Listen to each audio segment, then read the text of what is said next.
Yeah, hello and welcome. My name is Dodamaster. I'm here with Skullcandy82, aka Skull. Hello, Skull. What up? Nice to meet you. Most people call me Skull. My real name is Sam, so I'm gonna Nice. be joining Max. Yeah, and we're here to cast the Christmas tournament. Of course, it's 27th, so Christmas is basically over, but the Q Academy Christmas tournament. And we are casting the first two games between Team Devanche and Double Smoke. We're now waiting in the lobby for the last player of Devanche, who just joined. So, yeah, let's be ready. Quick information for you, Sam. We have a 2-minute delay, so stream is not up yet, but will be in a second. And quick information for everybody. I've like these little hiccups, so maybe once a game or something for 2 seconds I lose my stream, but it comes right back. So don't worry about that. And yeah, seems like both teams are ready.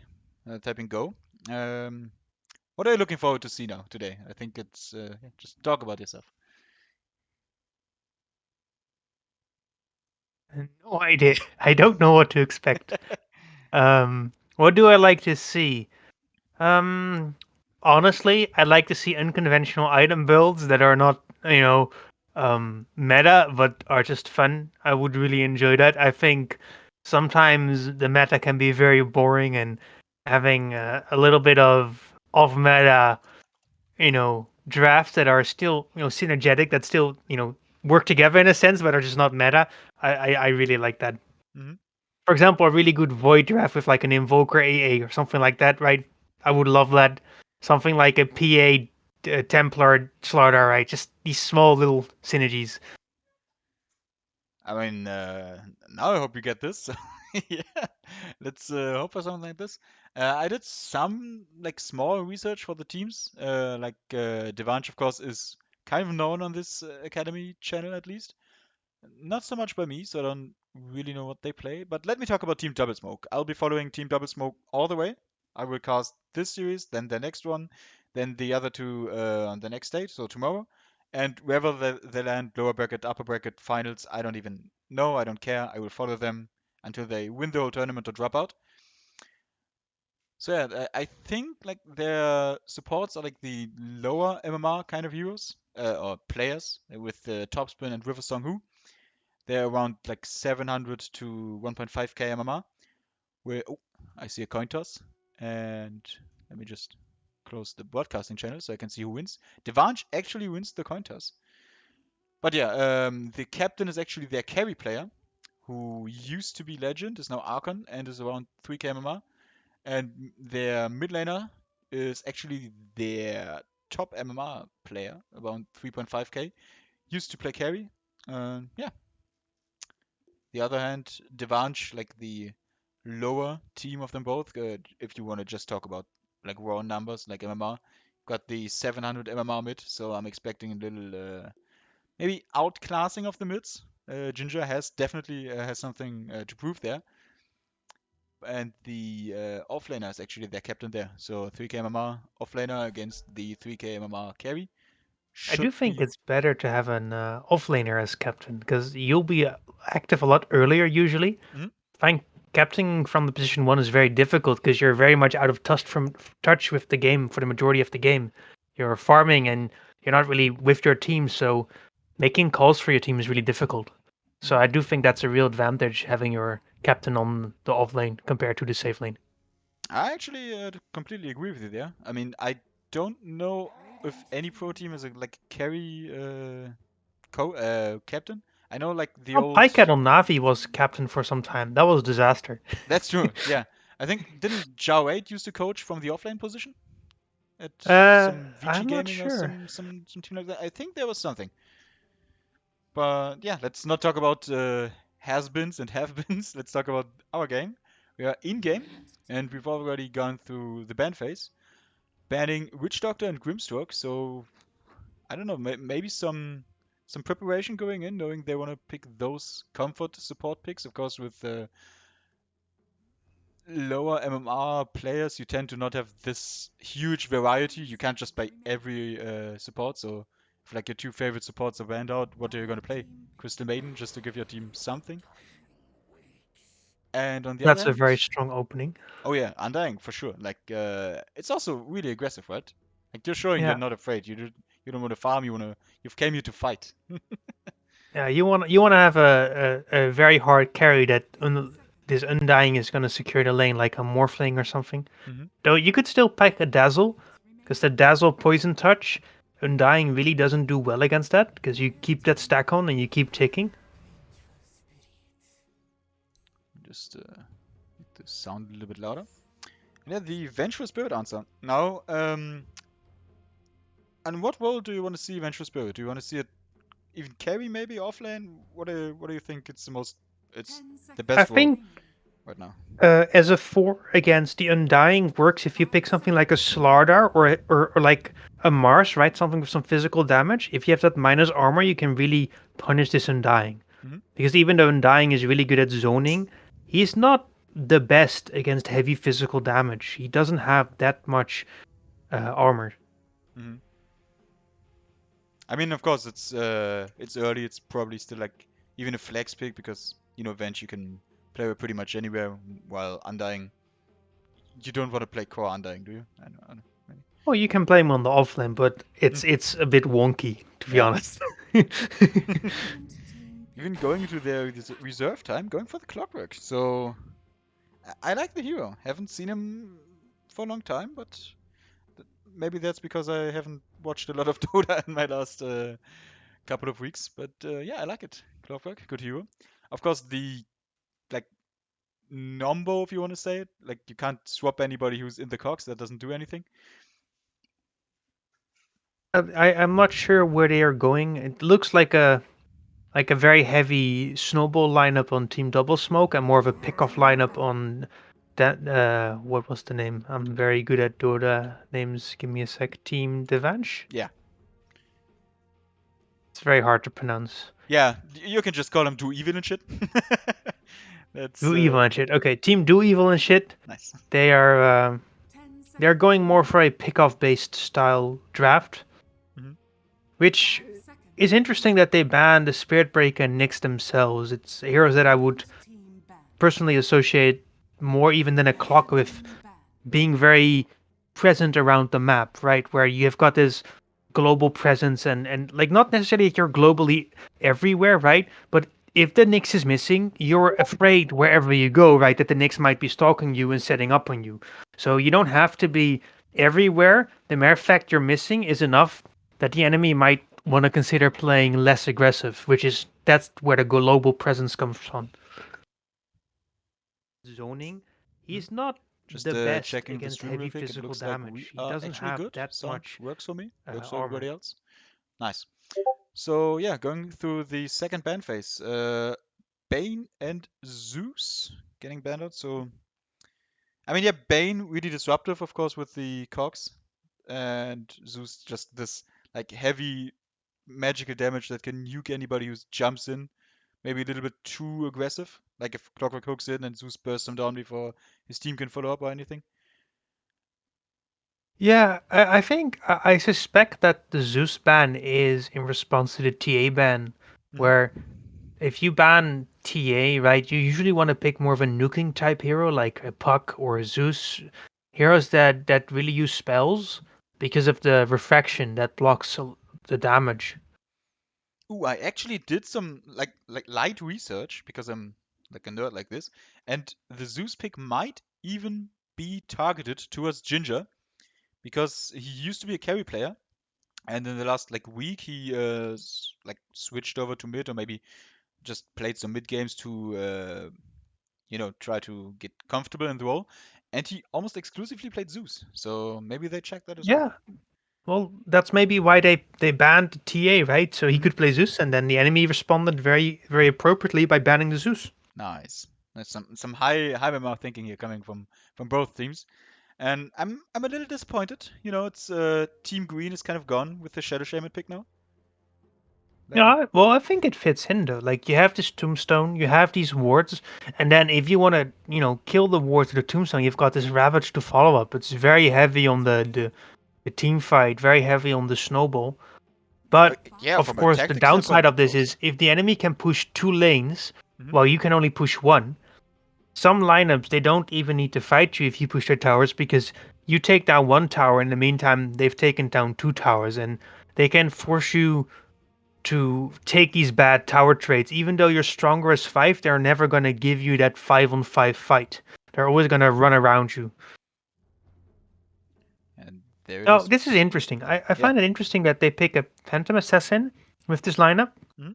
Because if I look at this lineup, I would like something like a Terror Blade, something that's heavy on the tower damage, Mhm. so that you go into the Roche, you get that first Aegis, you push these outer towers, you keep farming, you get that second Aegis, and then you really push high ground with like a BKB Skadi on your Terror Blade, something like that.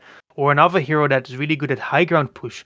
Because TA is not really a high ground focused siege hero, Mhm. unlike a Luna. Like, so if you pick the Duza here, right, then you've got the complete picture, right, for double smoke. Mhm. Strong carry that can frontline, and the enemy team really can't group up on her because you've got all this team fight around it.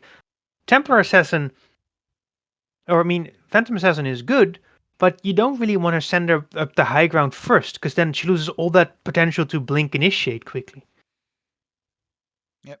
And Team Devanch picking the Void Spirit to like just further going into this pick of style lineup. I mean, of Yeah. course you've got Luna to like farm stacks and everything and maybe get big, but the other three are just complete maybe space makers for her to get as big as possible. Yeah. And yeah, also like I said, like this team Double Smoke, the Undying, Shadow Shame, and Tidehunter, like this kind of snowbally lineup. You wanna go aggressive, push down towers early. PA kind of wants to like sit back and maybe farm one or two items, doesn't she? Yeah, but that's not even a big issue. Like, the issue for me is once she has those items, let's say she has a Battle Fury Desolator BKB, Hmm. then she wants to fight. She's looking, right? Like, Phantom Assassin likes a hero like Spirit Breaker, Nyx, Lion, right? Blink in, get a stun, and blow up a target.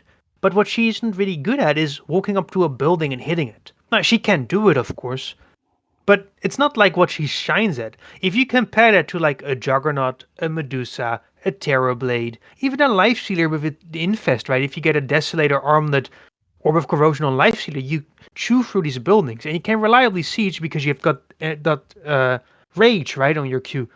Phantom Assassin really doesn't play that type of game. She plays this weaving in and out of fights, blinking in, blowing someone up, and getting back out.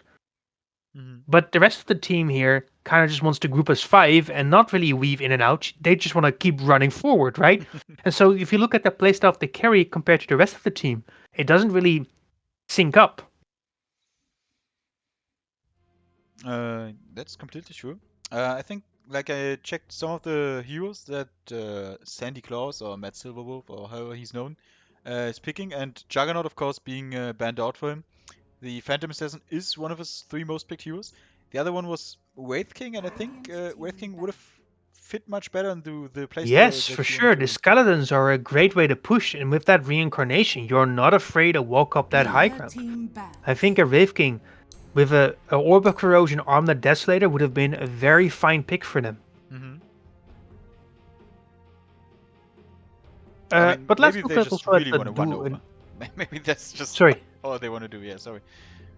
no, I mean, Ten I'm not that seconds important. remaining. I wasn't saying it. No, I mean, Interesting. like, if you want to just completely skip 5 any late seconds game, remaining. anything, just go for PA Desolator first and just run over them. I suppose you have to gush right on the tide. I mean, that's something that's fun. Yeah. That could work, and it's not bad against a Void Spirit. I'll grant them that. You could even go something funny, like just get the Echo Saber Basher, right, just for funs and giggles. I mean, maybe it's Titan to carry Phantom is mid lane. I don't That could still be. know. Like, you could even run the Tide mid. Ooh. I like, but let's also talk about the do evil and shit draft because I Yeah. think the 10 Void Spirit seconds remaining. is nice for them, right? It gives them like they 5 can run seconds around as remaining. three heroes, right? With the Void Spirit, Clock, and Avenge. They've got good kill potential among those heroes. Hmm. And in the meantime, while they're causing chaos running around, the Luna can get really big and join them, right? Once she's done farming and preferably has a BKB, um, something like a Dragonlance BKB Manta, something along those lines, right? Satanic preferably even, right when she can really start going with the team and just take down these buildings while they cause chaos around the map. Yeah. And it's also like you said, like they wanna at some point they have to group up and start hitting tier 3 towers if they get all the other towers. It's really hard to go high ground against this particular team. And Hmm. Bristleback coming out last, that's, if I am correct, I think that should be, yeah, that's, okay, now I'm confused because Bristleback is, oh god, I can't pronounce it. Their most offlane played hero, you know, so maybe it even is a Titan a bit.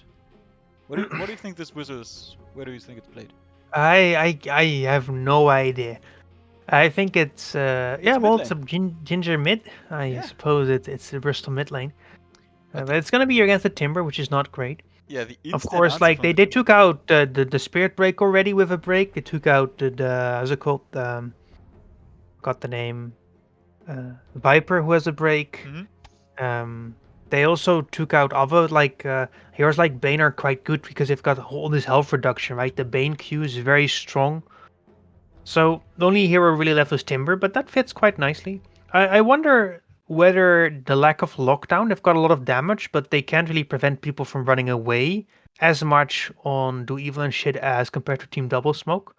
So I wonder if that will be a deciding factor in these fights, right? Where they really can't lock down this Tidehunter and Templar Assassin. And of course, the Bristol just doesn't really mind because he's super tanky. Did I just see 10 wins in a row on this wizard? You know, just casually flexing one of his maybe best heroes that has gone I completely wasn't unnoticed. looking, but that could very well be true.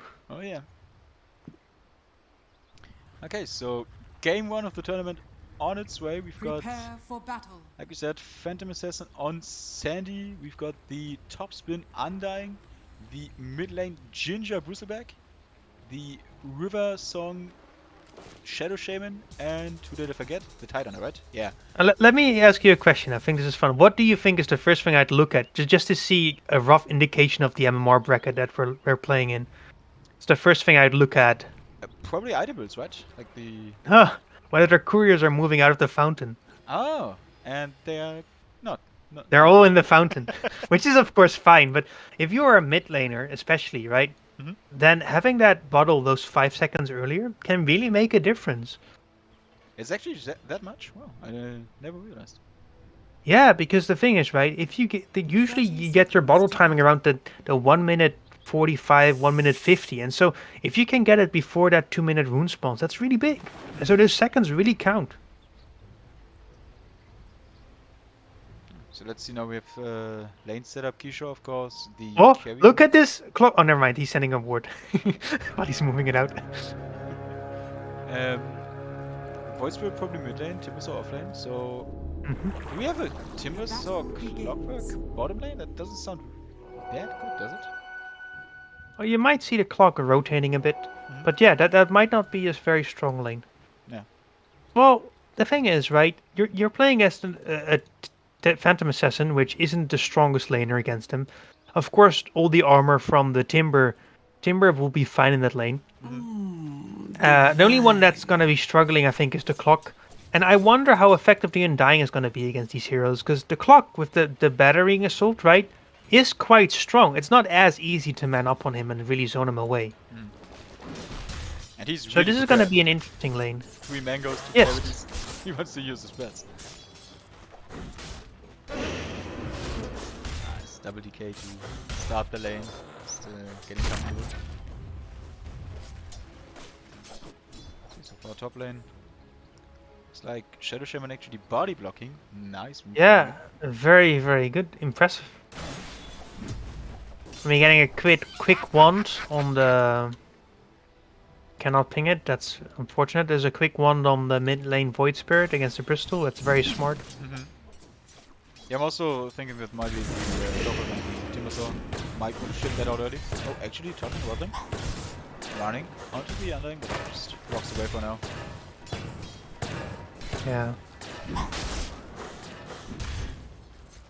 Yeah, no, for now, just Phantom Assassin on this lane, coming with the stick. Just, you know, not that huge, like, but it's something.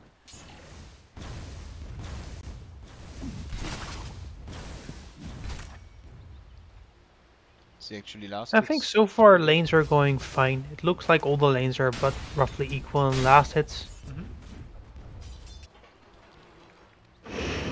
Undying chasing after. Oh, block break again. Body blocking and actually very yeah, he can't move away from that camp to really lay into the Undying. But Undying actually comes back. Though I will point out, if you lane with an Undying, right, pulling is never really your main focus. Yeah. So there's diminishing returns compared to like the top lane where they do these pulls.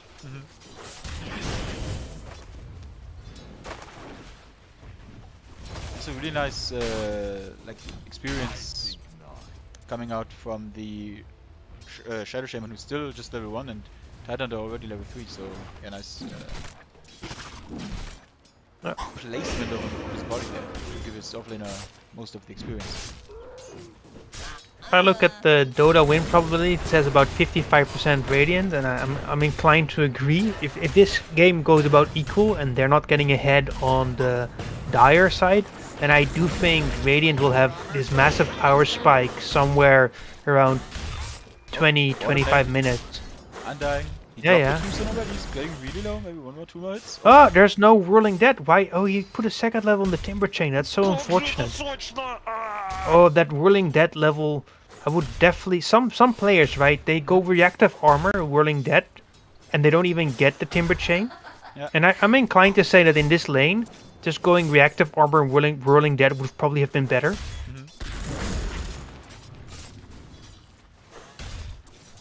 But you know, they have to spend a lot of regen now. Like only 1 tango left on the Undying.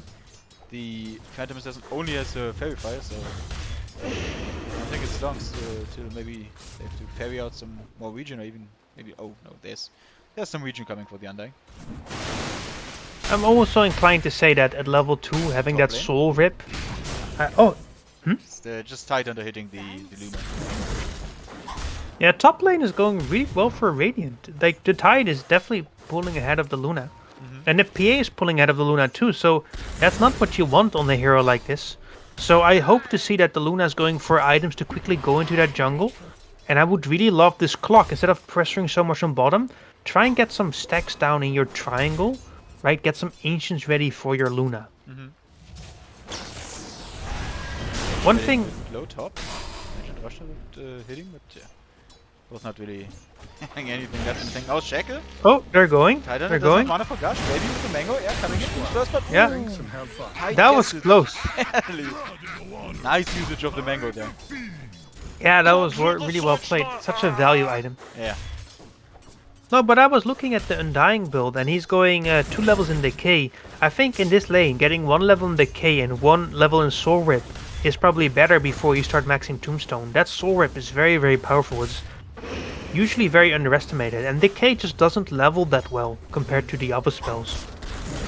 Yeah, I mean, I get the thought because he is against 2 strength games, you know, so this Decay is doing a lot, but yeah, Timber saw level 4 already. Again, the 2 and 2, he doesn't go for the rolling death at all. I don't know, maybe. He could have been even more aggressive with that. I think Whirling Death is such a powerful ability. It's a real shame that he's not leveling it. I do agree with the 2 levels in reactive armor. I just don't think the Timber Chain is worth upgrading compared to the Whirling Death. Yeah. Mid lane looks just like some treading of farm, of course. Like we said, Ginger pulling ahead by 10 last hits, going for the small camp besides the mid lane. So Yeah. pushing into the And it's just the power of a Bristol back.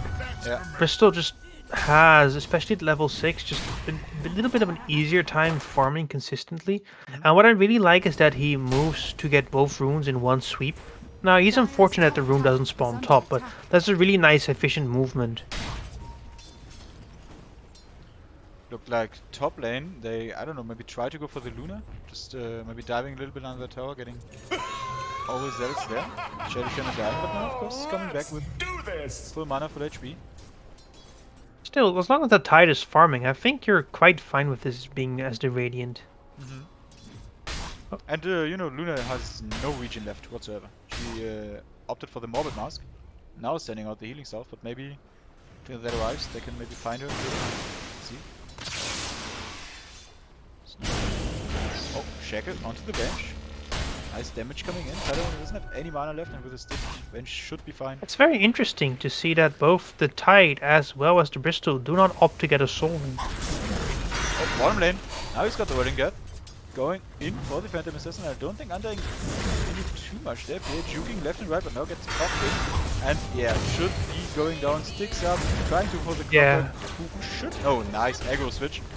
We're on top lane. Looks like Venge died to the Tidehunter and Shadow Shaman. Shadow Shaman died as well. See who died first. The Vengeful Spirit again. Okay. Okay, so I'm looking at the Luna build and I can already see something that isn't really efficient, right? So the Luna leveled Eclipse, but has only one leveled in the Lucent Beam. Yeah. So it's usually on Lunas, you level up your Lunar Blessing and Moonglaves and you only get one level in your Lucent Beam for the lane. I would even say if you're going jungle quite quickly, the Moonglaves levels are more important than the Lunar Blessing. Having 2 levels of Lunar Blessing and 4 in Moonglaves is probably better for farming big stacks. I mean, he used his ultimate to get the kill on the Shadow Shaman, so maybe it was a value point, but yeah, of course I know what you mean. If you want to farm mid... Wait a second, how did the Void Spirit die? Was that a solo kill from Bristleback? I think so. Like the Bristleback, right? He has got this 40-something extra damage coming from the Warpath. That's a lot of damage. Bad observer here. I did not expect that at all. Like, Void Spirit has all this mobility spells? Yeah, but the thing is, right? Void Spirit's base movement is 340, while this guy has Phase Boots and 375 with 2 stacks of Warpath. Which means that even though you get away real quick, if you don't get over a cliff, he can just keep up quite well. Top lane, Undying, trying to pop his ult, trying to save his tower. And a TP, that's very good. Nice. Yeah, there was no Whirling Death. But yeah, that's just, you know, Timbers are doing Timber things. Yet I'm still inclined to say that they're not doing enough. I feel that the moment this game hits 20-25 minutes, they're gonna have a really tough time on the Dire. Sure, they got a tier 1 tower, and sure they got some kills, but they're not really getting ahead in net worth. And I do think ultimately that this Radiant lineup is gonna walk over them. Yeah, especially with Bristleback putting so much like he is right now. What I would really like to see on one of the heroes of the Radiant, is something like a Spirit Vessel for the Timbersaw. I think that would be really good. So I see that Undying is getting a... Who do you want to pick that up on? Like the Undying or the Tidehunter maybe? Yeah, I'm gonna say either the Shadow Shaman or the Undying. And I think Undying is probably the best.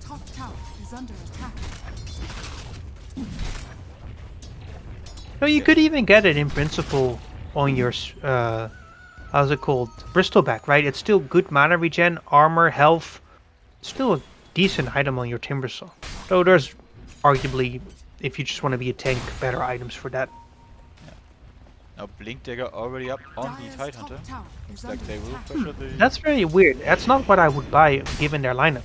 Because if this lineup, like, it looks like it wants to run at the tower, right? And then hit it.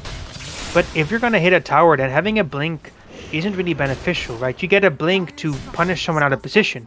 Yeah. But it turns out towers don't really run away, so there's no point in getting a blink for that, right? Yeah. If you just walk up to a tower and the enemy can't contest, you're not even looking to blink on the enemy. You're looking to just take the towers and force the enemy to come to you instead of you going to the enemy. Oh, good then. So I would love... Okay, yeah, like you said, it's just level 1 losing thing. So yeah, there are 3 people just trying to hit Bristol, but Bristol, he pops his haste and I don't think he's very scared. He's a little low, getting swapped back, but they have to be really careful with all these stacks coming. Bristol's still kinda low. Well, they might actually get him here. Oh, well done. What is this? I came here for a battle. I just wanted to talk about them not being able to get the kill, but they get it. Overextended. That was well done. Nice, yeah.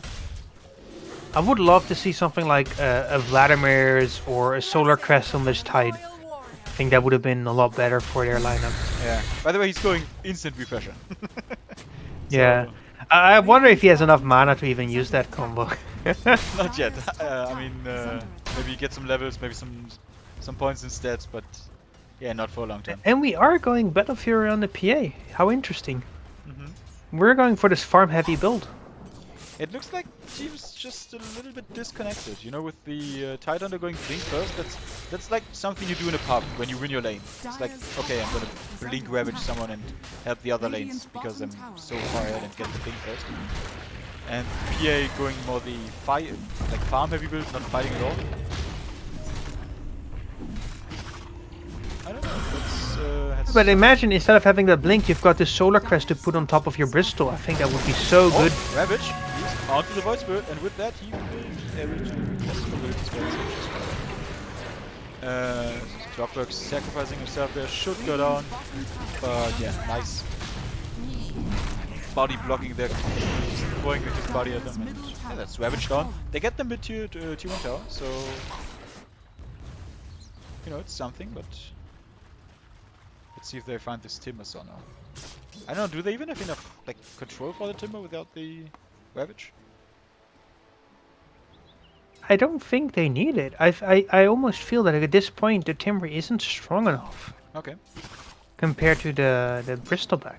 Mhm. And the thing is, right, if you have this gush and this shackles coming from the shaman, I don't know if the Timber can survive long enough. He's strong, but I'm not sure if he's that strong. Don't forget, this guy hits for like 100, 200 damage if he gets some stacks on the warpath. And he's almost level 12, which gives him an extra 10 damage per stack. Yeah, now they're just you know, connecting the Bristleback and the Tide Hunter, clearing the last T1 tower. Timber Saw, he's probably got something to say about it, but instantly gets hexed up, gets shackled up. Got a shackle? Now he's got it. Some wards taking him, and yeah, like you said, dropping really low, and Clockwork coming in. But they don't have this Ravage, 60 seconds to go, and he will just die instantly, and they've given up. So that's wards down, tower survives, even swap back the Bristleback. A lot of damage, let's see if it's enough. Getting about how much, please, still. Have to be a little bit careful now, but yeah, I don't think Bristol is getting out there. Nice try, left, right, almost going to bench, but nice hookshot coming in from Clockwork, cleaning up. That's really And nice top, defense. they're also maybe getting a kill on top. Oh no.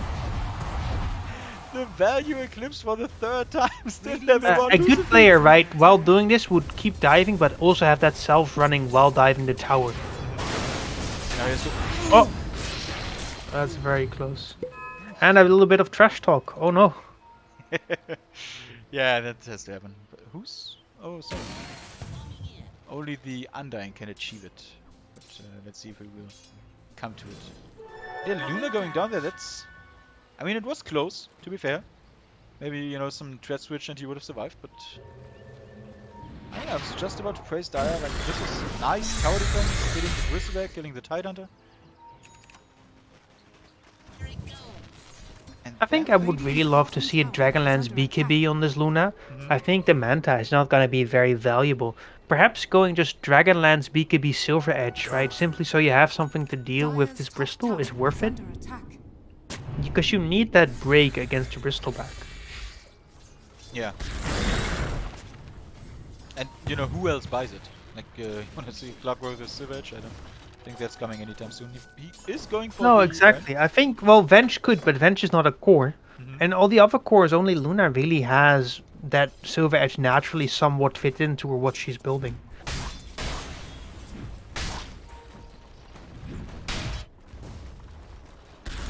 Looks like Titan, by the way, changed his mind.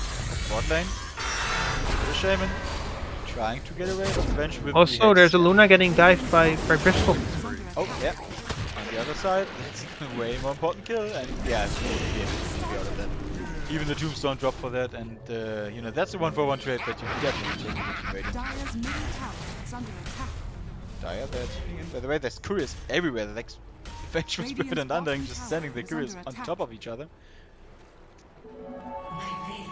Yeah, they get out. Nice 1-for-1 trade. And with that, they forced the TPs from the Dire, so Tier 2 will stand and live to fight another day.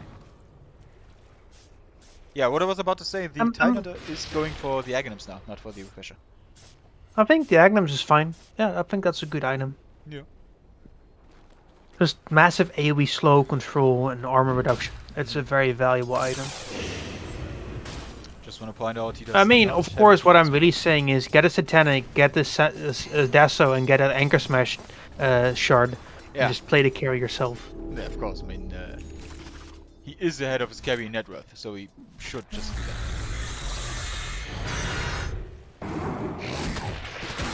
I think the big item for Radiant at this time is getting that Staff of Wizardry, and then so the Bristleback has an Aghanims. He's 400 gold away, and that's going to be a very big item. Yeah, for sure. Oh, interesting. The PA is getting a Battle Fury into a Orb of Corrosion, and then probably will go Deso. I think once she has that, she can fight quite well. Interesting enough, she has her Vambrace on Strength and not on Agility.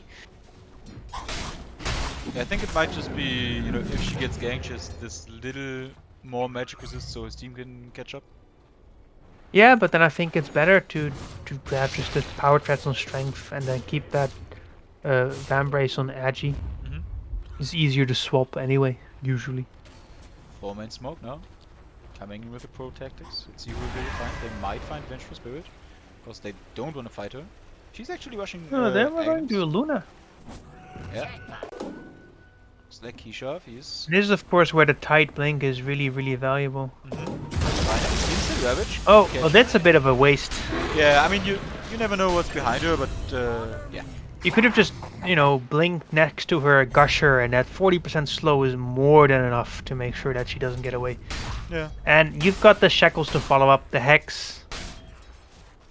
But And they hey, even dropped I the mean, Tombstone, you're using the blink. I'll give them props for that. Yeah.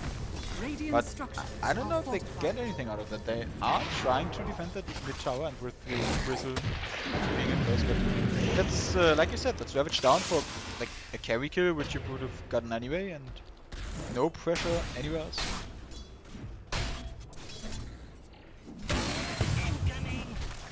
So if you're the Dire team, what do you want to do next? What do you want to achieve? Do you wait for Dire's like top the next tower item on is Luna, under or what do you want to attack. do?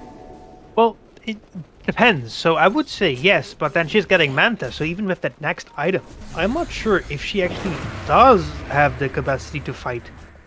Because having a Manta against the Radiant team just doesn't seem to do all that much.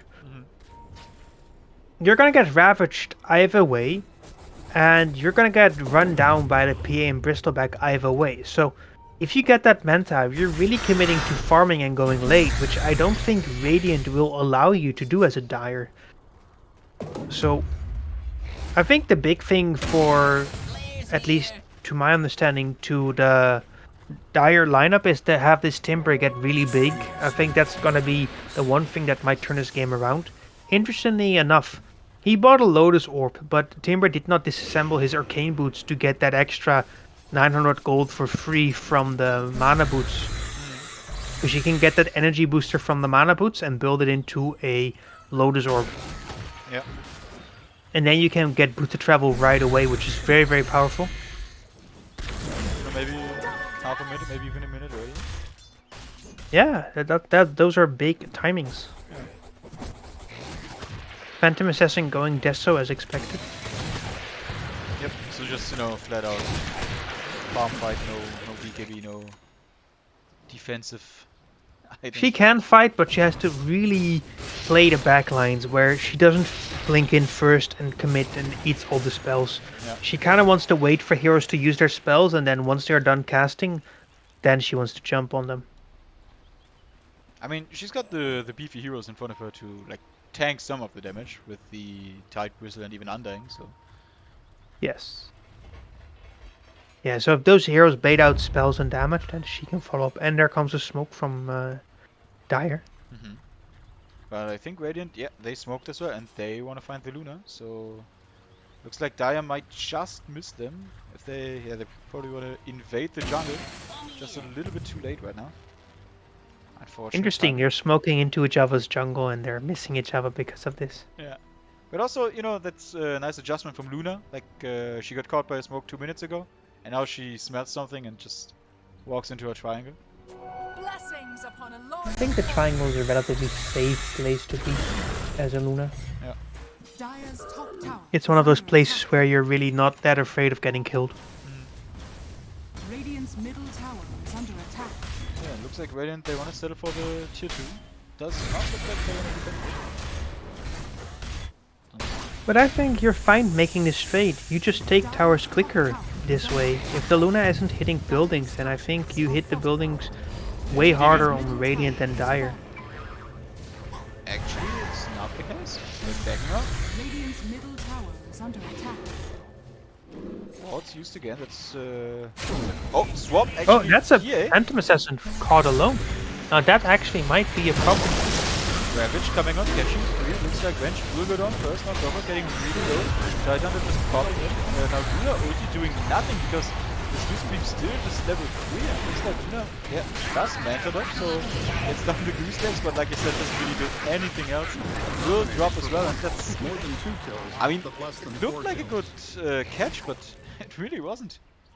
But that's the thing, right? Like, you can catch him, but then can you fight him? Like there's, I think, 2 or 3 parts to any fight, right? It's like, first of all, no matter how much damage you have, if you can't catch the enemy, then that's kind of pointless. Like, having damage but not hitting is basically no damage. And then Oh, if you maybe. can catch him, you still have to ask yourself, can you fight them? And I don't think they can. Oh, interesting. There was damage. Nice work. Yeah, just you know, the Void Spirit was kind of juking the Undying, came from behind, and they just underestimated the amount of damage. Yeah, coming and out she of doesn't have that BKB yet, or the Dazzle even, so... Yeah. Like, this PA is definitely not ready to take these head-on fights against all this magic damage.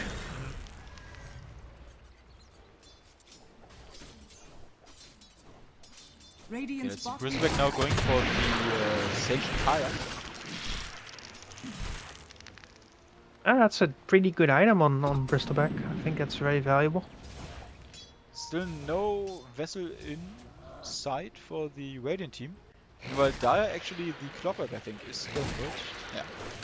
I mean, he's still about 1k off, but at least he's got the urn. So But I there- think at this moment, right, with the tempo that they're setting, I don't think they need it anymore. the Dire I'd still rather have it than a late mill on the Undying, but Yeah, I mean, the fight right now, it kind of showed that if they find the fight they want, then they can just kill the Dire, no problem, even without the vessel. Of course, Timbersaw got away, but it's not like he was ever doing anything big there, so... Titan, yeah, they're what? setting up on Dire's bottom, but tower is under I think they're attack. getting away.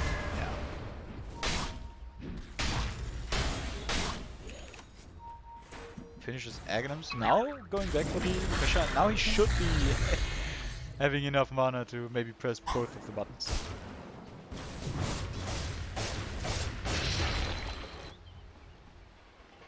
That is Desolator finished on the Phantom Assassin.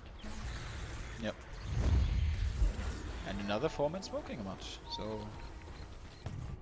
now smoking into the triangle. going into but the Luna. Dire knows. Maybe if they're fast enough. Luna getting caught. Big Ravage again instantly onto the Luna into the shackle. Nice stun stack. Caught Luna before, but let's see if Radiant will be able to get out. But yeah, it doesn't look like Dire wanna go up that hill. Even Tombstone getting that. They got everything onto this Luna. Surprised they didn't use wards. By the way, shovel is ready. Like River, if you see this, there's a shovel. Easily. Tombstone will fall, that's nice 200 gold. I think trying to place some deep wards, they will actually be able to do so. I see. They actually find the blocker. Easy Yeah, clean this up for the Bristleback is getting out of control. You can see that. That's a whopping 250 or something bonus damage coming in from Yeah, this warpath. 280 even, also 40% faster. Oh, mid lane. I guess. Seeing the end of the Undying there. Just, you know, some Whirling small- Death coming in so strong. Yeah, that's fine.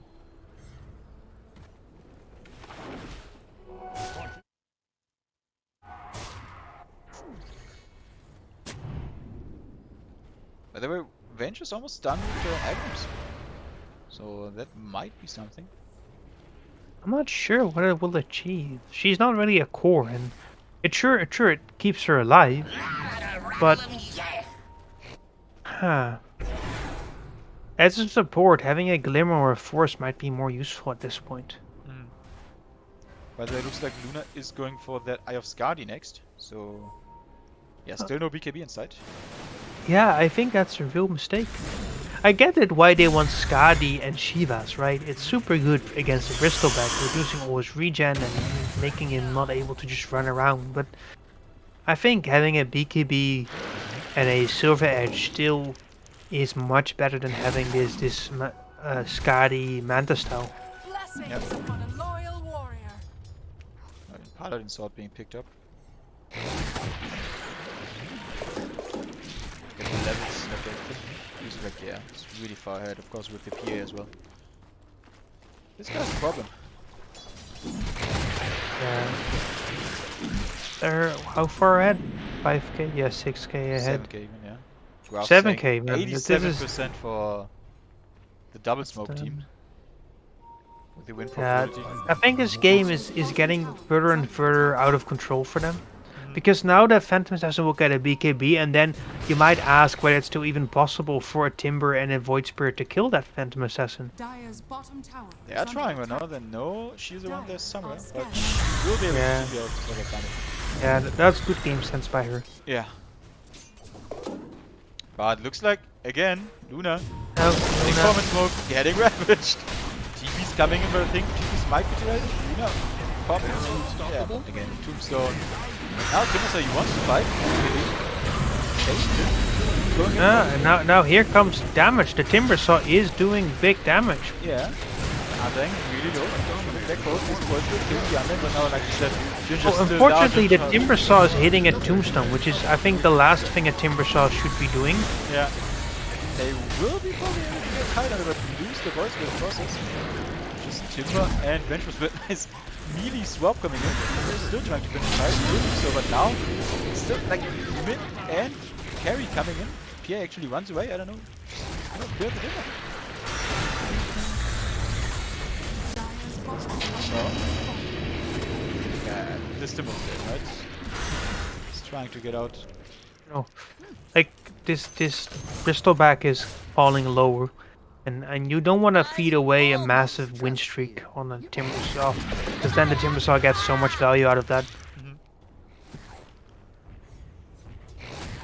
Especially since the Timber Saw is the one hero that can kill you, right? If you die to him, then and you feed that kill streak to him, then you're definitely making it more of an issue to worry about later. Sometimes it's okay to just back off and say, you know, we won the fight. It's fine. Yeah. Just a little bit unfortunate, by the way. I don't know what it was. Like something from the Void Spirit hit the Shadow Shaman, finishing him off, which is why the Clockwork ultimate actually missed. Yeah. So he might have been there a little bit sooner if that wouldn't have happened, but yeah, still of course not a good position for the Dire. Like, I who knows wonder that when they again. take Roche. On what side? mean, I wonder when they'll take Roche. None of Yeah. the teams have really looked into the Roshan. That's true. I I mean, was really expecting, yeah.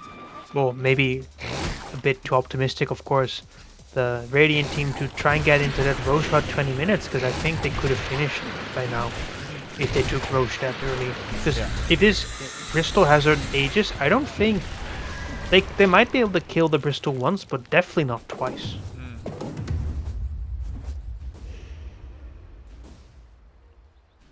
Yeah, for sure. And now they will actually go. Ah, well, They are listening to look us. at this. Nah, don't worry. they Stream can't. snipers confirmed. Yeah, we've got a 2-minute delay, no problem about it.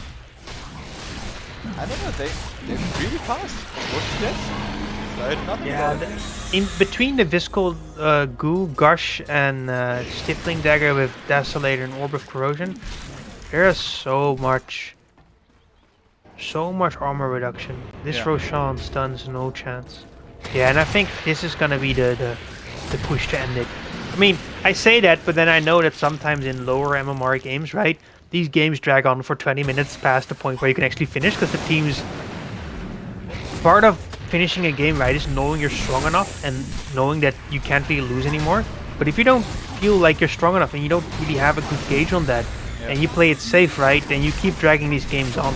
I mean, they did kind of this. They dropped the wards already. Bench swapping in the Shaman now. Big Oh, ravage coming big in. ravage, Forward big ravage. ravage. With the bench already being there, and that should be what you call this game. I think this is gonna be the fight that decides the game. Timbers are the only one dying. The Clockwork trying to get out really well done, but I mean, you know, carry and mid lane get out, but yeah, they even without the Shadow Chamber, they should be able to easily clear down at least one lane. Can't go for Megas because there's a bottom tier to tower. But brutal Ravage coming in there. Like, you got 2 or 3 Ravages on Luna only, but this one, that was a big one. This was a real team ravage, not a single target. And Luna and Void Spirit, they can do anything. They don't have a BKB. That's the main thing. Well, not for the Void Spirit, of course, but for Luna, which means that whatever happens, she's gonna get kited by all the stuns and lockdown that the Radiant has. And what I hope they'll do is just straight go bottom and finish this game now. I don't think there's any need to go back. Yeah, maybe get that double damage if they, you know, will be able to spot it. I don't think so, but yeah, like I said, they don't really need it. Well, they might wait for the AC on the Bristol, but no longer. Like, that's definitely all you need. I think you're already in such a good position. Yeah. I mean, he's even selling some items. He almost has it. Yeah. And this Warpath, 9 stacks and 315 damage, I think. Yeah. It's brutal. Dire's bottom tower has fallen. See Clockwork putting on some cock, like, please, don't come up here. This is the desperation play. And Ward's already getting dropped, maybe a little bit early, I don't know. Sure, one sec. What he can do, nice hex onto the tip of the Shackle. Oh, there comes Illusions. Void running in, but Timbers are already dead once. BKB and running in is PA. Now blinking on the Luna. Nice swap out and Clockwork. Looks like Clockwork will probably die, but Timbers are missing a tree and will probably win. Clockwork dying and still dying again. PA gets really low. Actually dropping the edges. PA has the edges. Also huge damage bound to as well as Timbers. Timbers has to be careful. Will probably falling. I don't know, will survive actually and just survive the weapon. That's scary. Yeah, that fan of knives on the Phantom Assassin is so strong. It breaks the timber saw. Like, just as, like, I think the break is more important for Dire in this case, because it's the Bristol back. But still, that break on the timber really hurts. And the same goes for the Luna, because the Luna loses both her bounce and her bonus aura, right, for damage. Because of that. Which is really, really strong too. All you have to do is Oh, I mean, well played by Radiant. I think based on the draft, I would have expected this outcome, but still, they executed quite nicely. So, props to them. I would love to see a bit more stuns and a bit more synergy on the heroes from Dire next draft. So, like, what would you say? Was it already decided after the draft, or was it the item choices? It wasn't decided after the draft, Mhm. but it was, I think. If you look at the draft, right, and especially if you're not a professional team like Team Secret or OG, then I think one thing people underestimate about drafts is ease of execution. And if I look at the Radiant draft, their ease of execution, right, is really, really good. Just pressure Ravage. Like, worst case scenario, you don't hit anyone, right? Yeah. But as long as you throw your spells around, you hit that tombstone when you Bristol spams his Q and his W, they'll be fine. And I think Dire, as opposed to Radiant, needs a lot more coordination to get that draft working. Which doesn't mean that they can't win, but it means that looking at the draft, right, I think that it's a lot harder for them, right, to make their draft work. It takes a lot more effort and coordination. And yes, I do think that combined with the item choices they made and the way they executed, I don't think they properly addressed the death ball that it Bristol and Tidehunter presented to him. Yeah. Taking away anything from like the Dire that you really liked? Was there any part where you said that was really good?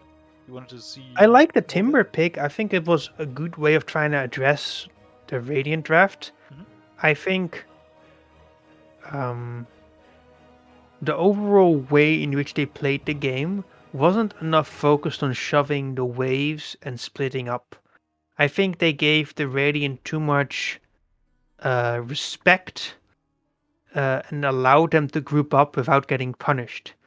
Instead, what they could have done is cut the waves, go very deep. But that's very difficult if you're not, a really good player. But I think what you would have worked for them is to play a lot deeper, which means that if you use that Ravage, right, and you use that Ravage next to a tower, then you can quickly transition your kills into towers.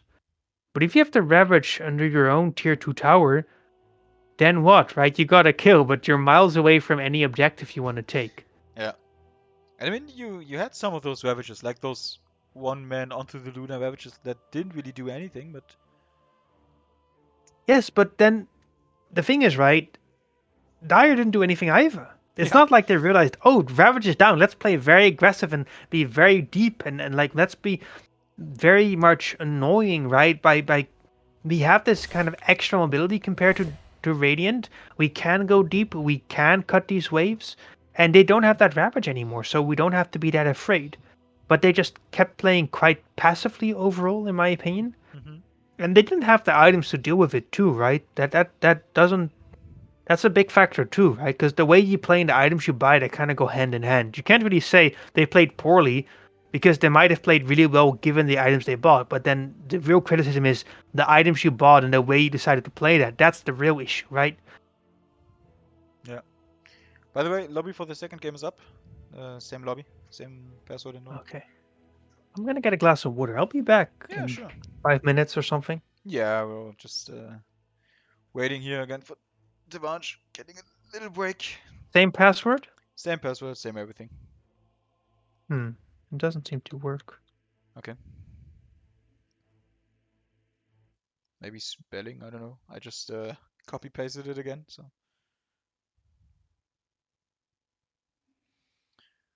But yeah, talking to Twitch chat, we've been live for an hour now, so let's hope my internet keeps on working.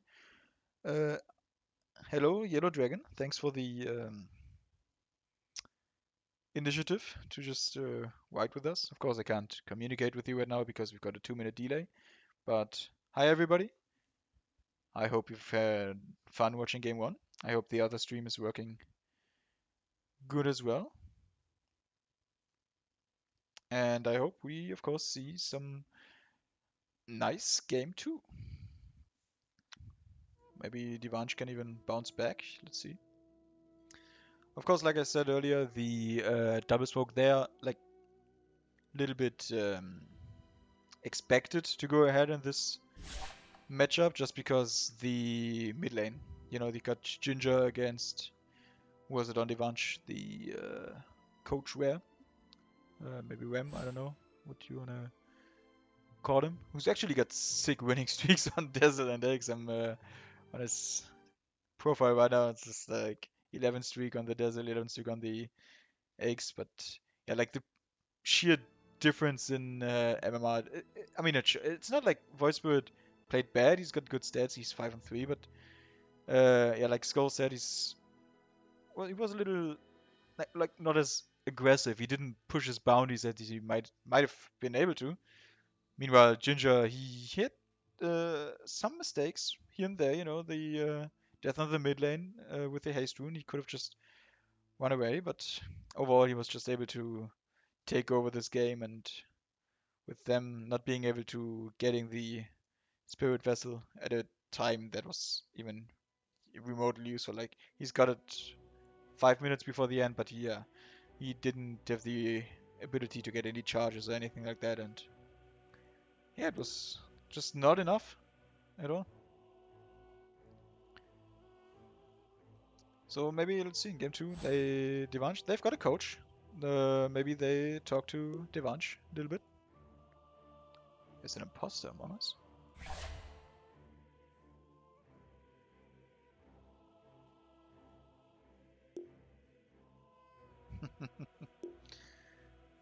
Funny banter in the lobby right there. Welcome Arthur, welcome to the chat.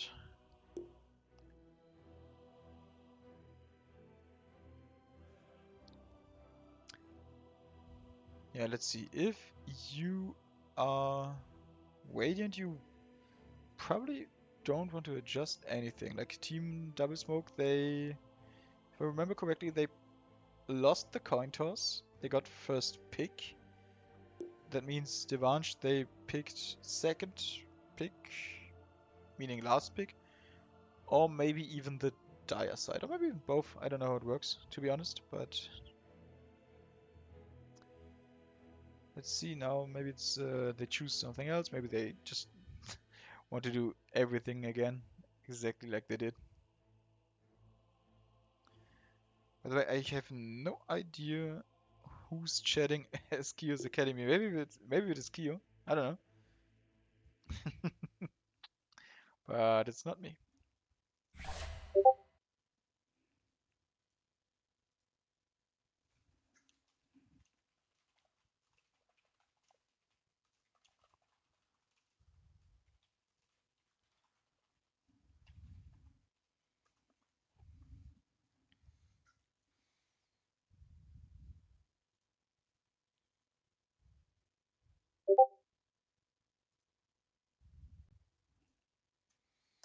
And with that, looks like we might be heading for game 2 soon.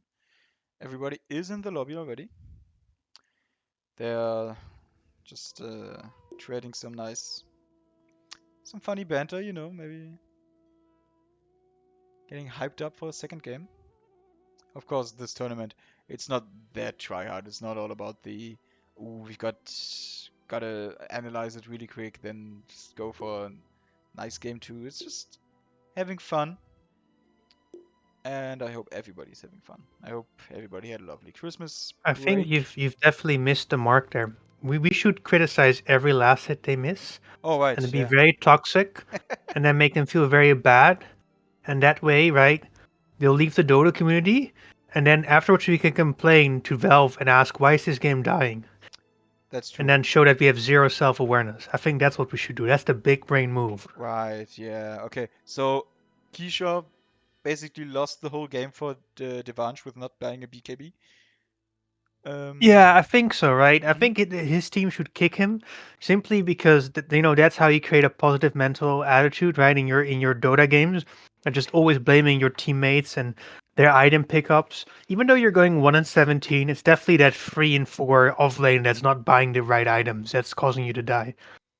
Yeah, for sure. I mean, you only go 1 in 17 because this guy doesn't do what you want him to do. I mean, if he would have bought that magic wand, you wouldn't have died, guaranteed. I So, I know that's how it works. 100%, yeah. There's a causal relationship between that wand and your death.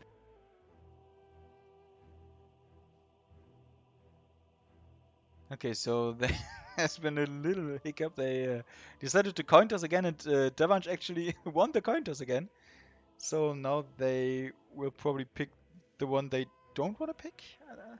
Is that like how it works? I don't know. I can't see it, unfortunately. There's a broadcasting channel in front of it, and I don't seem to know how to remove it. You can just press on toggle broadcast channels again, and then it Oh, closes. I can see it again. Yeah. So Yeah, first pick for okay. No, no, it's gone. yeah. Sorry.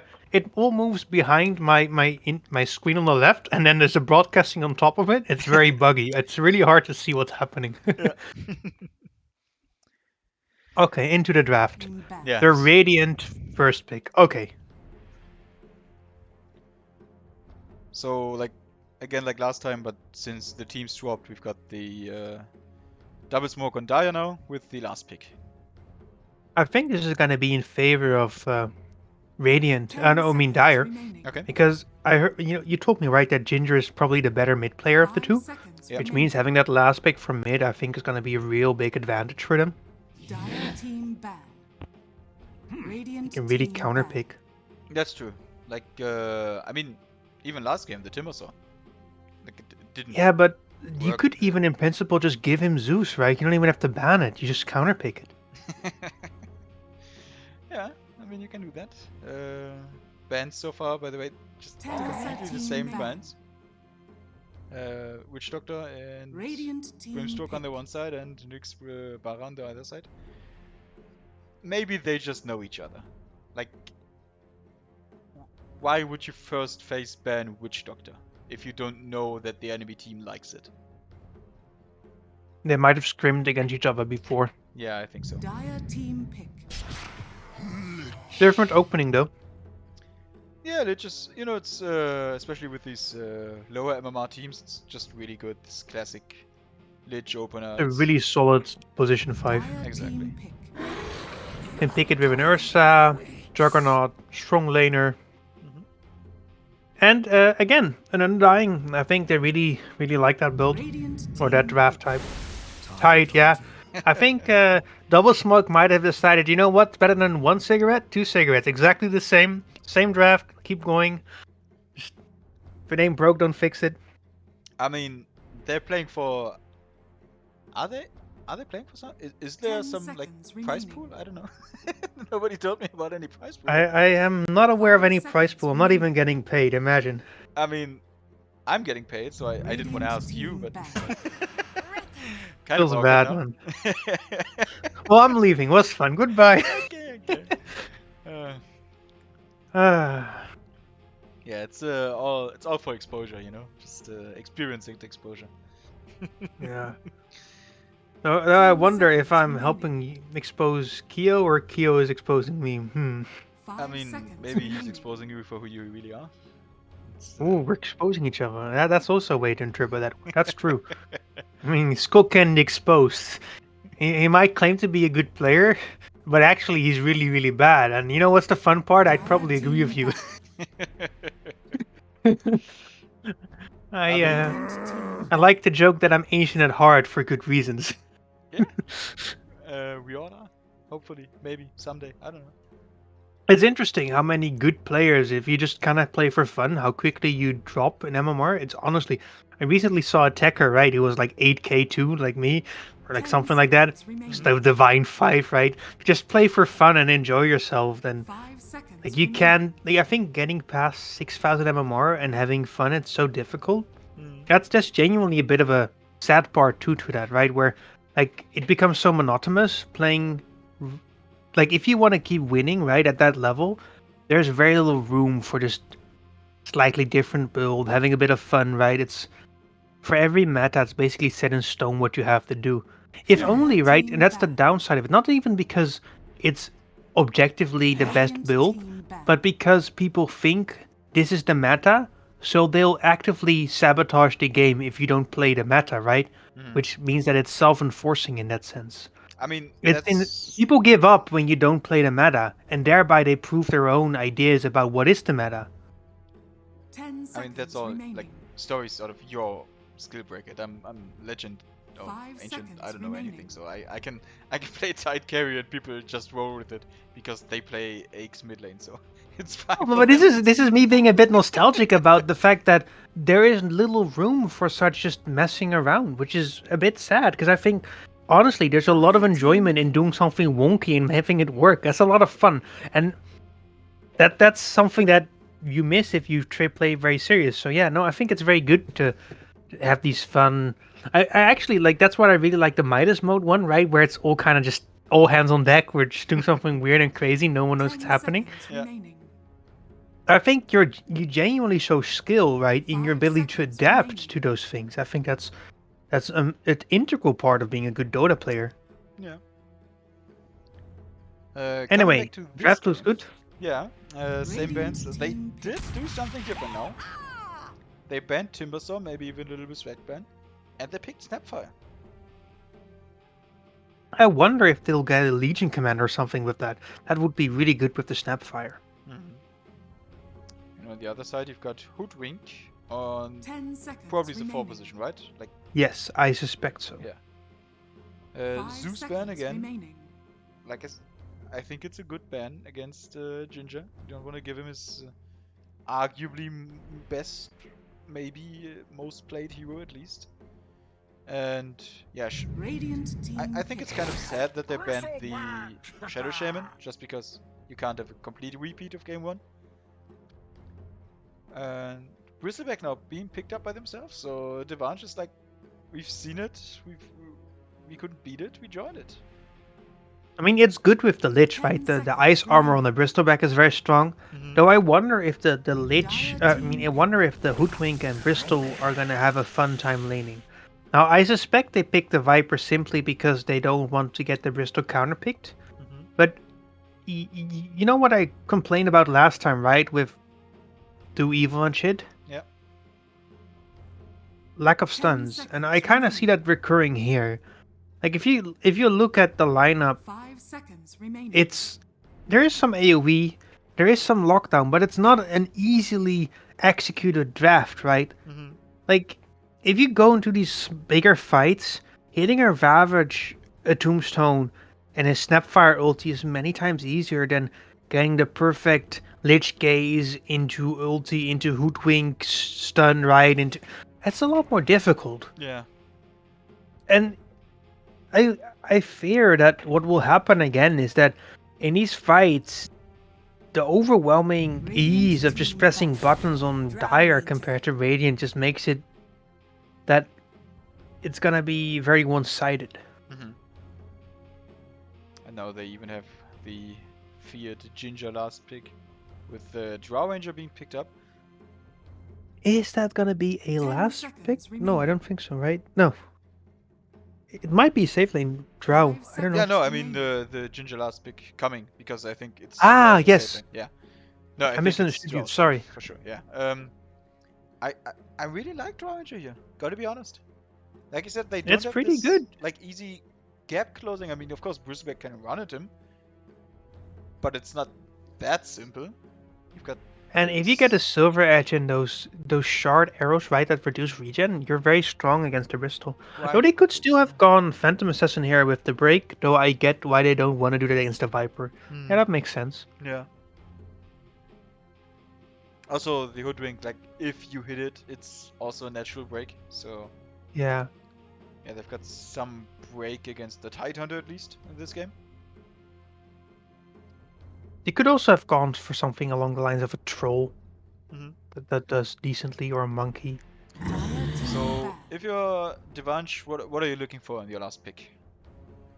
I want to say something like a Magnus, Okay. something like I think you need maybe a Kunkka, like something that gives you a bit of AoE at this point. Mhm. And yes, you can play 10 without it, but seconds again, remaining. then you really need to know what you're doing. You can't just take a random fight, right? If you 5 lack seconds remaining. ease of execution, you can only take fights on your terms, right? Well, if you have an easily executed draft, you can take fights no matter what, because it's like the way you execute a fight is really straightforward, very easy. Team You don't need to target specific heroes, you just press your button. So having something that makes that draft manageable like that would be great. You think Bristleback is offlaner or the carry for this team? I would not dare say it. They could even run the Viper in the offlane, 10 That's true. seconds Yeah. remaining. which Uh, wouldn't be terrible against the Drought, to be honest. 5 seconds remaining. I don't know what I would like. I think on the one hand, like a Lycan would be really good on mid for them. Mhm. I think Lycan would destroy the enemy lineup. Running at a Drow, like the Snap and the Undying have no counterplay against a Lycanthrope. Interesting. Yeah. But Interesting. I don't think they'll pick it. Nah, I don't think so too. But it's a nice idea. I'm not so sure. Necro could work for them. Actually, Invoker could ban it work. themselves right now. Ah, okay. Um, Huh. you have the 10 OD and the seconds Death remaining. Prophet that could work. I'm a bit hesitant. I think the 5 Magnus is seconds looking remaining. okay, though it's not great against the Tidehunter. Mhm. Radiant team pick. It's like you draft yourself in a corner like this, right? Where Yeah. like it's really hard to find. I suppose you could, if you really want to, make a brew mid, right? And just play with the brewlings, and then you just use the tide and you 10 keep running at the seconds drow, or remaining. does some other way around, right? Where you protect the brewmaster. Mhm. But again, these 5 are all very seconds remaining. unconventional because it's really hard to make up a conventional pick on mid for them. Yeah. Also, these are all heroes that are not easy to play. Exactly, right? Yeah.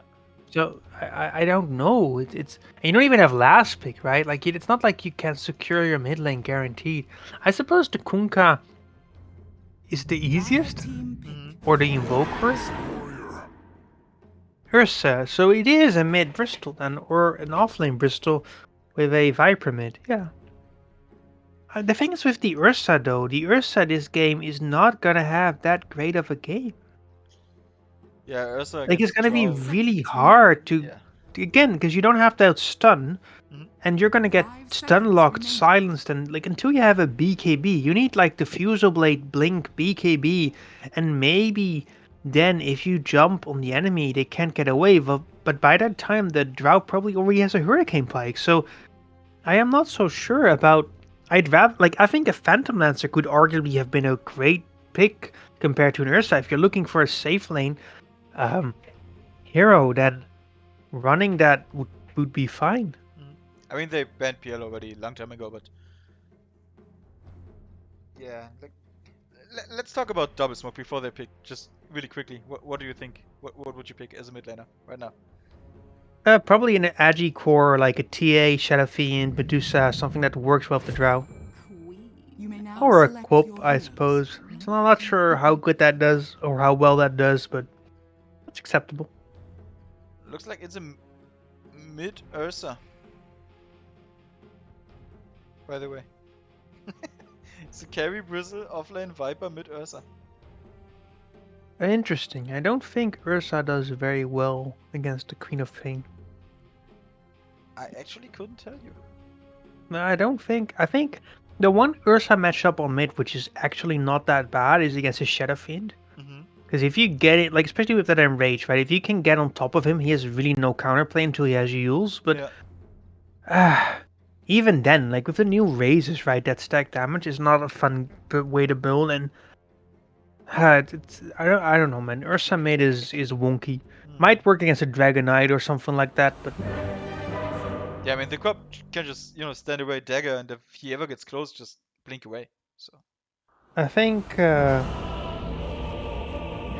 the best way to describe Ursa mid is it's a bunch of jank.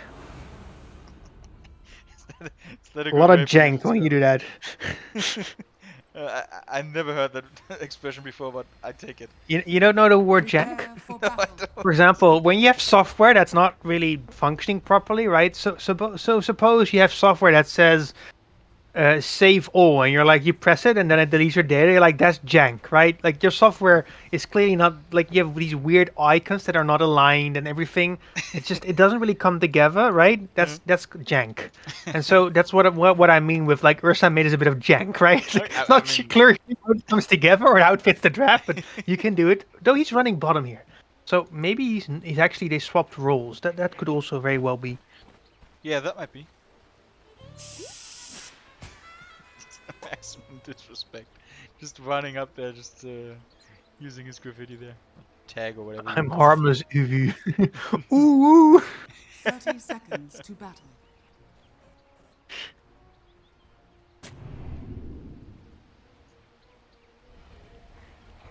Looks like Radiant, they may want to wrap around there. Not smoked, but Daya should see this. Last time we didn't have a level 1 All you have to do is let me in. If Now I'm not happy with the vibe. Oh look! Ah! find her, toss her, slow, but the other two are already too far away. I mean, Coordination was lacking. it's still nice damage onto the Drow, right? Like she only has Yeah, 3 no, tango. for sure.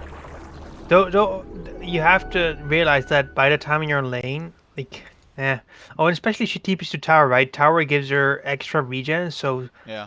I think one extra health regen if you're near the tower. So you can see she's already almost full health again by the Yeah, time the that's lane starts. And I wonder how this mid lane goes. This Bristol doesn't have a stick, which isn't a massive issue, but like, so the thing is with the Queen of Pain, right? If you get a bottle, it's kind of annoying because the ticks from the Shadow Strike make it hard to really bottle effectively.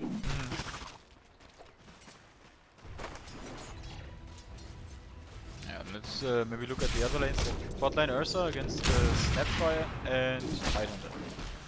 What do you think I against... think they'll be fine. I'm glad they laying the Viper against the Drow. I think that's a good decision. Though I could have been maybe even better mid against the Quope. It's a bit 50-50, I suppose. But still, the Viper against Drow is at least a fine matchup by all accounts. By the way, Ursa, he just doesn't care. He's got few swipes level 1, he's just trying to run at them every opportunity he has. Yeah, but Ursa really shines at level 4, 5, and 6 is when he's really like, then he becomes almost impossible to kill. Like, you have to give respect early. Ursa is no longer that level 1 destroy the lane hero. Like, he needs some... You know when Monkey King was released and level 1 was basically like, ah, yeah, you're not laning, right? They nerfed that too, right? Like, right now, if you're level 1 Monkey, you're still strong, but... No!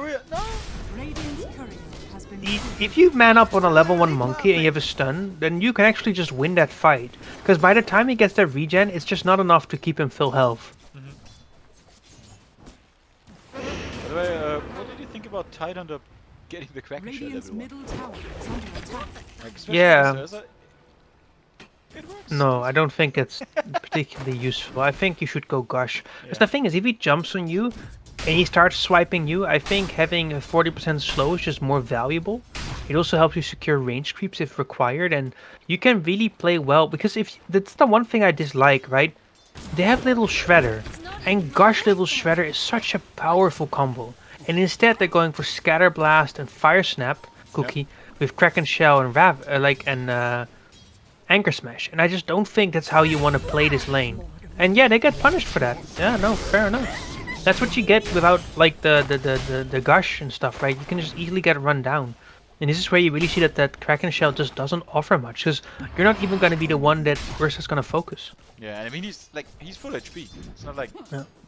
It looks like that. Let's look at mid, right? Like, I think this is a mistake by the enemy, by the Radiant mid laner. He got straight up Soul Ring, Yeah. but the Soul Ring just doesn't work if you don't have enough regen. So you really can't get that first item. You want to get that bottle first, because it just isn't. You can't spam that Soul Ring, and you run out of HP before you run out of mana with that item.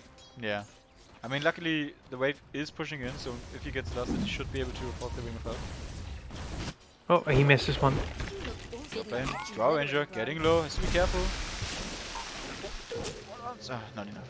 So, barely surviving, and looks like Undying, he did not bring a Worthy clarity. tribute. Just, sharing a tango, saying, you got this. This is actually going. This is going quite well for Radiant. Honestly, I'm very happy to see how they're playing. I think Radiant has a pretty decent chance of winning this. Now, of course, the mid game with the execution is going to be a crucial moment, but and the enemy mid like the enemy. Why do you say every time I see Dire, I say enemy, but it's just like the Dire.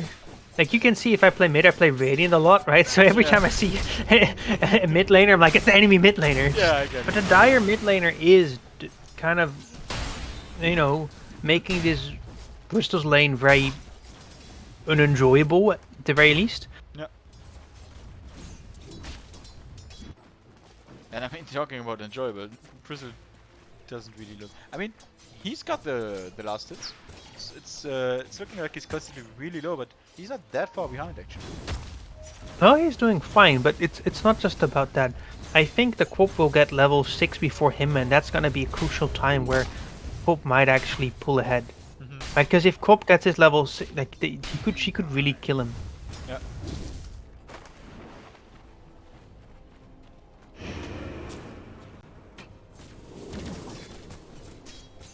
Drow, he's constantly really low, completely out of regen.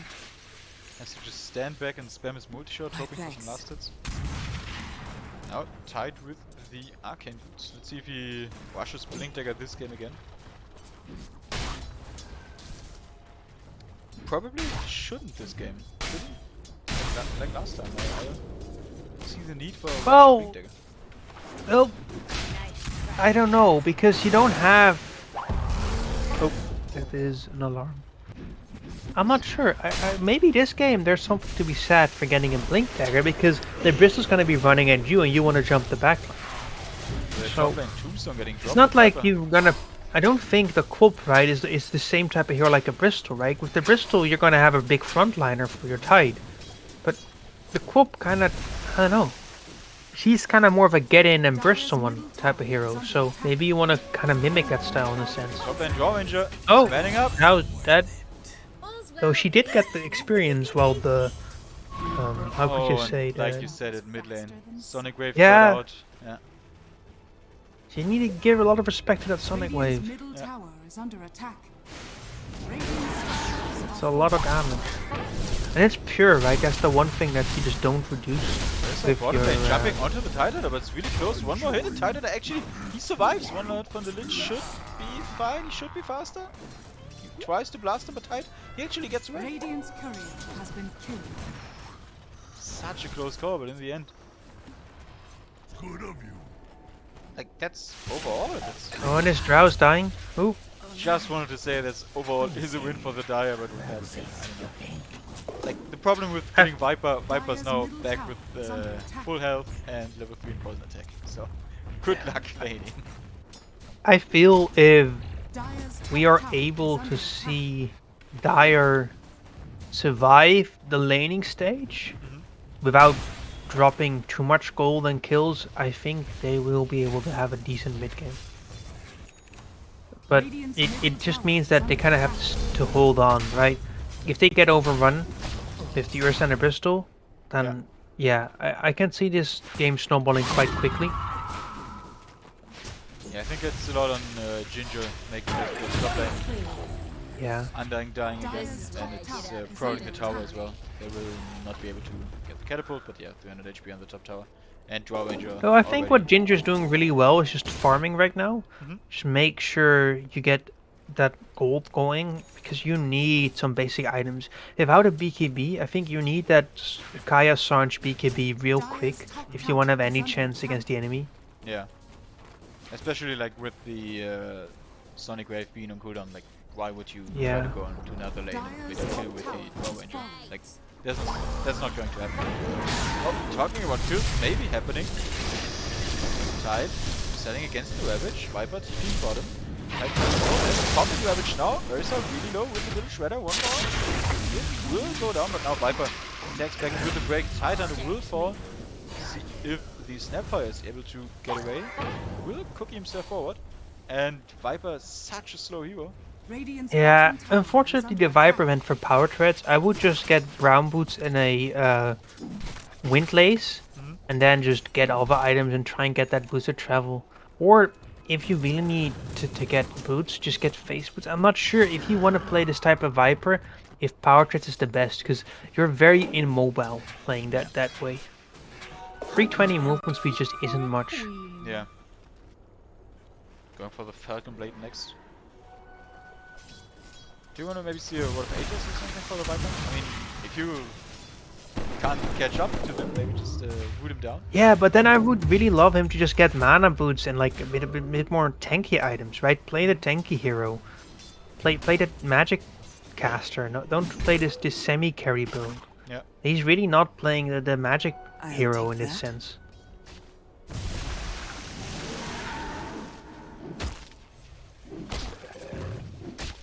So Ursa and Draw Ranger as well. Like, talk about Draw Ranger having a bad game. At least Ursa doesn't have that much of a better game. Both carries Yeah, falling but I behind. think that the Radiant's Drow middle has tower a is under attack. naturally better matchup against the Ursa overall. Mhm. So the fact, and she's still kind of ahead, like not super much, but Radiant's courier I mean, I has think been net worth killed. wise there's about equal, but when it comes to last hits, I think the Drow just has more. Yeah. Not sure. And I do think what you'll see is that throughout the jungle, she'll have a pretty good time farming. Unfortunately, she doesn't level her gust. I always think it's good to have level 1 gust. It really allows you to um, get out of sticky situations like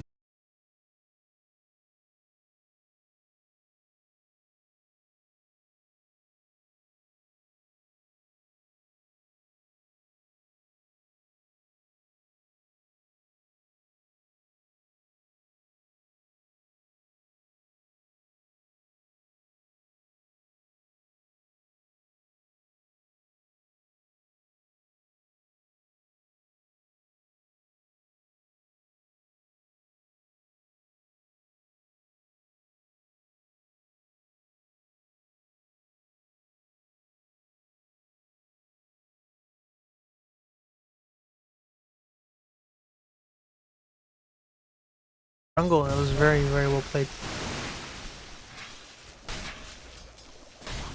I don't Yeah, know, by the she's way, probably watching the dead. pipe first item, Radiant's so... middle Oh! tower is under attack. Oh, that's a big whip. That's not how it's supposed to go. It's not That's over big yet. sad. You hurt the ones you love. Keisha? Oh, and then they just walk past each other. Yeah, not really that much that this can do against Oh. Unicorn. Oh, hi Bristol. Oh, hi Quop. Bye. Just kill your mate. Please don't kill me. Okay. Casual conversation. Radiant's middle tower is under attack. Oh, Viper Strike, bot lane.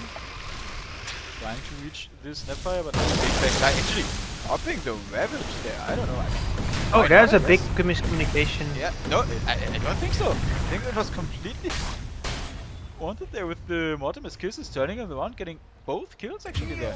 Nice. It looked really random, but I think it was. No, I thought the gush and the target from the Snapfire weren't really the same. So. Uh-huh. But it works out. I mean, Yeah. that's great. Yeah, and I think Dire is picking up speed here, for sure. They're running onto the Bristleback. Bristleback is... Ace so rune, like, and then he's yeah, this nobody drow there. with the Yeah. frost arrows.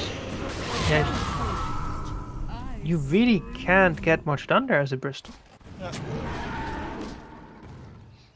I mean, I get the, like, you're the Bristle, you wanna do things, play aggressive, but...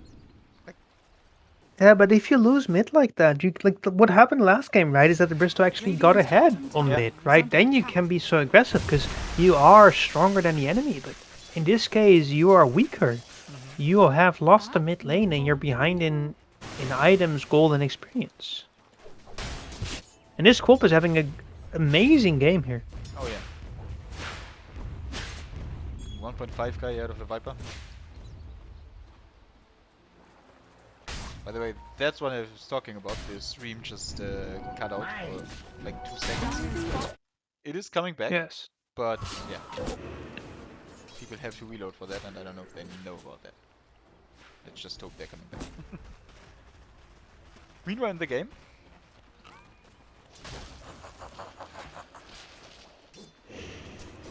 Drow Ranger just happily farming away, going for the Dragonlance. Oh, and she might actually die here, the Woodwing. What Yeah, a- she's dead. Didn't even have to use I mean, Ursa might die too. No, I don't think they're Nah, gonna they don't catch have up. Ravage. Also, he's really fast with Facebook.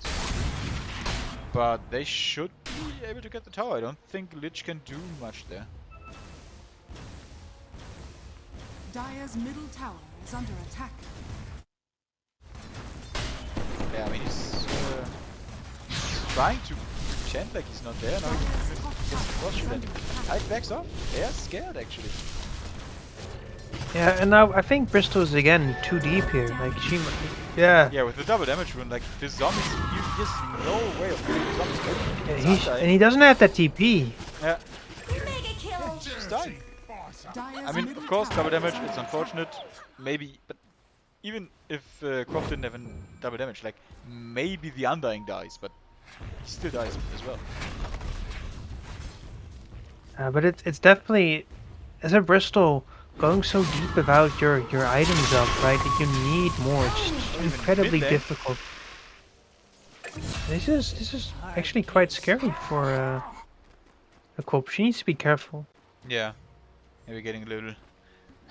Like that's the one downside, right? If you're getting ahead and you feel you're very strong, you get a little bit cocky and you think, "Oh, I can do that." And then you just happen to blink into 3 heroes, and all of a sudden you find out you're not actually that strong, right? You're strong, but not that strong. What do you think about the itemization of the book?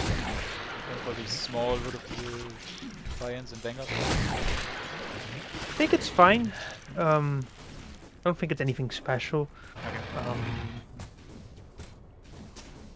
Yeah, I don't know what to think, because like the thing is, right, you're building these items to kind of group up with your teammate, I would say, but then it's really hard to do that with your lineup right now.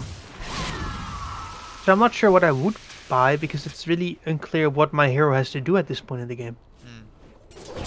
By the way, Viper actually opting for the Word of Aegis.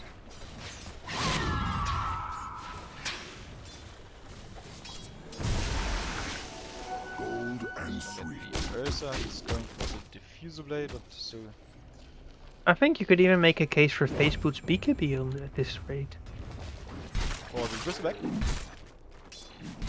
Or for the weapon? Sorry, what did you say? Who needs the BKB and face boots? I think maybe the Bristleback just needs a BKB and Face Boots so he can just keep going in these fights. I fear that without them he might just get stun locked and have a tough time, because with the Gush, with the Queen of Pain, Shadow Strike, with this Tombstone, there's so much that's gonna slow him down. Yeah. Like, of course you want to have Aghanim Scepter and stuff. Oh. Nice dodge there of the bushwhack. Looks like there won't be a fight. Actually, Ursa has to be a little bit careful.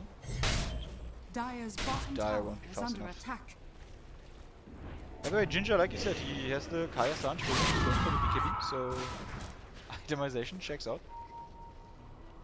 So they should know about this ward and will be able to reward it. Yeah. Yeah. Dire's bottom tower Coming is up. under attack. On the other side, deep wards into the enemy jungle from the Dire. Oh, Lich ulti.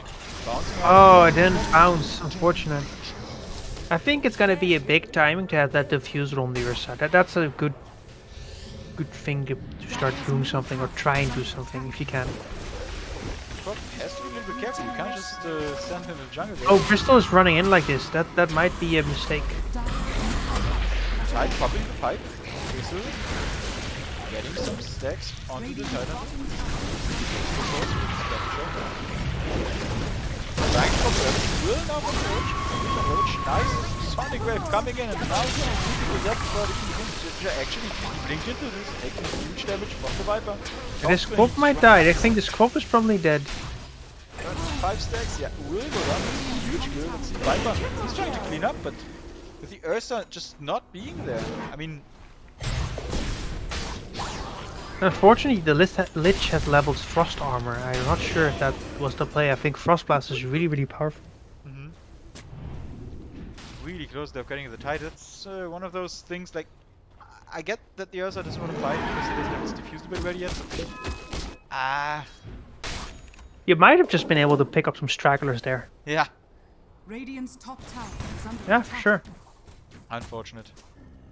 Now it looks like Dire, they I mean, Radiant's Quop died, structures that's are important. fortified. And it looks like Radiant will be able to even hold that team. Yeah, this is like really having a tough game there.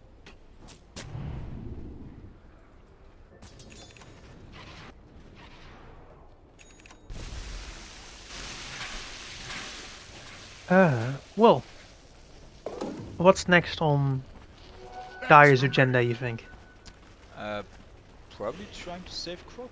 Like, looking at Crop, maybe. Snapfire will go down there, tries to get himself out with the Glimmer Cape, won't be able to do so.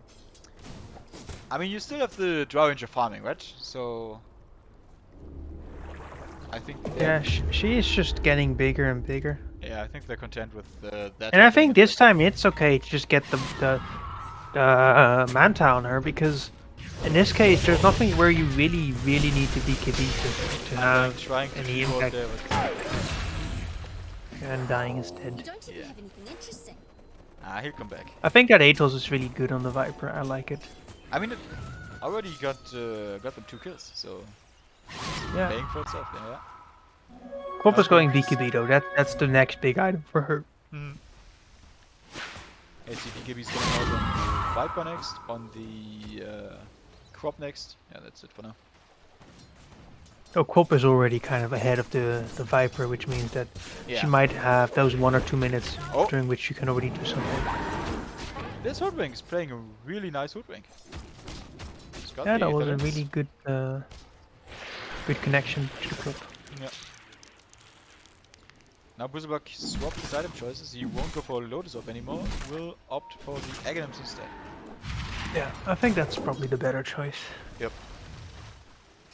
Because Oh, too bad he drops the Dragon Skill. I think the Dragon Skill is right. Reza is trying to sneak the rush, but there's no sneaking. Dire knows about this, but like Radiant, they are in a position to Dire's top tower is under attack. I'm not sure if it's gonna be in time. I think it's too late. Instead, I mean, they can glitch, but Dire's top tower is with a under Titan and attack. not Still, I'm having not the sure blink how weapons. much the Ursa can do with this without having an BKB. It's Radiant's bottom tower gonna be is destroyed. even if you have that Aegis, you might just end up dying twice while getting kited. Dire's top tower dying. is under attack. Okay. Blade May will be enough to stop Viper from unloading all of his Yeah, you damage. don't want to hit that if you're a Viper. That's not a fun thing to hit. Yeah.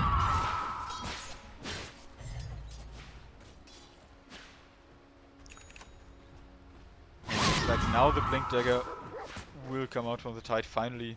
By the way, if he goes for the refresher now, he won't have mana for double ravage. Like, especially with the pipe, it won't happen. Yeah, that's So, not gonna be feasible. If I- you wanted to use any other spell than Ravage, Blink, Ravage, then Yeah.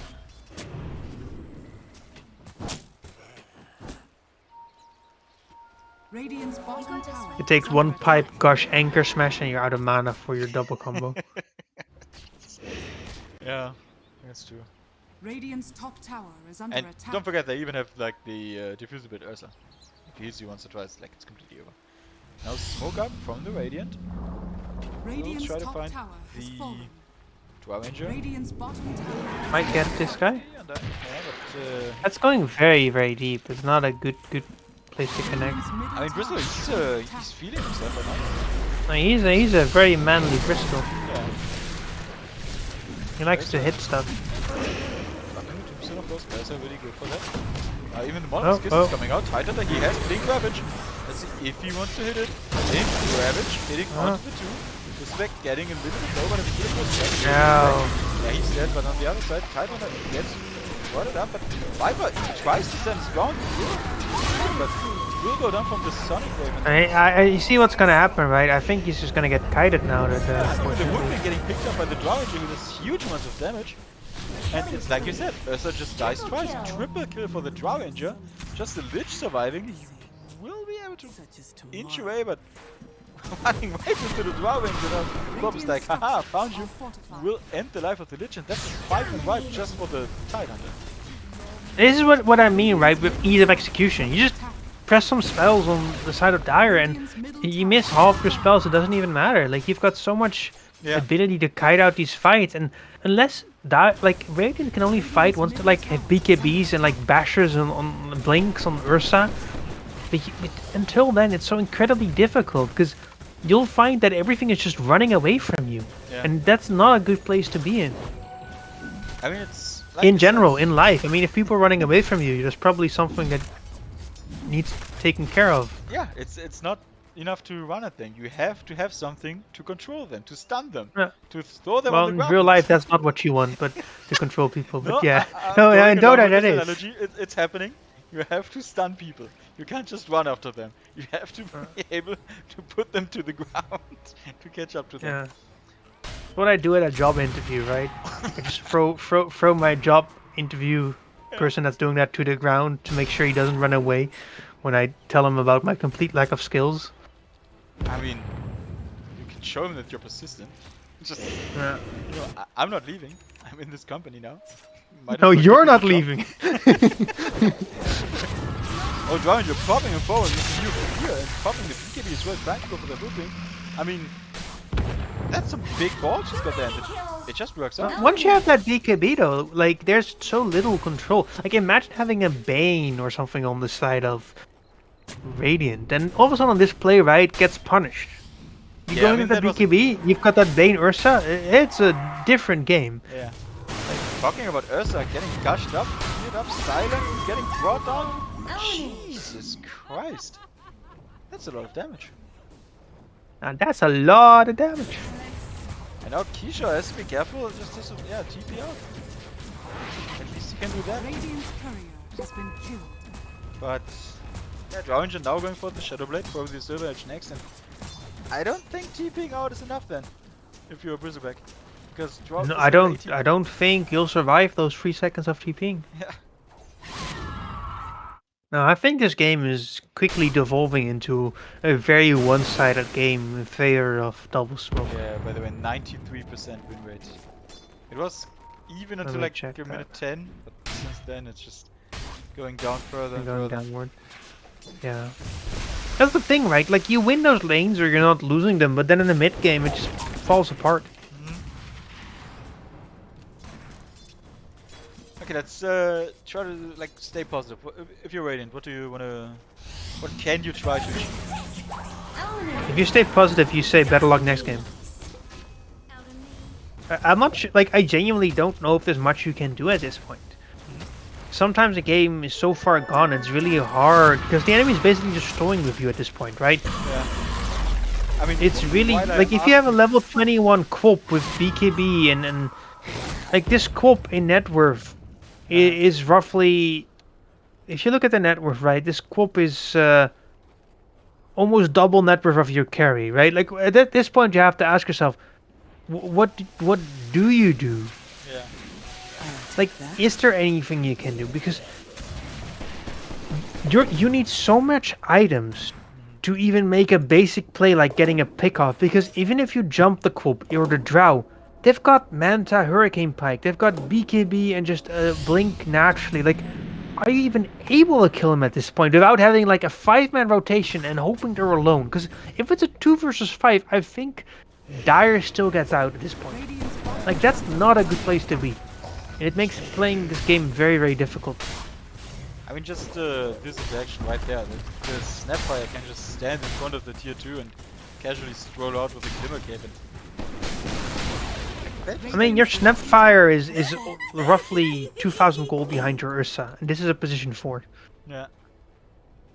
Like, the position 5 Undying has more net worth. Yeah, I just was about to say like. His Undying is a very, very chunky boy. A lot of farm.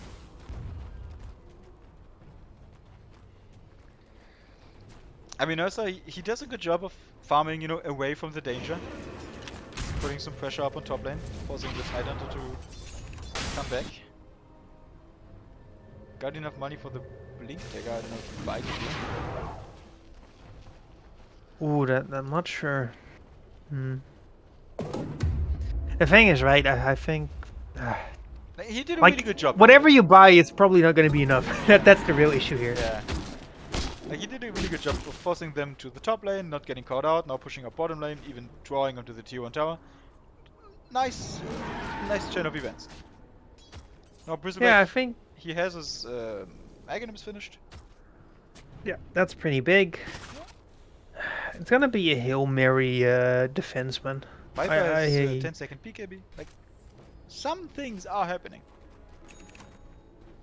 I hope the shining light for Radiant at this point is that maybe Dire gets a bit too cocky, right? And they underestimate the fact that there's now a little bit more items. Because if you don't expect that BKB and that Aghanim Scepter, maybe that is enough to not necessarily, you know, get steamrolled by Radiant, but go so deep that you forget that they've got these extra items and they might end up just killing you because of it. Run away, little buddy. Run! Oh, That was well using the knockback. Big brain plays coming out there from the Hoodwink. Dire's bottom Actually tower gets is out. under generation. I had... that's some nice game sense right there. I wouldn't have thought of that in like 10 years ago. Then again, That was really nice. Well done. So I can't tip the players, but I tip the Hoodwink. yeah, for sure.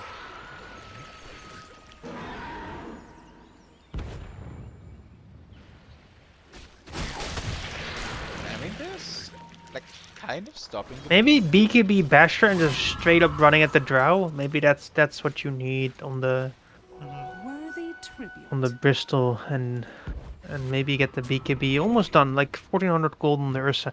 This actually, right? If they play it well and Dire gets cocky with these items, they might have a chance. I'm betting coffee. Usually he's just standing onto the crop like, I'm not afraid of you. Now they're finding Snapper, Lich actually going back onto the crop. Just 2 people there. I don't know if it's Dire, they really split up, but... just, Like, this is the downside of focusing 2 heroes at the same time and now both get out. yeah. Like you said, that's the lack of stuns that... I get I why they mean, want all your to. cores lack stuns, right? Like, you've not a single stun on your cores, basically. Yeah. I don't know about the BM from Riven there, but jeez. Now they're going for the Roche. And this is probably gonna be the Roche to finish the game. Yeah, you can get the Aghanim shot from Raw Ranger. Why Yeah. not? This is probably the end of the game. Immortality. Yeah, I think this is gonna be the final fight. I even now with PKBs, now even Aegis on Drow. If they could have sneaked Roche with the Ursa, right, and got that shard and Aegis on Ursa, maybe. I see a big problem right now. Ursa doesn't have a TP. Yeah, that is unfortunate. I mean, his Fury is flying out, but if Dire would have just decided to run down mid, then Rex would be down before he even got his Fury. By the way, just Fury is camping. Secret shot. Yeah, no, for sure. Yeah. Like, luckily the courier's arriving now, and like Dire wasn't pushing. But yeah, like if you leave the base like that, you better make sure you have a TP when you're needed, Yeah. because it's all hands on deck with these fights. Oh, they're actually trying to make a play onto the Snapfire. Will probably be able to get them. Dire really far away. Yeah, Snapfire dead, but I don't think Dire cares. But then again, right, this is 4 people committing for position 4, that is the lowest net worth, and it still takes them like 5 seconds, 6 seconds to even do anything. That's true. Now Ranger gets spotted up. Nice damage, but huge damage, but actually Viper getting really up. Ranger still alive. Tomahawk popping up on background next. Ranger still surviving. Everybody drops. Titan goes down, but on the Radiant side, that's heavy casualties. Actually, Viper still going strong, still standing in the back, and they are holding. I didn't even see where Crop went in and put a Sonic Wave, but they somehow... it's not the worst thing that could happen. Oh, but now Crop... Nice force stuff away from the Ridge. Will probably cost him his life, but at least he saved his core position. Or did he? Yeah. Viper buyback. Oh, this game, it's out of control. I don't think there's any coming back for Radiant at this point. Yeah. Oh, well, they're... they get the well, fuck without they buyback. have to prove me wrong. No, they're running after the right. Actually, they are. They did catch her with the Dust of Appearance. Yeah, but she's too fast. Yeah, sadly. Don't underestimate. And even though, right, like they got a kill, it's in the grand scheme of things, it's just not enough. Yeah, but you know that's Divanche basically for you. They don't care. They never give up. They keep on just throwing bodies at Opium. you. And it kind of worked. I mean, it does feel good to kill the raid boss Quob. And saving your melee barracks. Yes, I'll sure. take that. Like 35 minutes in, lose a range barrack. That's okay, I guess. It's not the end of the world. It's not okay, it's acceptable. Yeah, I mean, of It's course. not like, you let's do don't this want it to again. happen. And again, Tomorrow, like, same time, my this- range barracks. Nah. this Titan are going for the refresher. He's just wasting items right now. He's just wasting his money. There's no way he gets it off. No, it's about sending a message. Probably not a message about how good he is at math. It's sending a message about how good he is, even though he can't do math. I see. Yes. I mean, he's holding on to the gauntlet. No, he doesn't. Use that.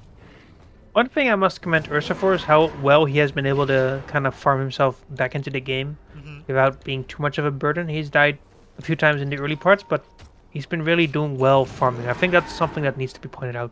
Yeah. For sure. All things considered, I think Radiant still has done a pretty good job just finding farm around the map.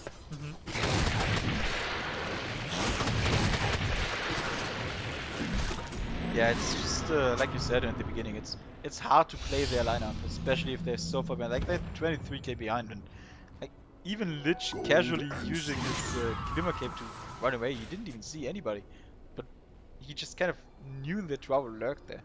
And now, I mean, Aegis runs out in 20 seconds. They have the timer right. Drow has to be careful. It's 10 seconds. And she barely be able to use it. Okay. But hey, that's Aegis. Sure, just dropping in this to say, I'm respect. Lich will be coming out now. Time, kind of go. Drow actually forcing herself into the side of them. That's again really no nice bounce. That's right under that. No Ravage coming in. Kishore getting dropped down by the Drow Ranger will probably out. And on the other side, Ginger getting down. That's one more hit on the Viper, please. Kill him for the love of God. No, he links away. So yeah, 2 for 1, kind of 2 for 2 trade because they, you know, the Aegis.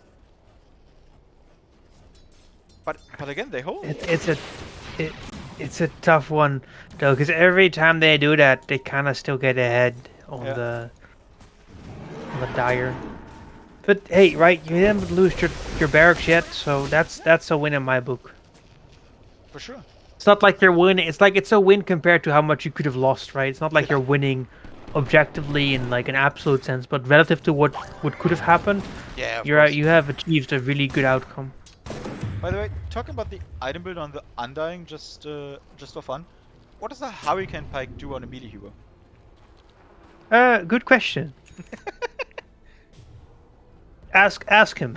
Okay, I'll make sure to ask him. I mean, like... I mean, it gives stats. It gives you a 4 staff, but it doesn't really do much for you other than that.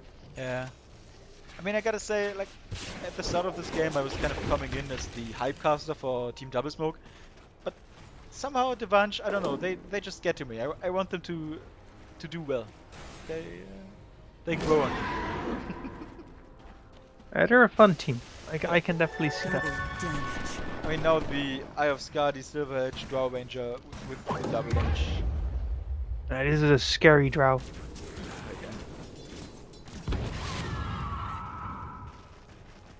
Unlike the Drows in my pub that just, you know, die 9 times in a row and then blame the team.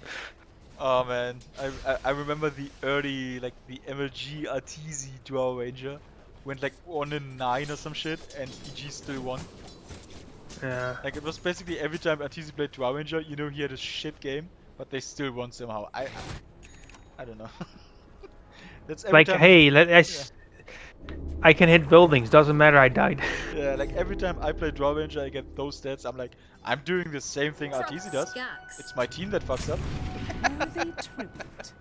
Exactly. It wasn't me. I'm doing the professional thing, right? This tactical feed. Yeah. The dire support, they're kind of again there. I mean, Raiden. I mean, of course they're scared. They don't know it's just the supports, but Dire still has to be careful. They can still lose it.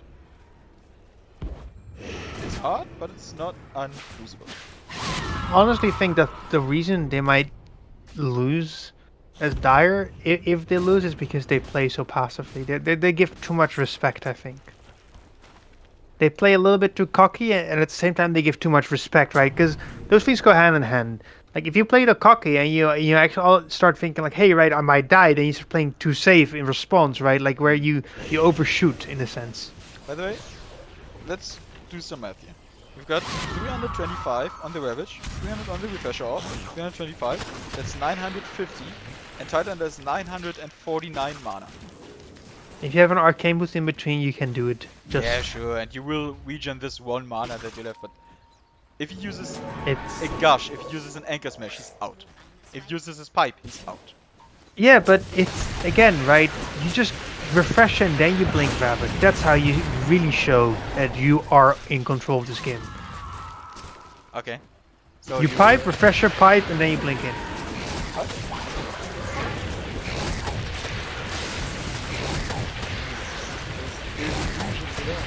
I mean, backup connection is there.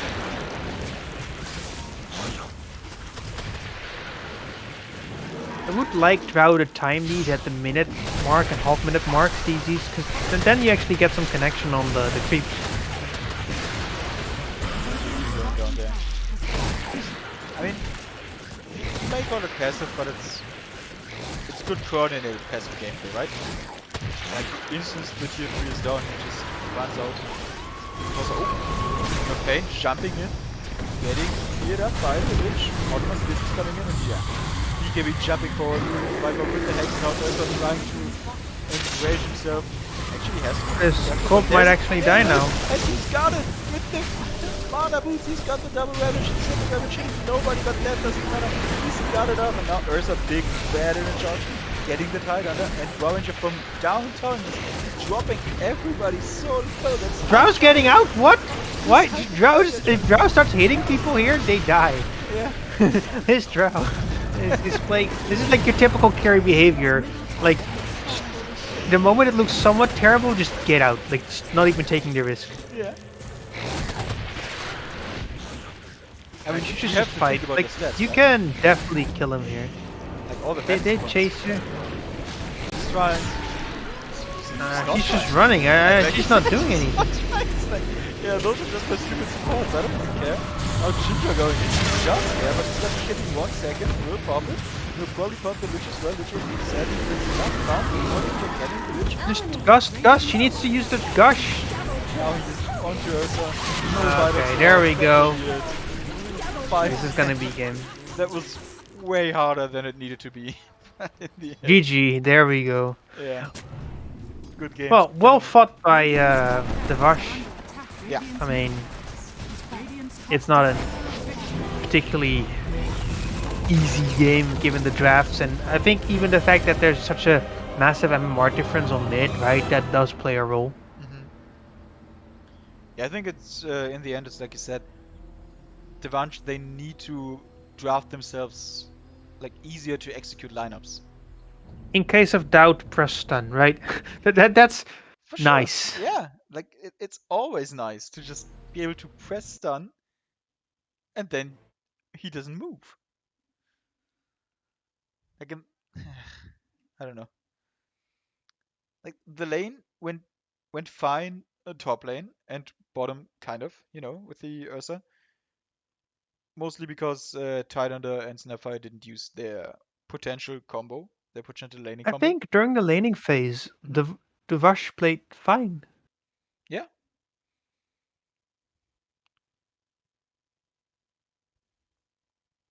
It's Yeah, just but, in with the that, mid game. congratulations to Double Smoke. Team Double Smoke, they win 2-0 against Devanch. And I have absolutely no idea how the other games are going. So let me check if I will be able to see that as a group stage. And it looks like nothing has happened in the schedule there yet. So yeah, for now, we know it's a 2-0 by Team Double Smoke. By the way, 21, 2, and 12. That's really nice performance by Ginger. So it's probably good he's a stand-in for them. I think he kind of earned his spot now, right now, if he wanted to. Yeah, I think Team Double Smoke looks really, really solid. I think that they found a draft right with the Tide and the Undying, and it's working for them. And props for sticking with that draft. I think if it ain't broke, don't fix it. And I genuinely believe that with drafts, right? You don't have to be fancy and play something cool every game just to show you can. Mm-hmm. Just pick something you're good at and show that you're good at it. Yeah. By the way, the timing is... I mean, they could have done it a little bit better. Like, the next game was supposed to start at 10, and it's 9 after 10. So, guys, we're on a schedule here. Please be faster next time. Yeah, how dare you procrastinate finishing this game? Like, if you want to make it easier for us, right? Just do match fixing, decide who's going to win before the game, right? And just make sure that the whole game is very obvious you're losing your lanes. Like, just don't even leave the fountain, right? That way we can actually make proper schedules, right? Now that's the real point of this tournament, to make proper schedules. Yeah. I remember it was this NA stack of Capitalist and Blitz and who was it? Like this casual caster stack, right? They fought all the way in the upper bracket up until the open bracket until the grand finals to qualify for some major or maybe even TI. No, it was some major. They broke their opponents in game 3 and like without buyback breaking them. I mean, they won, right? And then they called GG because they were like, okay, we won the game kind of, but we're not able to make the major because we have jobs. We have to cast the major. So you go there. Maybe it was for the group stage of the major. I don't, no idea, but I think it was for the regional qualifiers, the closed qualifiers. They got through the open qualifiers, and then they won they in principle they won the open qualifiers, but they gave that spot to the closed qualifiers to another team. exactly, yeah, the open qualifier spot for the close qualifier. That was just so stupid, honestly. I mean, I think that's great sportsmanship, though, right? To not realize that you're not gonna do it anyway, right? So you might as well give the spot to another group of Yeah. people. But I just love how they really did their best to win the game before they did that. They just wanted to But show I think that's themselves. good, though. Yeah. If you like that, commit to the end in that sense, right? Where you're not playing any different than you would normally, right? Mhm. Like you really give it your all. Yeah. Anyway, Fun times. I'll be off. Okay. It was a pleasure casting with you, Max. Same. And I'm looking forward to tomorrow's games. Sure. Good night. I will be staying here, maybe waiting for the third game of the night. That should be happening sometime soon. And yeah. Oh, see you I thought it was best of 2. Yeah, it is, but the format of the games is that there's another game happening right now. Game 1 of Panini Boys versus Double Smoke. Ah, okay. And then I tomorrow see. they will play the second game of the best of 2 series first. I see. Yeah. Okay. Well, best of luck and bye-bye. Yeah, thanks. I'll just See ya. check the other stream really quick to see if they're done yet. I think it's Weaver stream. By the way, I'm just talking to myself right now. So yeah. Okay. Bye-bye. Of course, I'm talking to you lovely people, the stream out there. Where is it? Secondary channel. Let's switch that up. Getting the game capture. Nope. Do I even have that? No, I don't have that. I'm creating a new scene so we can see the other game. Just give me a second.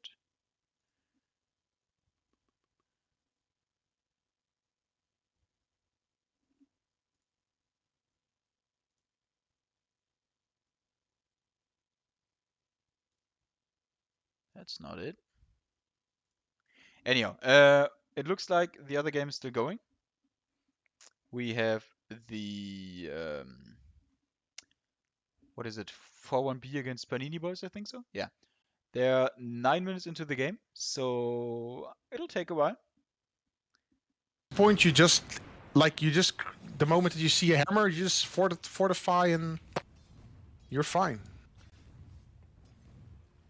I'll try to get the stream to watch this one instead. 3 lane for Seedock at this point, so Hold on. Yeah, they catch out with shackles.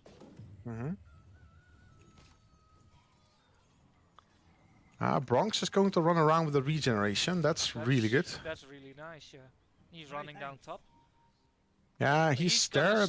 He's gonna steal stacks. Oh, he's gonna steal stacks. Oh, he knew that they had stacks there. Yeah, they have a ward there. Ooh, But nice. do they know? They know. Yeah, They know. they know. They know. Oh, but this is problem because he can't hammer because I think. Good start standings. Ooh. Stacking stance. Ay. He only got the small creeps. Ooh. Oh, that was really close. Yeah, but Seedock is just standing still. Don't know what happened there.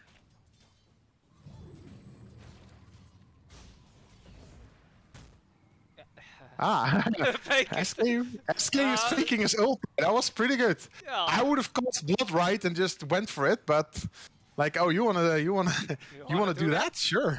Sure, why not? Are you sure about that? We haven't seen. Ooh, Admiral Lucky got his soulbind, so Yeah. he should smoke up maybe with the Doom. Thanks. I was just Yeah, I think the most other important part stream is really region quick. for him now. Like, They're done yet? should do it's, something about sustaining better. Oh, well, he's getting hood. Yeah, so Tranquil Boots pretty early on Grimstroke would be good. Let's see, Slaurin already has like the kind of small items. He went for Hand of Midas as well. This Doom is going to be very freaking rich. Yep. This Doom is going to be an issue. Um, Oh, double Doom. Doom? Oh, he has 10 no mana. mana. He missing 10 Oh, mana. that sucks. Well, double X mark. Yeah, but double X mark. Oh, what's Bronx still doing there? I think this is going to be a problem. As in, Slaurin is going to die? Like he had no mana for Doom. Yeah, 10 mana Oh, short. that would have been a completely different fight if he had mana for Doom there. It- Oh, Ipseed rotates and wants to now play with a Bloodseeker. Yeah. With a Maelstrom. I'm not so sure about, like, this is pretty good. Like, Storm gets really easy farm here. Yes. Like, yeah, that's free gold for me as support. Yeah, why not? Why not? Take that anytime. Like, Mhm. mid tower still standing. Fortify and... Yeah, I think the 12-minute and OD with the hammer and the tower still standing, that is... Yeah. And he has no ult, so they should know now that if they go upon this OD, he's dead. Because Slaurin is there as well. Look at this, look at this, No, look no, at no, Smith. No, no, no. Yeah, he's dead. He is very freaking dead. Oh. Oh, no, actually not. Astral is. Doom him. Yeah, you just doom him and you just hit him. And Oh, they missed. he's actually fine. Like, I should Yeah. stick around. And he has a solve with him, so. This is Problem problem. solved. And he's good. to go. Everything got committed though, so there's no Sand King ult. Oh, They know that. Wretched. They know that Wretched is there. Oh, nice. Oh, cookie, that was- nice cookie. Nice cookie. And I think we're gonna have a dead squirrel. Seedog committed also to TPing mid. Yeah, I don't know why he did that, but I think they really want to kill. Oh, ult! Oh, double ult. But What? There's this. He's dead. oh, They're just gonna ult. Oh, this is so bad. Oh, this is so bad. You cannot fight like that. Felicia. Maybe Felicia or Julie was really close on both of them. But he scored in the middle. It's Yeah. not football. And Ipsy has free time. Just click. Yeah, so does Zedok at this point. So, Well, he's fast, Seedog. yeah, that's typical Bloodseeker. Ferrari I man. think Ipsy going for the fuels is going to be interesting. Yeah. Like, It's going to be a timing where the hero becomes really problematic. and I love what Panini are doing right now. It's like they're pressuring this mid tower like crazy.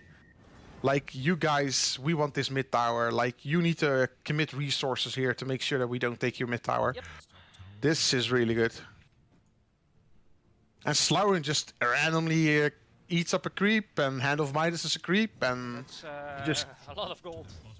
yeah, he just goes like, yeah, I don't have to last hit. I just eat up everything that I see. Yeah. And Seedok is free farming as well. Like, Yeah, but he's not. oh, Well, it's like, and now they need to. He has hammer still. he still has hammer. Yeah, I think it's not per se good. Oi, oi, oi, oi, oi. Ooh, that's a bad He is- position for OD to be in. You really want. Ratchet is also dead. Yeah, this is good because now they can take the mid tower. Well, they got the I tower, don't- but that's not worth it. Yeah. Dire's top tower I have is the ulti on Snapfire, so bottom tower Yeah. is in danger. and they have no F, Dire's top no tower mana. has So, fallen. like Sudok needs to buy some clarities maybe. Like Yeah, this is probably. the same with Ipsy. She's always constantly out of mana. Get clarities, guys. Oh, look at mid, look at mid. Aye, aye, aye. Radiant's bottom tower has fallen. They know that Julie is there as well. Okay. They're forcing that they have to react to this mid thing. And that's the part where this becomes really interesting. They're Yeah. just forcing them to Oh, do he stuff has in a the mid blink. lane. Yeah. It's just they're forcing them to commit resources. I like that a lot. There's still a big neutral stack on both sides. Doom just goes into the jungle, eats some creeps, and get some gold, and He's also got a blink on Doom. yeah. Yeah, I think Doom, the moment that he gets a BKB, he's just gonna blink BKB and create a whole bunch of havoc. Ipsy almost got her. She got her diffusal. Yeah, that's a big item timing where they can potentially fight. So BKB blink. OD is like still farming in the jungle.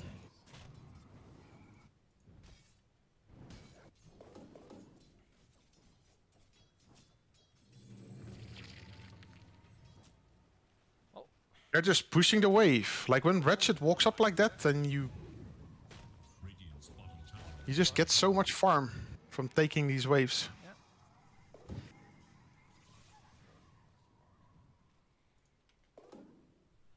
Bronx is taking. Oh, Bronx got the heavens. Oh, that's gonna be a problem. That's gonna be a problem. Yeah, that's a really good item. Yep. Yeah. Like, but who's gonna make the move first? Like, I think they're still gonna try to pressure mid tower because they wanna like level out the mid tower that they've lost. Yeah. But if it's a good idea, look at Ratchet? this, Ratchet. Can't do it solo. No. Well, he had Julie behind him, so Yeah. it was kind of okay. But Bronx, the problem with Bronx is he can just 43k return. HP. Yeah, he just X marks the spots and returns, comes with full health into lane again, and can like start screwing around with people. Oh, Bloodseeker also got a Heaven's Hellbird. Okay. Okay. 2 pieces. Oh, Ooh, they missed. that was. They They missed. missed Ratchet. Oh.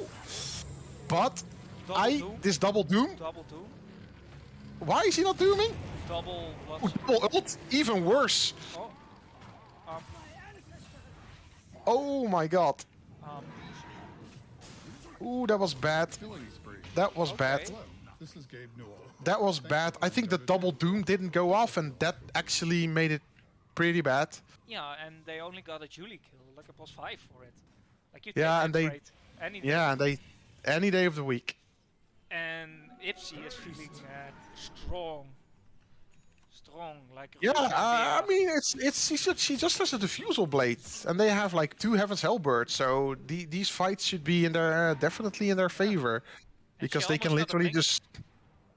they can make this Ursa like have- do no damage. You have haste. You just run at slowing.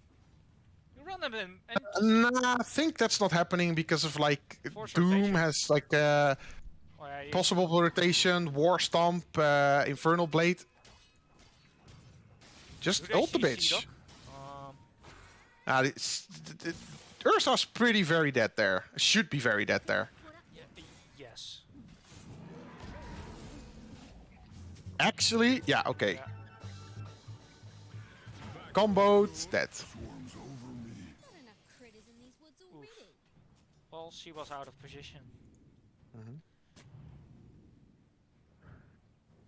Yeah, showed a bit too long on the wave.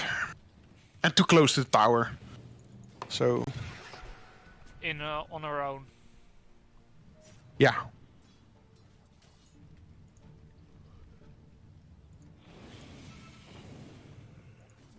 Oh yeah, Seedok is going for Aghanim's shard. That's pretty good. Yeah. It's a lot of damage. It's the 2% max health damage. It's a lot. Oh, he has it already. Yeah, he has it. Like, first item he bought like when 20-minute marker hit. I think BKB is definitely gonna be a good item for him. Oh, they double TP. They- Yeah, they know, but they know. Yeah. They're gonna collapse now if they are smart. Like, they push out the mid lane and then they collapse towards where the bottom. Yeah, they sandwich them. Panini, and then they just sandwich him, but... We have our first 4-staff already. Mm-hmm. On the Felicia, on the Snapfire. Mm-hmm. I think they really need to.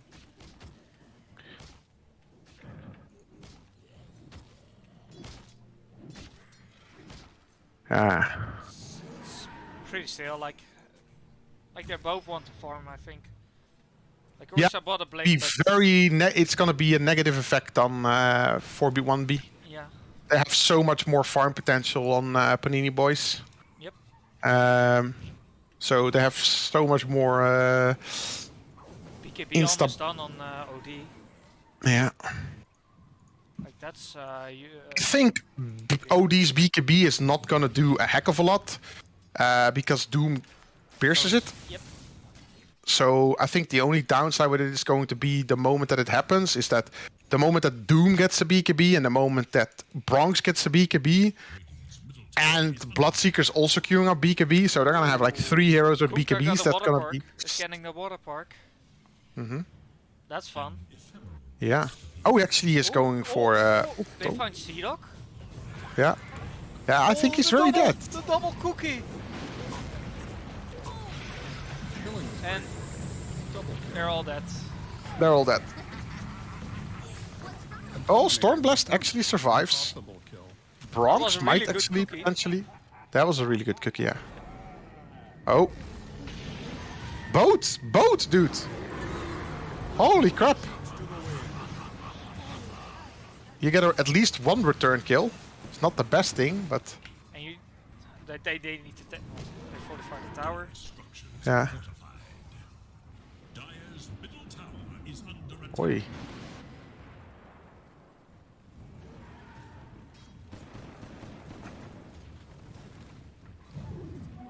That was a really nice cookie there. Yep. Blink out from Ratchet. I think the communication on Panini, and I need to talk with them about this, around the Soulbind Doom combo is a bit off. Yeah. It's like you need to wait for the Soulbind to happen, and then as Then- Doom, you just blink in and a Doom. You just Doom. You don't care. Yeah. And Blink because the cast Felicia's range is dead. absolutely horrific. Oh, there's there went Ursa. Ah, that's Ursa. I was meant to have this. Ursa pretty long way for BKB. I think you kind of wait for that. Okay, we see a 4-staff on Grimstroke now. That's good. Yep. And he gets He's a probably shard. and he probably queues up shard. Yep.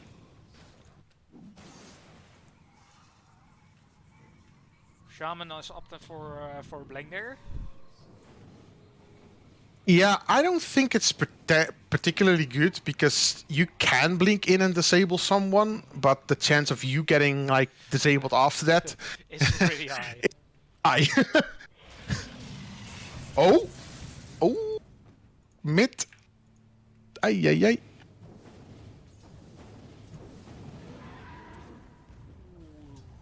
Hex for OD next. Mm-hmm. I really want to see in Lincoln's like. But it's too much single target spells that with one block it's not that great. Oh, smoke popped. Are they smoking as well? Dire? No. Yeah, no, I don't. They have though. They have a smoke, but I don't think it's happening. It's not needed. Well, actually, scrap that. No. The DD bottom. There are a lot of DDs in this series. Yeah, it's all.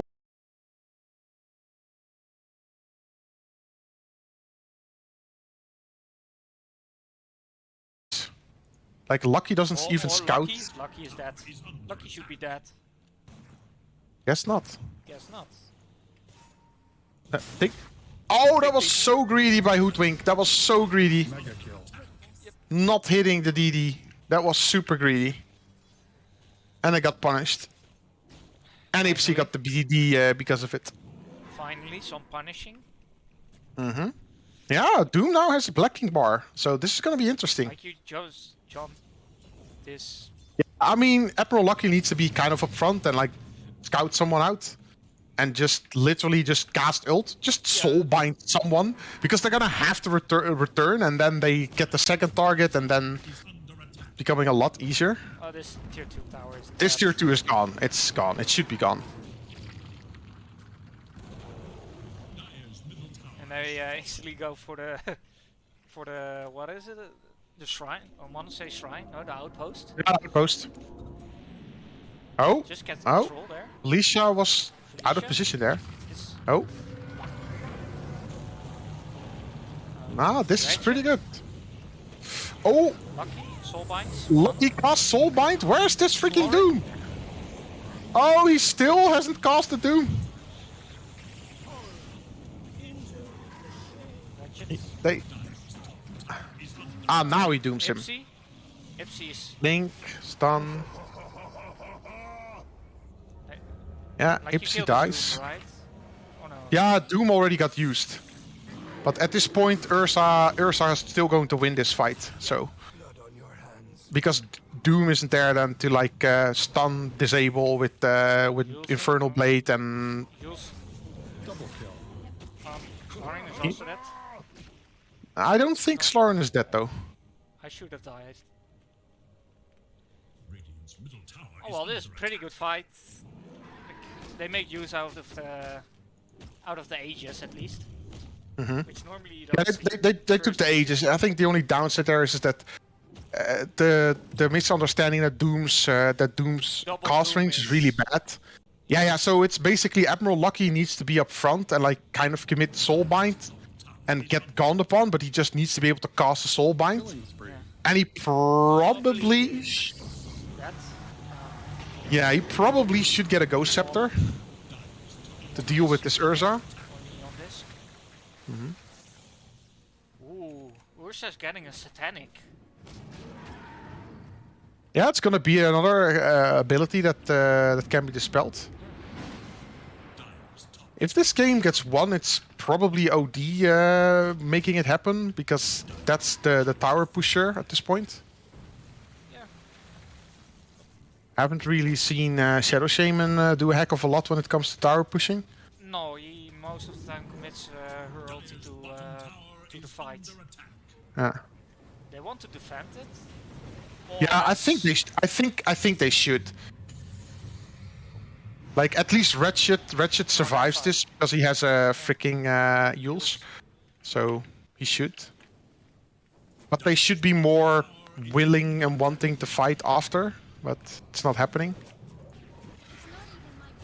Rick is getting some free. He gets a free. Okay, tower. they. Yeah.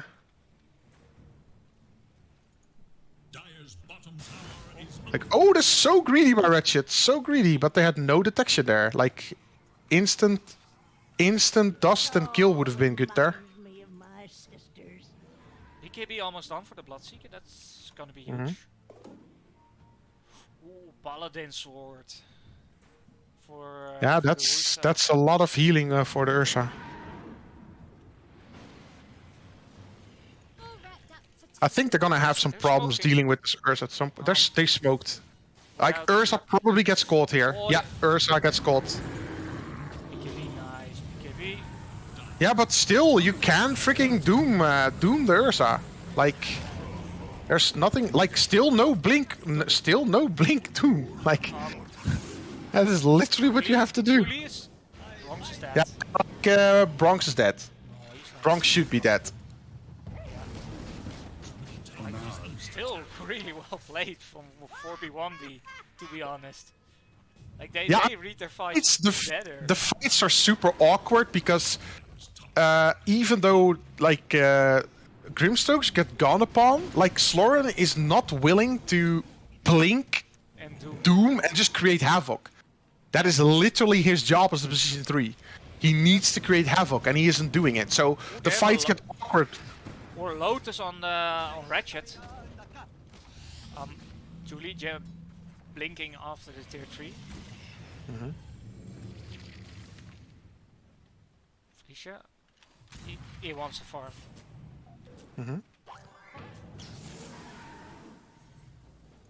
Like they're getting control again, like last game. Is Yeah, this not but a the problem- casual the- Panini Boys throw? I think the problem now is that they don't have somebody that can like win the fights. Like Yeah. the only thing that could potentially get out of hand is when Grimstroke gets Aghanims, Got twitchy. and then Urza starts slapping himself. That is the one part that's going to be a problem. They're If he's smoking, able to cast, so if he's able what to do you- cast Soulbind, What do you think But- they want to do with the smoke? Like, I think they're just going to try to find somebody and kill. But it's going to be difficult for Grimstroke because Grimstroke, Oh, you should have saved. it's dead anyway. Yeah. Whoa. Okay, SK stopped. Oh. Nah.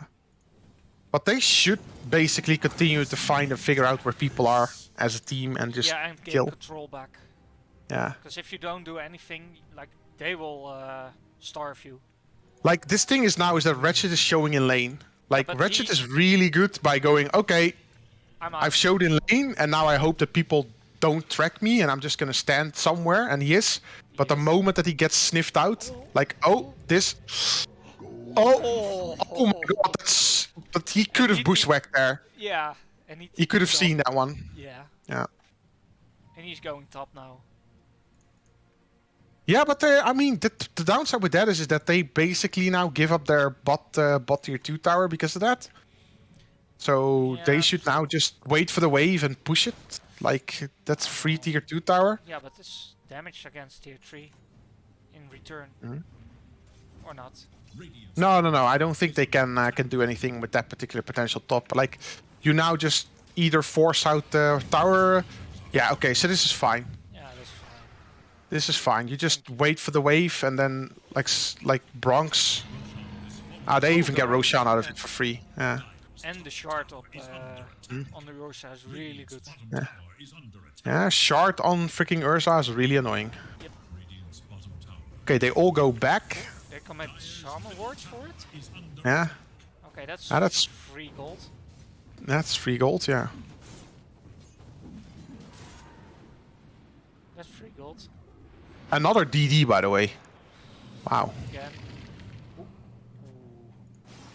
Close one, blink out.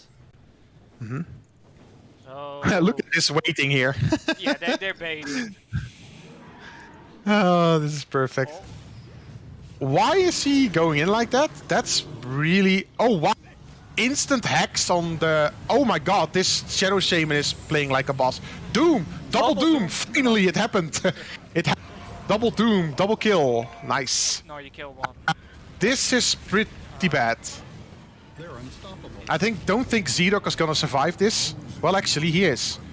Well, Ipsy is. Oh, this is bad for... This is bad for Urza. This is really good for Zedok. Now he's running. He's Nah, it's out gonna- with a pretty good TP. That's a good TP. Instantly recognizing that there's no stun left. And there wasn't a stun left, so... That was really greedy to go up there. Yeah, I think Fey Grenade by Kunkka wasn't used. Could have detected the person. True. So... That's small things. This is like going high ground when it's not needed to go. Ooh, the hacks now. Oh, there's the Hex. Yeah, I think they're gonna win it based on the disables that they have. So it's like the blink in from Shadow Shaman. Shadow Shaman is able to take out 2 players in the fight relatively early. Yeah.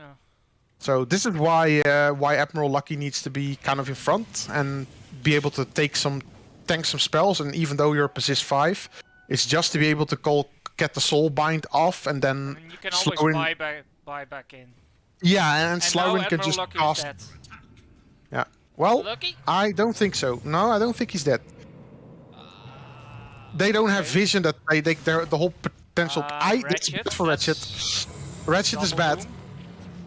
No, Oh, no Doom double is not doom, up. but double other shite, which is bad. Ay, ay, ay, ay, ay, ay, ay, ay, ay, ay. Yeah. Shiruka's No, dead. yeah, Beaker doesn't click BKB again. Like, he can survive that, he just needs to click BKB. But he doesn't click BKB. Yeah, then it's difficult to survive it. Ipsy. You see Bronx? Yeah, I don't think Bronx is too worried. Heaven's Hellbird cannot be dispelled, so... No. Like, the moment that this jump is just you Heavens and you try to get out after that, so... Well, if you jump and while she's enraged, then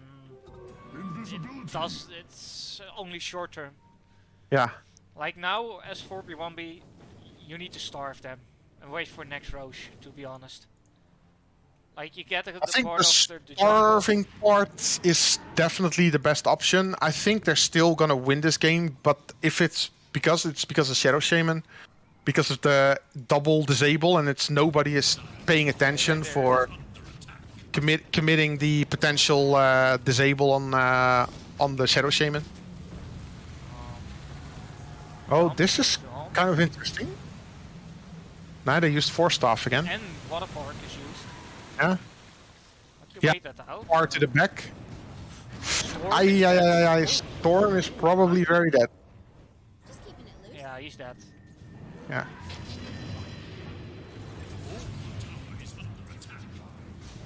Oh, Bronx. They don't See have Ratchet? vision? Ratchet? Oh, Ratchet just got off there. He's like invis, he just got. Oh, double. Ay, ay, ay, ay, ay, ay, ay. Finally. Yeah, that's double Too doom deep- again. Too deep again. Yeah.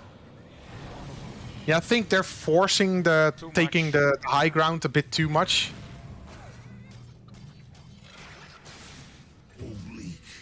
Yeah, Then you I don't need think. to dive okay. past your freeze. Like why you go there? It's I mean, they poke the tower, and then it's like the double doom gets popped in 2 fights, and then it's kind of okay. I think Slowin got the point that he needs to wait yeah. for the spell to be committed, and then it's fine.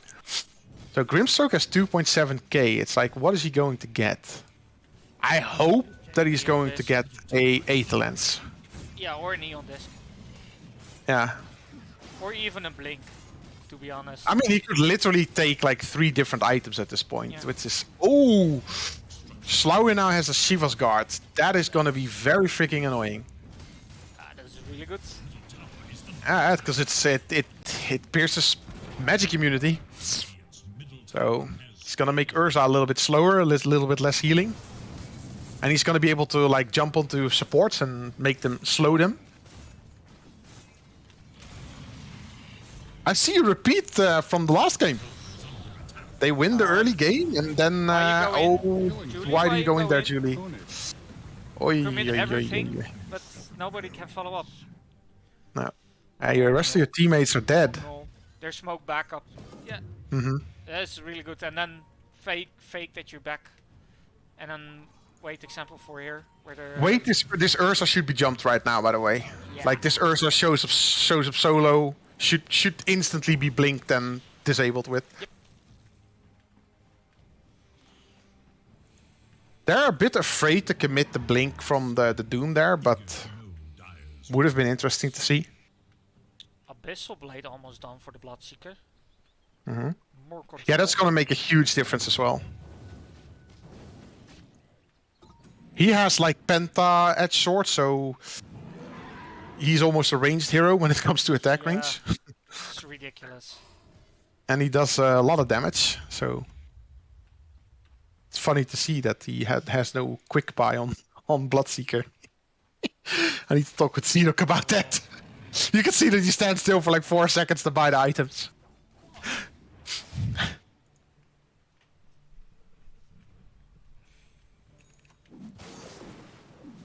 Okay, I don't think strong that's a force. huge deal, like quick buy. Like, to be honest, I don't use quick buy as well. Ah.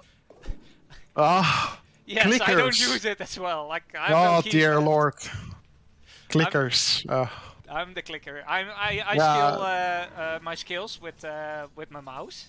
With your mouse, yeah, okay. Yes, I don't do it quickly. I just click on the icon and then I level up. And I still do use WASD as camera movement.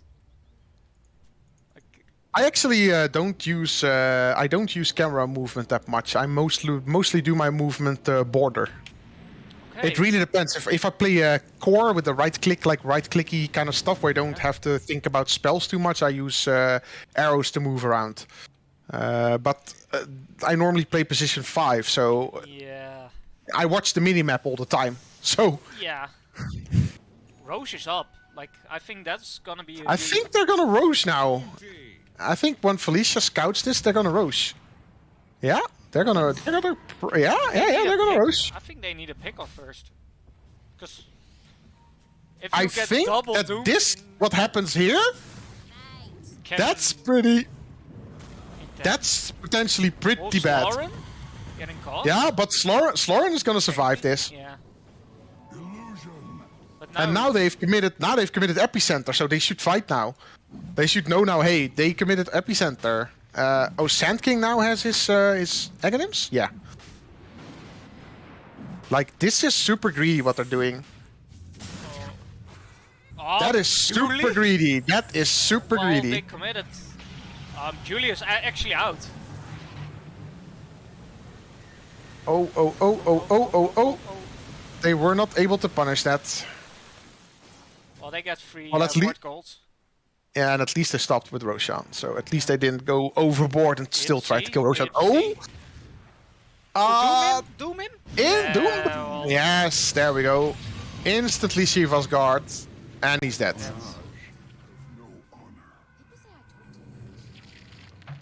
Oh, still got the SK. Oh, we're gonna catch the SK. No. Blink. Ooh, that was close. Oh, Reggie and he is stuns. dead. Ooh, Jules? no, Oh. he wasn't able to use there. No. Yeah, but oh, Raining, look at raining. that. Well, they should just BKB and commit there, but they're not.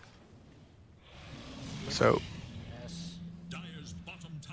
yeah, no now mana, it's a on, free no mana on Roche. Bloodseeker. Just So free now Roche it's a for the free night. Roche, and especially Oh, no. with his DD. Sea-Dog steeping back. Yeah, has no, like he also has no mana, so Oh, yeah. I think they should have gone. I think they should have gone Roshan there. Yep. They are committing on Roshan now. They're telling go Roshan. And the Sea-Dog is DD again. moving. Yeah, but Sea-Dog should definitely get himself some. Get it on Bronx, and Bronx just hits hard as well. They want to fight it. Yeah, I don't think they should. Sea-Dog is coming with DD. Mhm. Oh, Julius This is bad for them. no. This is really bad for them. And he instantly doesn't ult on 2. Oh, he does now. Okay, so Julie had Aeon Disc as well. They're all dead. Oh, they're all dead. Well, Ratchet is gonna kill. No, he's not gonna kill anybody. Yeah, he's got Oh, he actually is. They actually got lucky. Lotus. Oh, You just E? Or not? no, not. Ah, now then you just go free Roshan. With DD, Cheese, and Aghanim's Blessing. I would love. give it I would to- say Doom. Yeah. It's a 6-second increase and a break. It is. I mean, dual. I'm not so sure about the dual rupture, but it's pretty good as well. I was thinking of Hoodwink Scepter. Yeah, that's kind of okay. Yeah, It's Doom gonna be gets Doom. it. Yeah? Yeah. Doom gets it. It's the most useful one. It's a break mechanism, which is of course super good versus Ursa. So Ursa cannot commit to fights. This Ursa, if this Ursa shows, this Ursa has an issue. Ooh, this Ursa shows. Ooh, they got the lane though. Yeah. They instantly detect it, but they're going away. Ratchet is Ah, looking they're gonna out. go for Ratchet. Ah, No, okay, that's pretty good from them. Like yeah. they I mean, they pushed out- push 2 lanes. Yeah, they just push 2 lanes and then they have to go back. Yeah. So, So they forced them back. pretty good. Ooh, shard picked up by the Snapfire. Nice.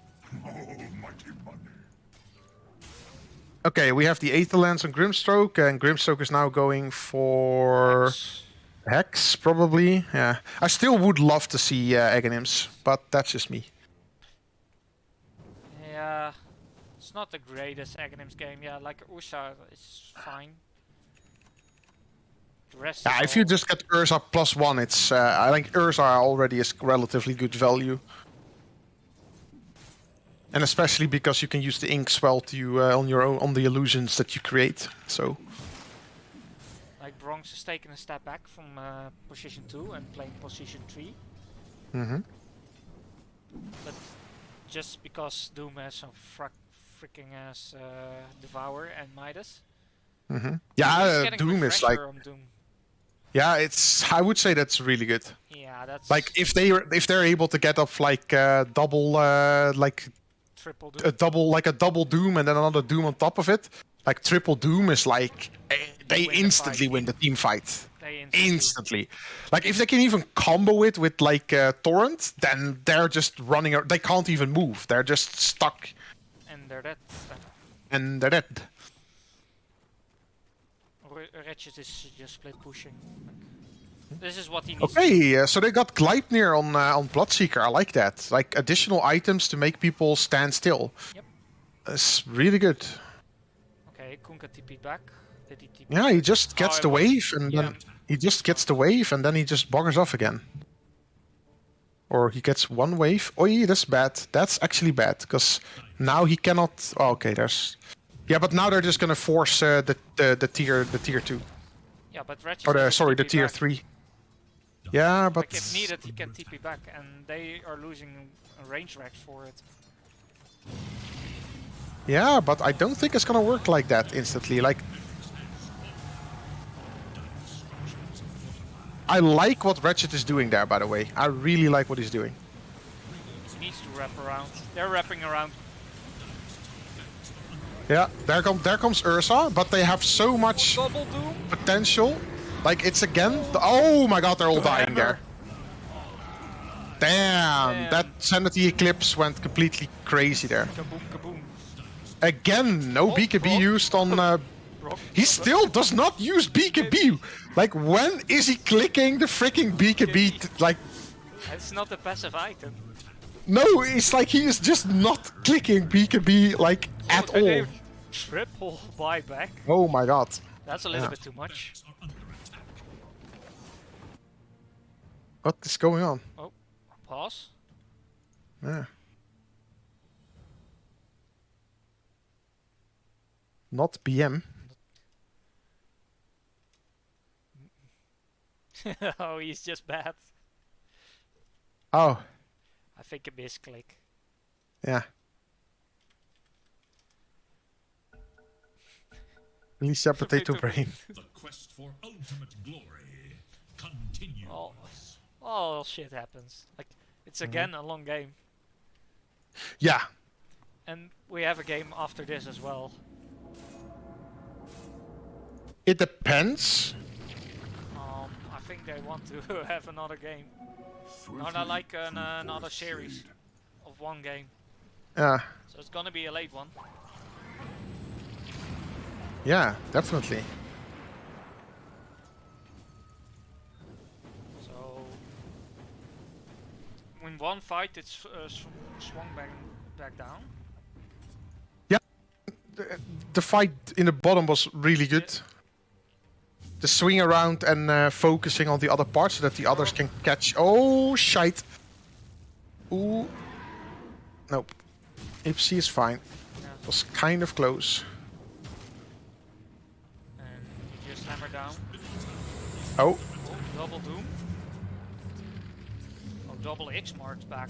That's Nah, they don't have Doom or anybody else to like potentially. Bronx is Oh. Yeah, but Bronx is like no heavens hellbird. You should just heaven hellbird somebody. dead. Sloring? Oh, Slaurin Doom's one. No, he has Doom in 2. Yeah, he's Doom in 2. Ulti? Oh. He pressed BKB. There comes Seedock. There comes Seedock. Can he? Yeah, he can solo kill everybody here. He can solo kill the whole gang here. Yeah, he's running around with 800 movement speed. Yeah. This Ratchet really needs to watch out. That's Oh, okay, Ferrari, he's fine. man. Well, Yeah, but he it's, just back and forward game. does a lot of damage. So Back and forward, back and forward. yeah. So who's gonna make the last mistake? I think it's either side still. Yeah, I think it has to do with now if like they all push mid and they have to buy back. Like this Yeah. this is what I don't like, and I talked about them with this before. When you win a team fight like this, you need to take an objective. Yeah. And they're not forcing objectives. When 4 are dead, you just need to run down the lane you have pushed out the most and Win- just yeah, go for it. Like I've thought. Like, there's 4v1 like also many times. Win fights. There's get one objective. guy. Yeah, there's one guy. What is he going to do on his own? He cannot kill the 3 of you. Yeah, and if they buy back, It you does not work go that back. way. Oh, they got him. Yeah, but you still got a lot. Why are they not going? It's one dude. Like, you need to force the buybacks. Like, you're now waiting 5, 10, 20 seconds for these potential buybacks. Oh, they're going now. Oh, Ratchet's Yeah, going in solo, but Yeah, but he Why? can. He can. Seedock is. They're both. They're both just BKBing and get the fuck out. It's like, but they could have taken the Rex. Yeah. Like, if they instantly pushed, they could have taken the Rex. So that's the one side. Like, they could have balanced out the mid, or could have gotten an advantage in mid instead of what they have right now. Yep. So, like, if you run down the lane and you instantly see the buybacks when you're hitting towers, you just run back and they wasted gold. Like, Yeah. Economy. Ooh, another DD. Double damage. ooh, Roche is up in with Roche is in 20. Yeah, I think they're not gonna figure out that Roche is up in 20. No, they don't time it. Like, why does he have Refresher Orb? Doom has Refresher Orb in his back instead of equipped. It's like, get rid of the Hand of Midas, dude, and just get the freaking Refresher Orb in. Is he going to figure out that he does not have Refresher Orb? I don't think he does. Lucky is dead. Lucky is very... Doomed on the Ipsy. Ursa's doomed. But he's Yeah, but I mean, it doesn't matter. It's like, he doesn't cast... He still does not have Refresher Orb. He has Refresher Orb in his bag. It's I over think now, the but problem is that Ipsy is gonna get whacked there. Yeah. Seedock. Oh, and Seedock is just eating up the supports. Yep. Like, he's just killing the backliners like there's no tomorrow. I think is this it? I think this is it. Ursa doesn't have buyback. 50 gold. I think this is it. Killing spree. Well, you never know, but I mean, it's like Shiva's Guard, Eye of Skadi, like a lot of items to make sure that this Ursa doesn't really... And now you go back and Huh? and Ratchet is Yeah, I mean... Ratchet is doing his job again. Yeah? Yeah, Richard is playing really good. Yeah. And Felicia There's is no doing the denying in that. Other lane. Yeah. He's not being. Yeah, too it's just greedy. understand- Seedock is coming. Oh, Seedock kills him. Yeah, dead, he's dead. 100% dead. You Like, Glimmer TP you out. instant- Oh, oh, wow. He fucked He up. didn't... Yeah, I think... Oh, he should have seen him there. Oh, Mega kill. okay. oh. That's a buyback of dieback. Yeah, that's a dieback. 120 seconds. They know that Roshan is up, so they're instantly going for Roshan. They need too. Yeah. Yeah, it's gonna make it easier for them to push the high ground, but Yeah. that's about it. Like, Storm should probably now just Are they- push top tower. They're scared. I still have no idea why they're scared. I have no idea why they're scared of doing Roshan. There are always. You see Ratchet bottom. Yeah, you see Wretched bottom indeed. Like, you see everybody that you need to see to make these fights like I'm pretty sure that they're now gonna get Roshan. Like, Bronx got a hex. Nice. That's interesting. That's a really good item. Yeah, it's just get another control item. I mean, he's gonna have issues. Nah, actually, the cast range is pretty okay. Actually, it's of course item cast range, not hero cast range. So it's pretty okay.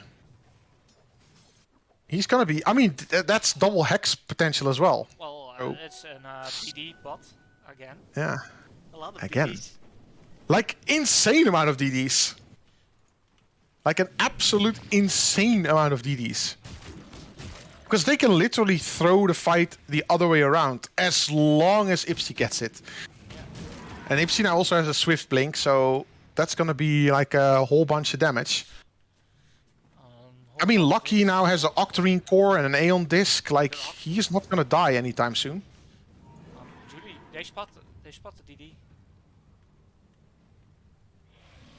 Yeah, I'm wondering why they're... Oh, they're now finally gonna go for... maybe for Roshan? Yeah, but there's a bear with 100% base damage increase. Yeah, I still don't think that's gonna be too much of an issue, though. Lincoln's on the Sand King.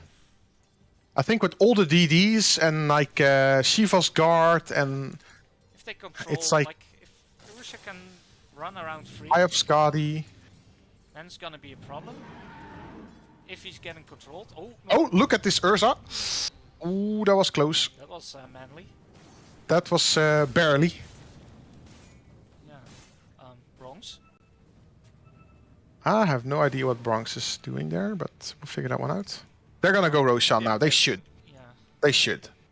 Like, the moment that you see that your team somehow is so scared, like, you should go. Like, no, I don't think they understand. This Roshan is gonna die very fast, by the way. They know that they're coming. They know they're there. Oi, oi, oi, oi, oi. That's a lot of bounces. Felicia's dead. Felicia doesn't is have buyback. very dead. Yeah, but he has an Eon disc. Oh, he has a disc. I think they're still committing. BKB. Yeah, they are. Oh, oh, damn. Julie's out. Julie gets Lucky out. is dead. Oh, and now, yeah, now Lucky is dead. But now they know. Now they know where Roshan is. Or sorry, now they know where Ursa is. Ratchet is dead, I think. Yeah, Ratchet is very dead, and Ursa's dead as well. Right.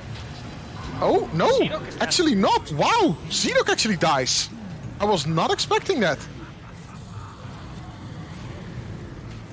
Xenok But they buys- have the TP there, so they're just gonna buy back and kill this Ursa, and call it a day. Wow, that was a nice buyback.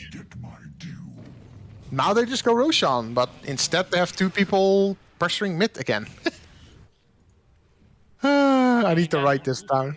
Can now run down mid.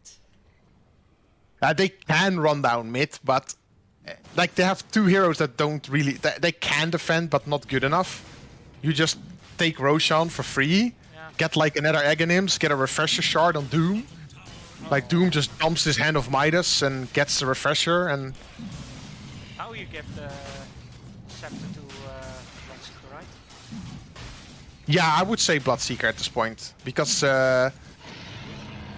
Hunter's Boomerang is good, but it doesn't really do a lot. Yeah. Triple Doom. Triple Doom at this point, so they can just run down a lane or force a lane. Like Slauren is a super tanky at this point. Like he's gonna be an absolute menace. He just blinks in with overwhelming blink and casts his Shiva's Guard and does all kinds of annoying stuff. Ratchet is setting up for. And Doom is going to have 3 BKBs. Like he's going to have like 6. He's gonna have an 18-second BKB if he times it correctly. That is insane. Ratchet got a Yeah, meter Ratchet. hammer. Ratchet is just doing annoying things, but they should just ignore that. There's no way that he can take tier 4 towers on his own. Yes. No TP for 20. They should understand that he can't solo force a tier 4, so they should just ignore that he's there and just Ward do dropped stuff. again already. Mhm. Yeah, but you don't Ah, go this for is this kinda- Bloodseeker.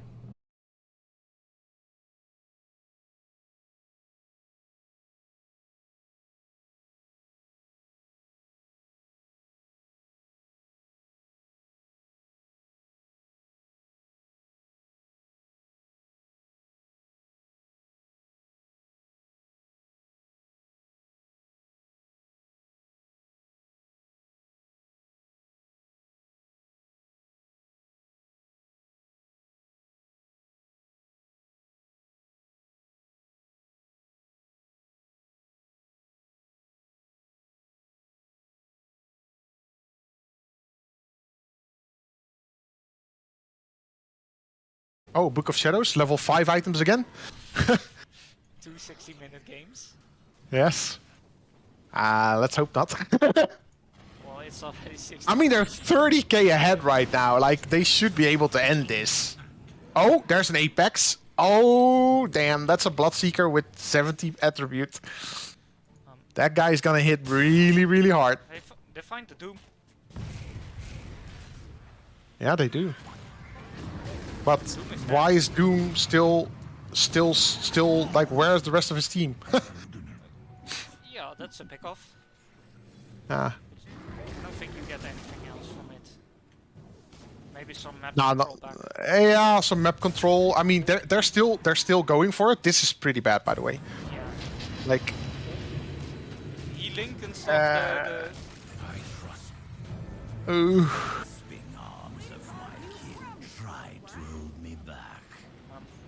Oh, he actually has a hammer as well. Yeah. Oh, that's bad. That's bad. That's bad. Yes, Lotus. Lotus. Oh, Ipsy is going crazy. There's the boat. Can they control this Ursa? Oh, Bloodseeker gets controlled. Again, he does not want to... It's GG now. He just completely rips through whatever they're casting. OD getting. Double kill. If she's making the last time attempt. I don't think it's gonna matter because they're like the whole team. Yep. So- Against two. I'll get over it. They should just go mid and end. It's. Like again, goes back to what the defend against. Everyone has buyback up. Oh dear. Oh, Arcanist armor. Huh? Ipsy is. If they all have buybacks, it's perfect. But they can just continue to run. It's still 4 versus 5. Like if you just go as 5, you can instantly win this game. But they don't want to. They have ages for a minute. Yeah, they even have double life on the carry. So. Oh, force boots.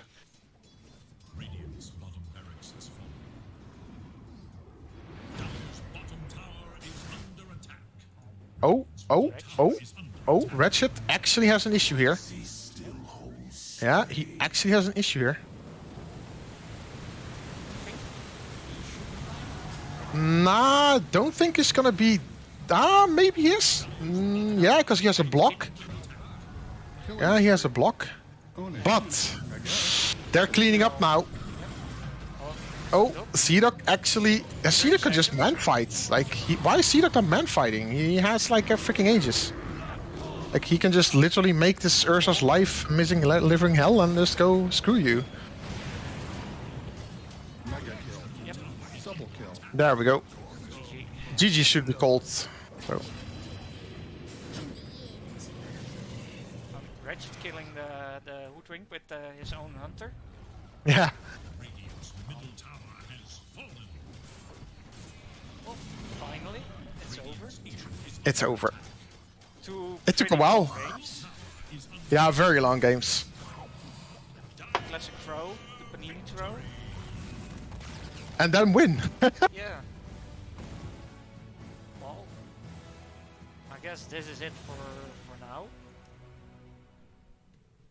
Yeah, they said good luck next. I'm Yeah. not sure what's gonna happen. So Well, Panini Boys needs to play against Double Smoke one game, and tomorrow the second game of that series, and 4B1B needs to play Team Davange.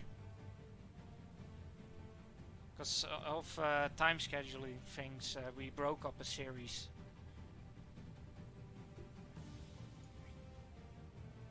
cool. So that's it, I guess, Yeah, for now. for now. I don't know if it's who's gonna cast it. I have no idea. I need to talk with the Panini, and then we'll see the casting. So I'll be back in a minute. Yeah, I'm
Wil je eens kijken?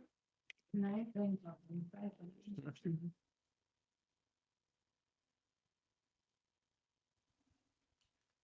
Totally weird to watch this from the other side. Okay, and with that, we are also back on the stream. So we've got a co-caster change. Scarlet to go, but I've been blessed with the lovely, what is it, Felicia? Rick? What do you call yourself these days? I normally go by Felicia. Okay, by Felicia Oh. of the 4B1B team. Yes. Nice. We just came up a brutal game, 1 and 2. remaining.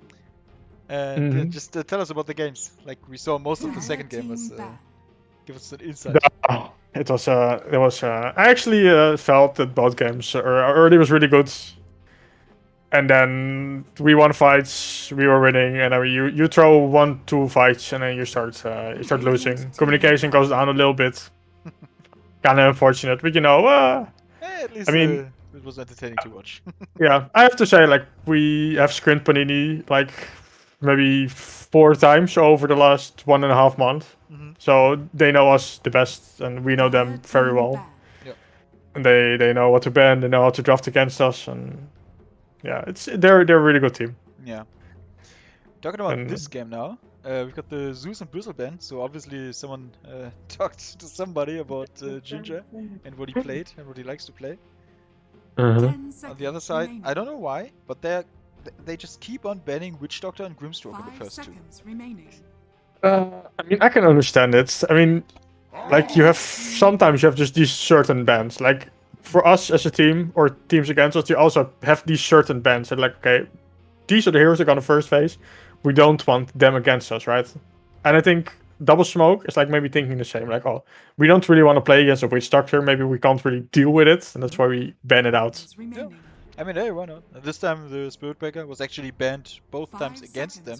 First ban material, so hey, maybe they just value these picks really highly. Okay, Disruptor. Coin toss, I think, was won by Panini Boys, so they wanted to go for the first pick. Yeah. Yeah, not I mean, completely sure, but I think that's. Yeah, I think this is most definitely a position 5 Disruptor. I mean, that's what Lucky plays, and this Undying. Yeah. Yeah, they had both times in the game against Devansh, they had Undying tied on the first pick. Was it Undying 4? No, it was actually Undying 5. Oh. Yeah.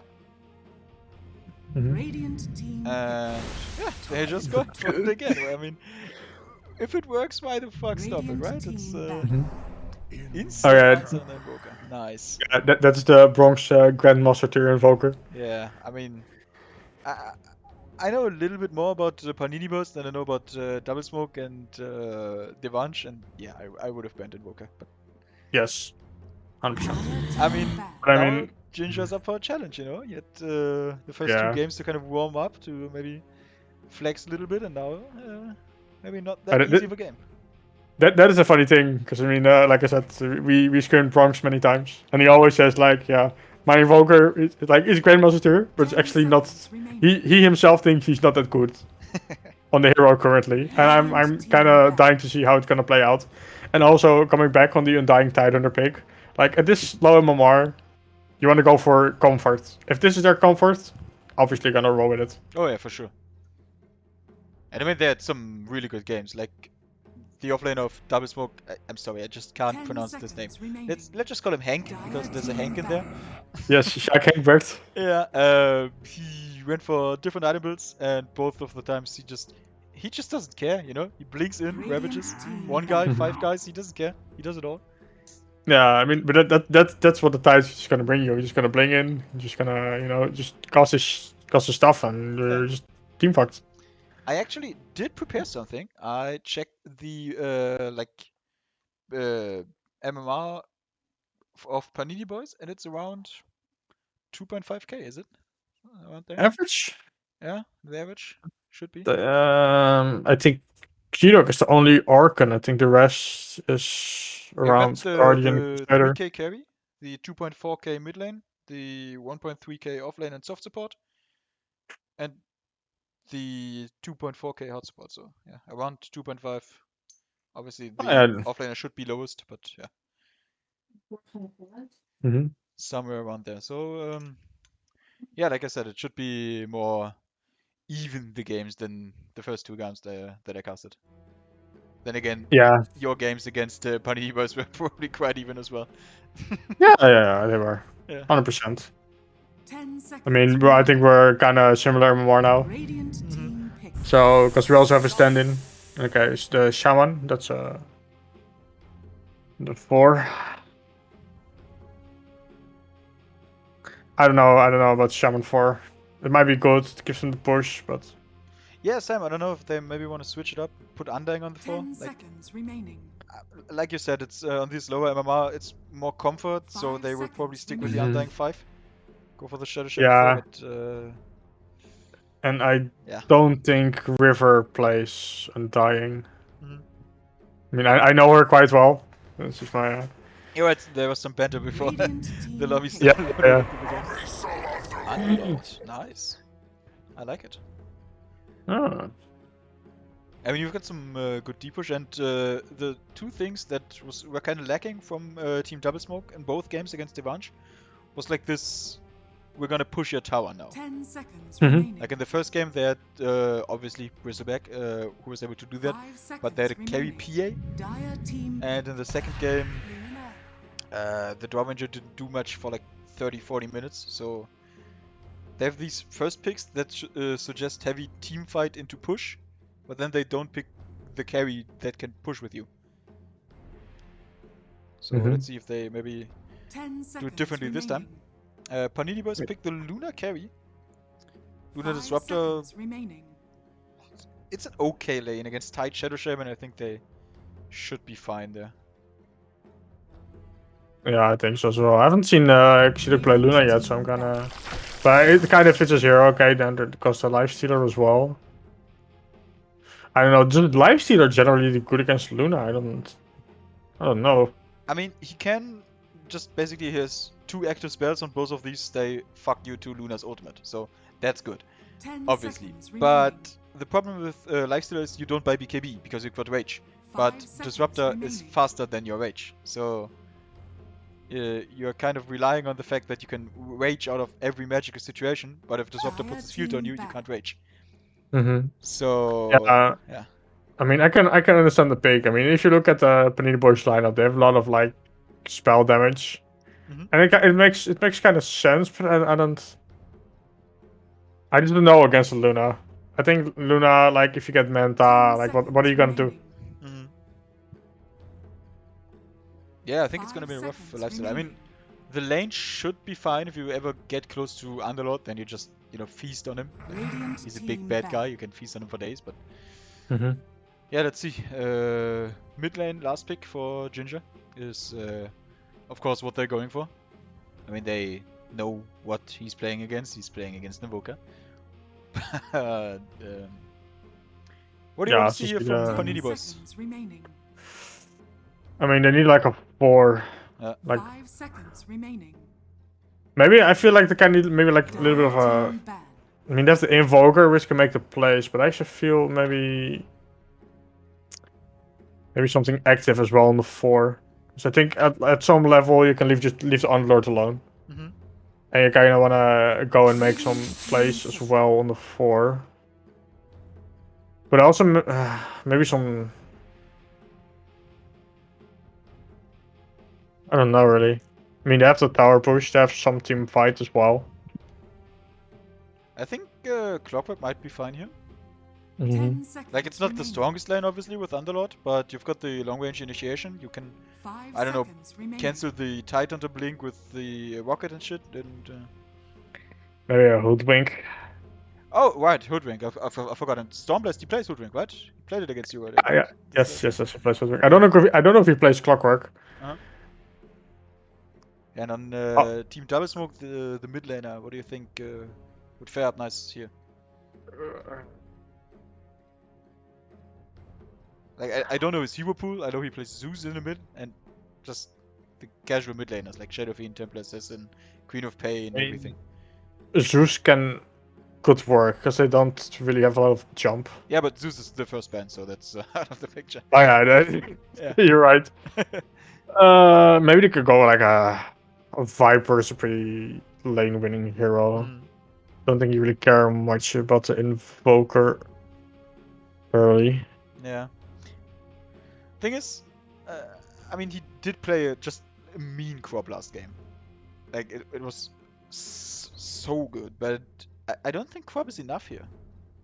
No, they have a lot of lockdown. I mean, the Disruptor can Yeah. just silence him, Invoker, Luna, stun. Mhm. But Yeah, I as mean, well, like I said, at this level, it's comfort. But I know Ginger's like a legend, so he's like a bit higher MMR. yeah, he's around 3.5k. So, Fire team pick. oh, the Ricky. But again, it's Wait, like this really wait. good thing. Wait, is it an offlane? No, it's support Luna. Is Or you is it, think? or is it a 4 Ricky who's just literally just there to blink strike and smoke screen the lifestealer? 10 Or the Tidehunter seconds for that remaining. matter. I actually then would smoke the Tide or the Shadow Shaman every time. Yeah, he's got some 5 good seconds targets, remaining. honestly. Like, I'm not the Mhm. biggest fan of 4 Ricky, but I think that's a good game for it. Yeah, it could also be a 4 Luna still, I think. I mean, Yeah. I know Xidok actually plays a mean Riki, and I think against Lifestealer, actually not gonna do too much to a Riki, I think. Uh-huh. Like, because you can just kite him. Yeah, it's a mean pick, man. I mean, I'm impressed, honestly. Yeah, I'm kind of curious what they're gonna pick on the mid now they see this Riki. Definitely Quap is just a no-go. Yeah, no, for sure. Nothing to do there as a crop. Chaos Knight? Is there? That's- Interesting. But I think if you go Elk, okay. Choose your Okay. hero. I mean, if he gets a Zolt off, he doesn't die. Like from the wiki jump or the disruptor. I also want to point out, River messaged me with a, oh, I know her so well thing again. Yes, River, I was right. You're playing Shadow Shaman. Okay, I know you. Nice.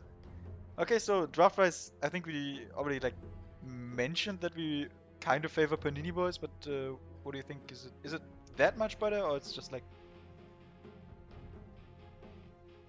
I really like this Ricky pick. uh-huh. Yeah, also like because they've got two such long games and not really much of a break between them. And Ricky's just such a fun hero to play after this, right? Mm-hmm. It's not like this, oh, I've got to farm with Spectre or I don't know anything and I have to be really careful about not dying. Ricky is just like this, I'm gonna run at you, fuck you, I'm an early game hero. I need some relief. I think that's a nice approach to this game because of course it's a best of two, but they only play World Series now and next one tomorrow. Exactly. What the 51? Oh, What the 51 and hell? 10. Oh, That is a win rate. Jeez. I mean, 16 and 4 in the last 20 games is really good as well. But 51 and 10 is. Yeah, I remember. That is a big boy. I remember. No, I did cast some league games with Panini Boys, like the Academy Prepare League, for battle. and the first two bands were always just Underlord and Boca. Mm-hmm. And I remember why now, because Jesus Christ, 51 and how do you even do this? I'm just gonna pull up his Dota buff. I mean, don't you have some training games that you have to lose? I don't think we actually did. I don't even. Wait, how do I even spell his name? Schlaurin? Okay, slow. Bow to Difficult. It's really easy for me as a German. But yeah. Okay, 51 and 10. Let me look at his underlord. Oh, he won a lot of matches. Jesus. Like also almost all his matches are literally in this year. Mm-hmm. Damn. Yeah. It's also got this mean looking set. Of course, immortal, mythical. Yeah, he got the good set as well. Yeah. I mean, with those kind of stats, you kind of have to get the set, right? Mm-hmm. By the way, I'm really happy that Bronx is actually not playing the Arcana, The like, battle the little invoker. begins. the oh, now I forgot. It's not the Arcana. It's the Persona. Yeah, exactly. Like he's got Oh, this right. immortal autographed by Capitalist dark cape and this Magus Apex. I just You don't like the little invoker? nah, not at all. It's such a fun. It's so much fun. Yeah, maybe I've seen it too many times. I don't know. Oh yeah, yeah. I also when I play invoker, I just play the Persona. I just like it, you know.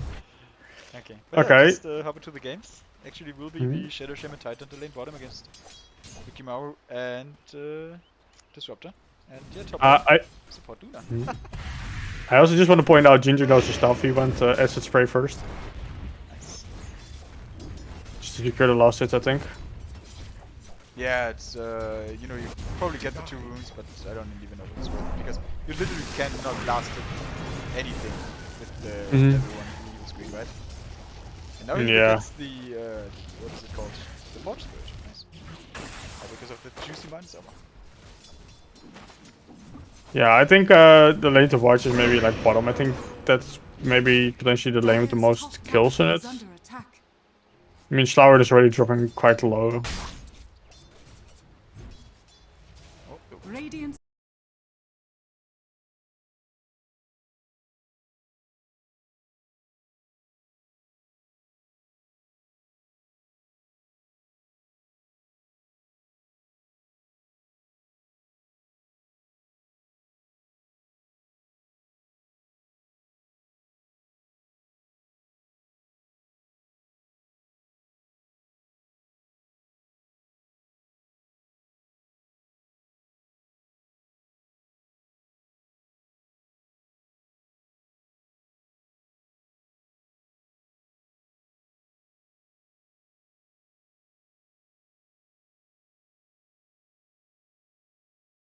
Yeah. Top's been doing the thing that he has to do. Fully Like support Luna, you just have such free time, right? You just run around and lucid beam people. Not like you have yeah, to, exactly. like Okay, think she's about, wards. do I skill Moonglaive here? Do I have stacks? Ah. Nah, just run at them, beam them, walk away. I actually really like what Stormblast did there. Like he hit the ward. He saw Undying go for the ward. He loosened beam him. He hit the ward, and now they can't deny the ward anymore. So the cap is still blocked. I really like that. I really like that. Just that little play. Nice. Also seeing what I mentioned about Bronx Invoker earlier. Yeah, He's actually he's dying. He's not that good, but 15 and 1 against 4 and 2, and he's almost dying there. Jeez. Yeah, like Ginger is actually winning mid here. Yeah. I mean, we talked about you know, Bronx maybe being tired after those 2 games, and also, like you said, not that good of an invoker, even though he's Grandmaster tier. Maybe we have to write Gaben and notice, you know, just set it back a few levels. Maybe, yeah. I mean, look at this. Like Ginger can just Q, and like Bronx, he can't do anything. Yeah. Like he can't stand in the acid spray. Yeah. Okay, there's triangle stacks now. Dire's bottom. I mean, the carry's actually fairly even in trades now. Nice defensive cage coming in from the Disruptor. Oh, actually, they're going top. Yeah, looks like Tombstone, but Storm Tombstone. is casually hitting it, so I don't care. Oh, and denying it as well. What a boss! What a boss is Topspin, man. Just denying his own Tombstone. Look at River, she's going probably for the, like, double stack. I mean, they're playing with the stand-in, but they're playing really good. Yeah. Like, imagine coming into a random team you don't know and they're double stacking for you when you play Alchemist. Yeah, they're doing what they have to. Yeah, it's such a good feeling. Yeah, I mean, they had some practice with him. Okay. I saw them play like a little bit in this week. And there hasn't been any kill shots. They're actually trading farm quite even. Yeah, I think the biggest difference, of course, because Broker and the Alchemist is getting a ton of jungle creeps as well. Mm-hmm. Looks like Bronx is going for the Exort Invoker. What do you think Exort or Rex is better right now? Or in this particular game, what would you like to see? You know, I actually hear people talk about this a lot, like what's good. I'm actually not as familiar with the builds, what is good, what is not good. I think you really want to go damaged, and that's the Exort build. I mean, this Elk with ulti is gonna be pretty buffy. You wanna go through him, and I think that's the only way you can do it is if you go like Exort. Yeah. We're I mean, lucky trying Luna. to block the stacks here. He has spotted them, Mhm. so they know about him. Yeah, then they know the stacks. They know the stacks. Yeah, now double dewarding. Nice. Okay. So they already Block. some stacks, but be many Okay, they more. played the board. Yeah, but they know they're there. Like, if they're smart, they maybe at some point get the okay. They get maybe the Underlord down there and just take the stacks. Because you don't want the Elk to take off, take the stacks, and then just push down your team. Yeah, for sure. It's But like look what at Luna's item build. She's just she knows what she wants to do for the next like 20 minutes. yeah, Not even a X. question. Yeah, like this on Ricky would be insane, or Underlord. And look at this river. She can't deward because there's so many creeps. Takes so much damage because of it. Oh, is he gonna die to the Oh, River. Dedicated support. River very dedicated, almost dying. Actually, what the hell? Doesn't mean, get it's- the ancient deward though. They're actually finding top again. They're diving Slaurin. Oh, not really diving. Tombstone is also used. I don't think they're gonna get a kill on this. Nah, I don't think so too. Nah, this is. I also can't turn. Oh, this is a. Oh, Bottom. they're going again. River really low. Sunstrike on the farm. River. Ah, first blood. Go for the shackle. Ah, that's big. That is a good kill. I think Bronx also really needed that. Like, he's falling behind big time against this Alchemist. Actually getting a double. Where the fuck did he get a What? second? Oh, he Top stopped. and got Lifestealer. That's huge. What? That is a big. How did they kill the Lifestealer? What? Don't even know. It's, it happened too quick. Yeah. Well-gotten gain. I mean, of course, like Undying is not like the strongest support, and again he goes for this double DK instead of 1 point of Soul Whip. So he could have saved him there, but hey, heads up Yeah. there for the Invoker. I think it's pretty essential that you get a level 1 soul whip quickly. It's just such a good spell. Also for this life stealer, just W him, like raise, like maybe back half health again, and then what you're gonna do? Like he can just continue right clicking you the entire time. Also bottom, are they? Okay, River is getting shackled. Doesn't have mana for the damage, has the Arcane Beat. Yes, the boots. Okay, is he gonna? I don't think we should. No, you can't.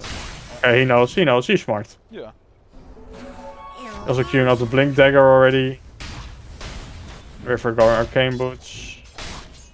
Elk queued up Battle Fury. Okay, farm item, nice. Invoker going Lifestealer. again. Deny again on the finishing, but Radiant's middle tower is under attack. Why did he Lifestealer do getting that? completely pressured out of the lane. Yeah, hard. I mean, I think this is where you get like the comfort pick. That's slower in 50. What was it? 5110. 5110, oh yeah. Probably knowing the boundaries of his hero very well Yeah. and just knowing how to play it. I mean, oh, What? Again? Forward? Stormless is doing? just running at his life stealer. Like he doesn't care. I mean, Invoker, he has some mana. I don't know if he knows where to go. Okay, no, yeah. Dire's First. middle tower is Oh, Gonna bot lane, push. Zedok. Shidok again. I mean, Huh? he knows Tide won't come and Ravage him if he even has the mana. No, he just goes for a River and River is Okay, right. River is dead. He's dead, yeah. Like Oh, the Jukes. no, or Oh. not, or not. Pathing? Dota, please? Okay, he goes. He knows it. Yeah, Alright. he's back. Yeah, that's a good kill for Xerox. Yep. And even the soft. Also, oh, oh, very dropping very low there. I mean, the lifesteal is still pretty low. Mhm. It's not too bad, but Yeah, he keeps staying in this lane. I mean, I get that you don't want to give up this tower, but like, it's full HP and kind of good farm. Like, you're yeah, always like just one Sunstrike away from casually forgetting that there's a Sunstrike and then you die. Radiant's middle tower is plus, under like what attack. I also still don't like. If you look at Undying level 4, still doesn't have the soul rip. Like you see your carry getting low. This is the point where you have to realize, okay, you know, I need soul rip in this lane. Yeah. Oh, there it is. Oh, the miss. Oh. Especially like, he's got 2 mangoes, he's got a salve, he's got arcane boots. Like Yeah, maybe freaking carry, man. self him, yeah. Now he's completely Yeah, Ricky wants to go. Yeah, silence. they're coming going what down. again? I want to ravage. I think Tide wanted to ravage. I saw him make the animation, I think. I mean, it's probably better that he didn't, right? Because No, you shouldn't. Oh, now? Oh. Oh yeah, now they're gonna kill him. Oh, the shackles. He's selfless. Oh, Such a nice play. that was a big play. Nice. Shaq Hangbert, you know, doing what he has to do. Yeah. And yeah, live series is completely out of lane. Where is he even? Oh, he was in a creep. Yeah, just casually jumping, you know, like completely correct choice. Top lane, Undying getting chased down by Luna. Dire's top tower is under attack. On him? Yeah. Maybe even ult, just casually? Nah. Oh still. no, just getting the kill top screen. It was like in the first game of Devanche, they played Luna carry. Mhm. He had like this Lucian beam level 1 and he ulted 3 times before he leveled it up even more. Dire's top So tower. fun. Oh no. But he actually killed some people with it, so yeah. Really? Value points there, man. There might actually go on the live stealer. The drunk on the map. They know he's there. I mean, they don't know if he has ultimate or not, but he doesn't, so shall we? Radiant's No, I think he's just gonna. Has to TP. Yeah, he's just gonna TP out. Yeah. They're doing the good move. Yeah, and that's always gonna happen to you, right? Except like Mhm. if Shadow Shaman is there, because you don't want to pop Ravage, obviously, and Alchemist is probably always somewhere else just farming. Exactly. Yeah, Look for the like, Silver Edge. I actually the 2K lead is still quite minimal. I feel with the Elk in a game. Yeah, because Alex is like 4k ahead of everyone else. Yeah, like, let me look at the net worth. Yeah. Yeah, it's 4K. It's, And now they're hunting. They're A going? little too late. No, actually. Just No, they're not invading gonna the kill triangle him. there. Oh, Tide had his Blink Dagger. Ah, Oh, store. Yeah, reverse that yeah, here. Ruby's dead. And Ravage only up to 30 seconds, so yeah, taking over the triangle. Some good pressure coming out of Panini boys there. Yeah, just too bad they already took the stacks. Yeah. Are they gonna take the jungle? No, they're just gonna leave it. I mean, Gonna wrap around on the top still here. Yeah, but this is good for the life stealer. Like he can just catch up now. Okay, Tombstone committed. Okay, he's dead. yeah, just yeah, no, luckily. Right on the time, just kill the tombstone. They have nothing to defend it. Easy money. Also, still no soul rip. Yeah. Radiant's Still no soul structures rip are on this fortified. poor little Undying. They're just gonna get beaten down now. Really wrapping the pressure. Elk going. Yeah, Silver Edge actually, right? Yeah. Radiant's top tower is under Yeah, what are you attack. gonna break? Yeah, Underlords. Dire's bottom Ricky tower in this? is under attack. Yeah, okay, yeah, Ricky investor. Really good point. Yeah. But I mean, apart from that, like you said, not much. Like the atrophy aura, but I don't think that's the biggest issue here. Dire's structures are fortified. No, maybe I would like a assault QS. Oh, Ravage committed on mid on the Bronx Invoker, and he and is he's dead. dead. Nice. Quick kill. I mean, yeah, that's worth for the Ravage, and they're gonna go in for more. I mean, I think. Games, Sentry Ward here from the Dewarding out Radiant's Storm. top That tower picks is up under the region. attack. Actually, Ginger takes it. Storm is not even getting the region.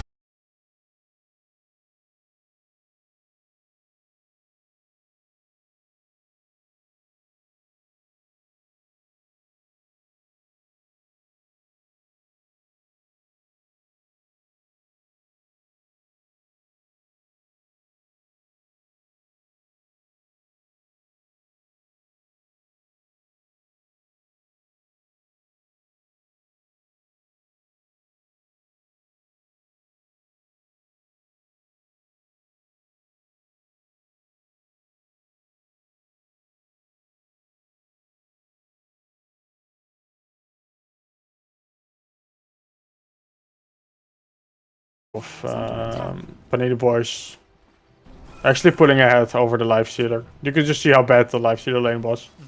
But he's actually gotten some breathing room because they were taking care of the stacking area, the triangle, of course. So yeah, I got his armlet now, going for the race car life stealer. Of course, since you have Archimedes to farming most of the time, you have to kind of go this hybrid build. You can't go for like Maelstrom, some farm heavy build. No, but it is like more like a nice fighting build, getting some tankiness. I think that's what I need. Nice, coming. There's 5 people just running on him, and nothing his team can do there. No, that's important kill. Like if Panini can continuously shut down the Alchemist, Yeah.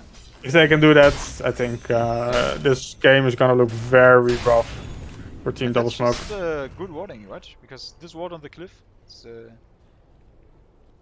Yeah, just giving the all vision. like top speed, Yeah, so- he's warding it now, but he's got 3 Centaurs in the area. That's really costly.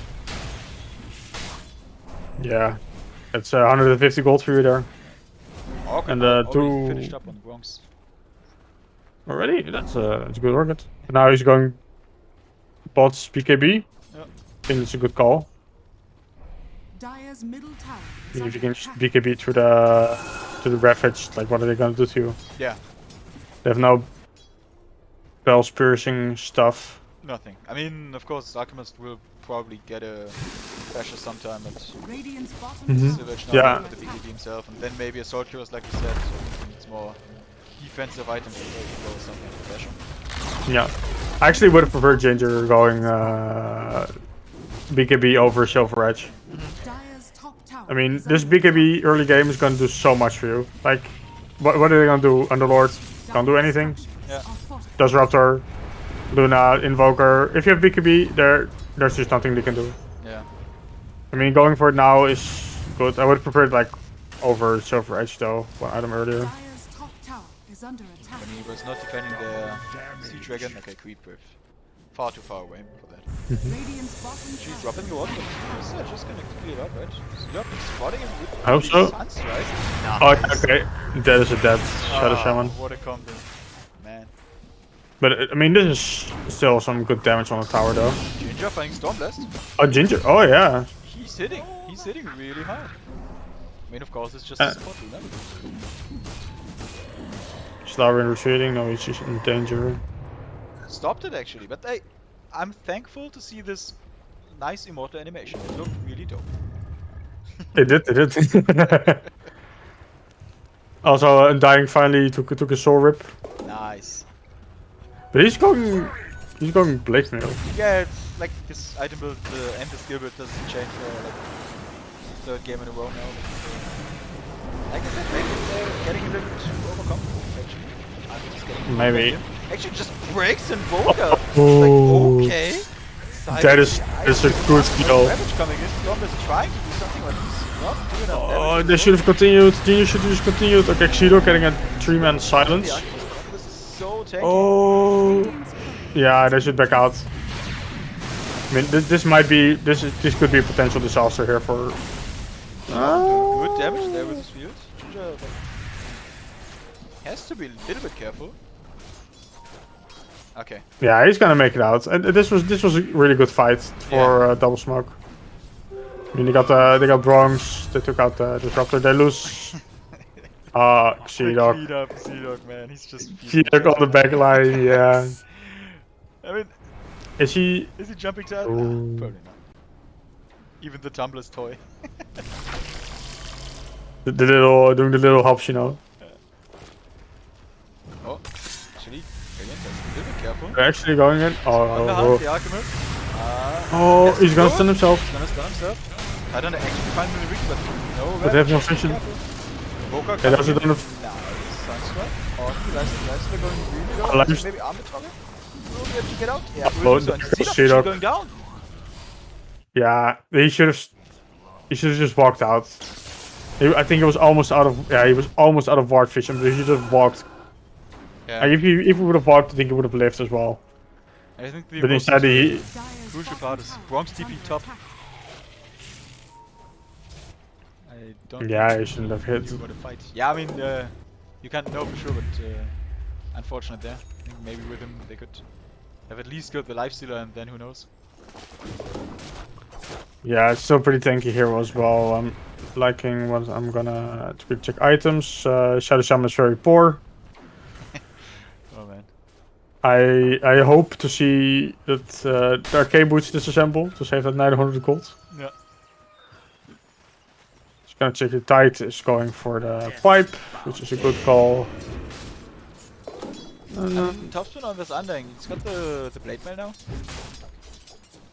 It's a little weird, but on It the other is. hand, they have so much uncontrollable damage throwing into him. Mm-hmm. So I think it might work in this game.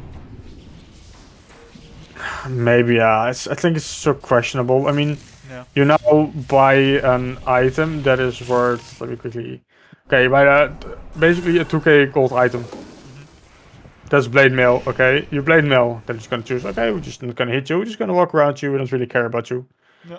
And what he also could have gotten, you could just instead of blade mail, could have had like a 20-minute force stuff. That it's just gonna help your team. Oh, Junior's getting stunned. I could just force stuff him out. Yeah. I think it's kind of a waste of 2 gold. Yeah, The 2k it's gold. tough to defend.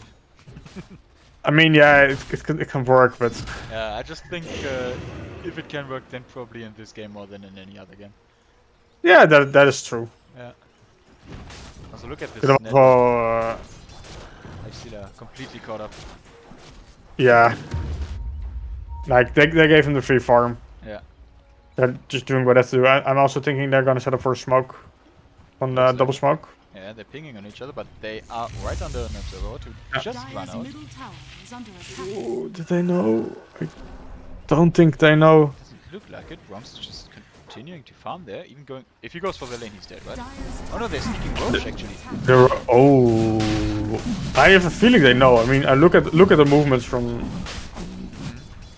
Maybe. But Zedog, he does have a TP, yeah, but Roach is half HP.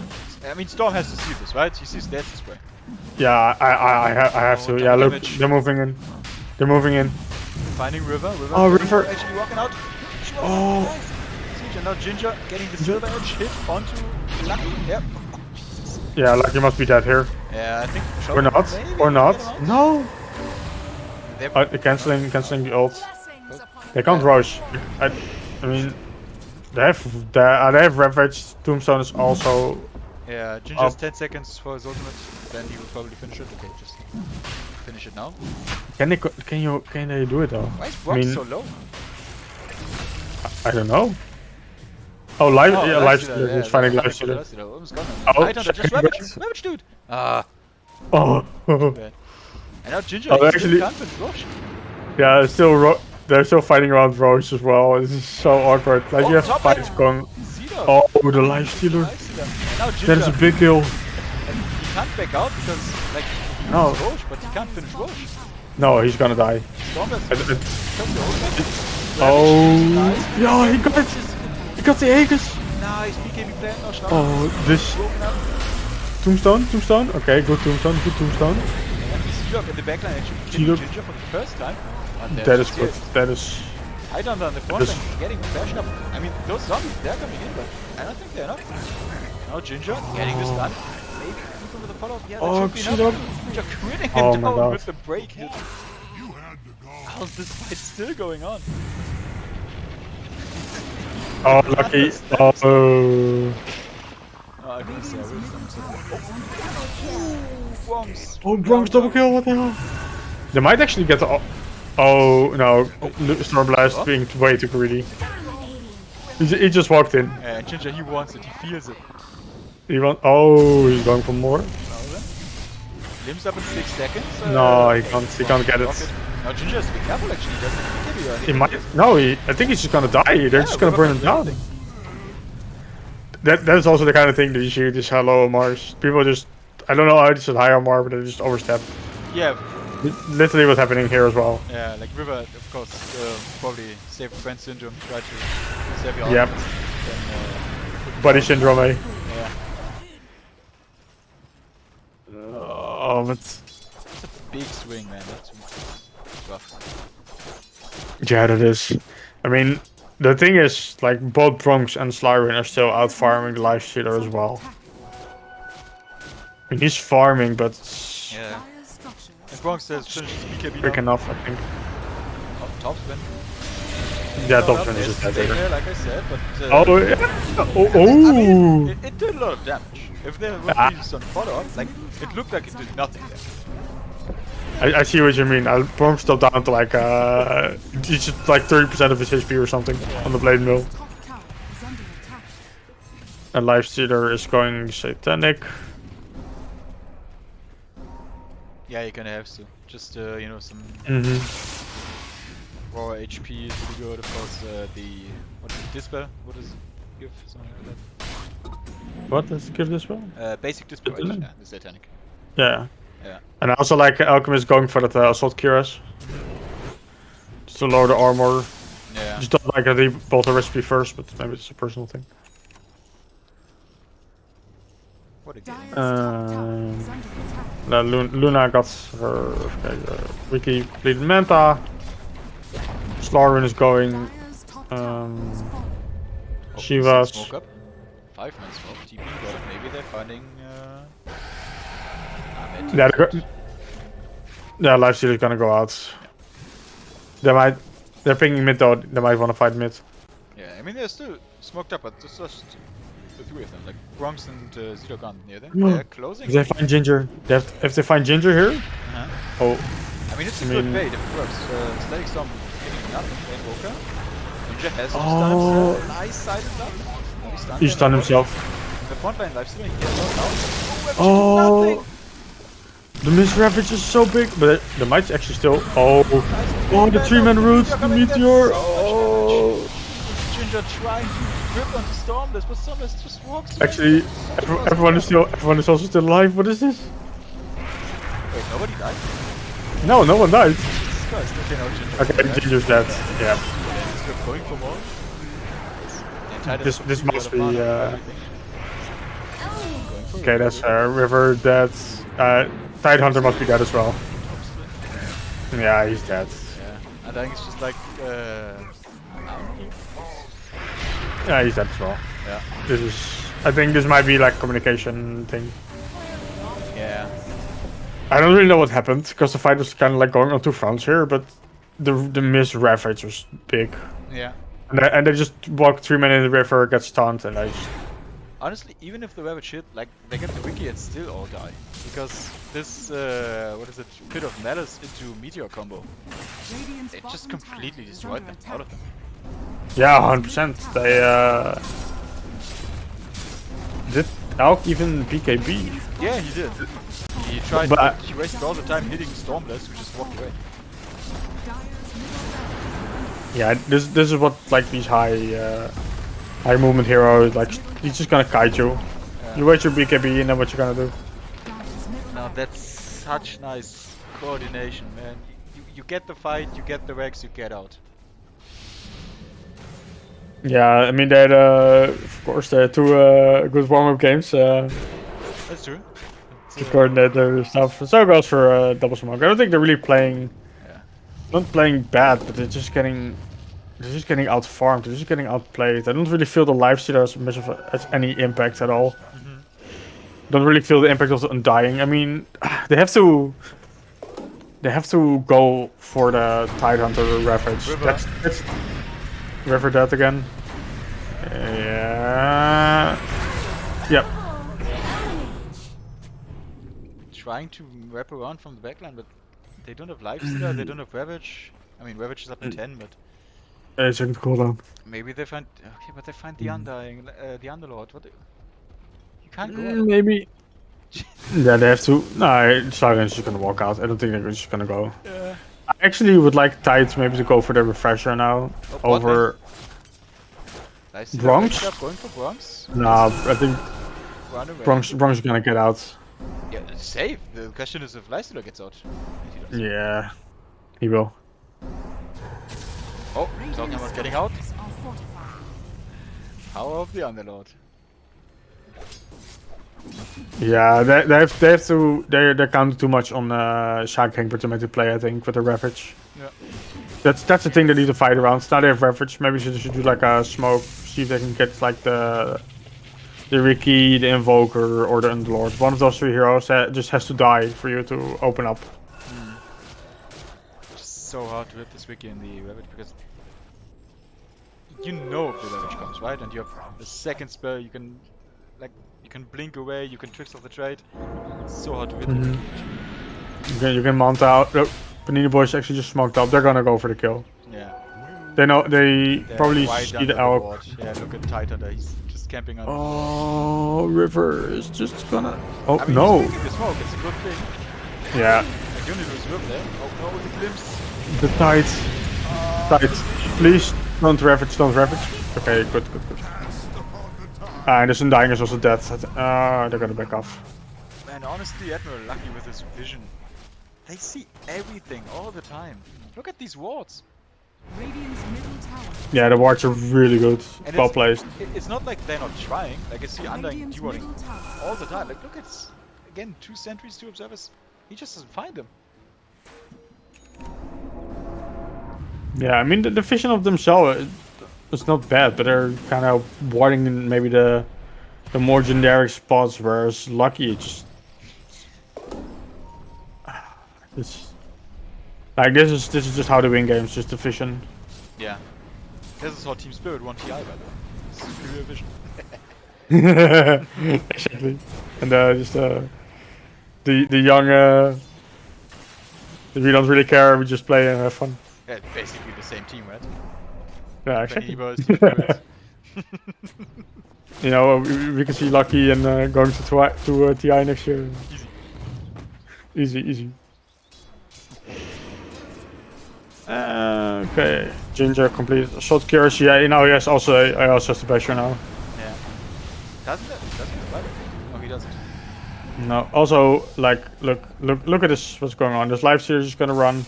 Yeah, but His red's gonna run out. Aggressively, and he doesn't fight back as well. He has to get into some kind of creep, and then no creep smart. He dies there with the fight back. That's just Yeah.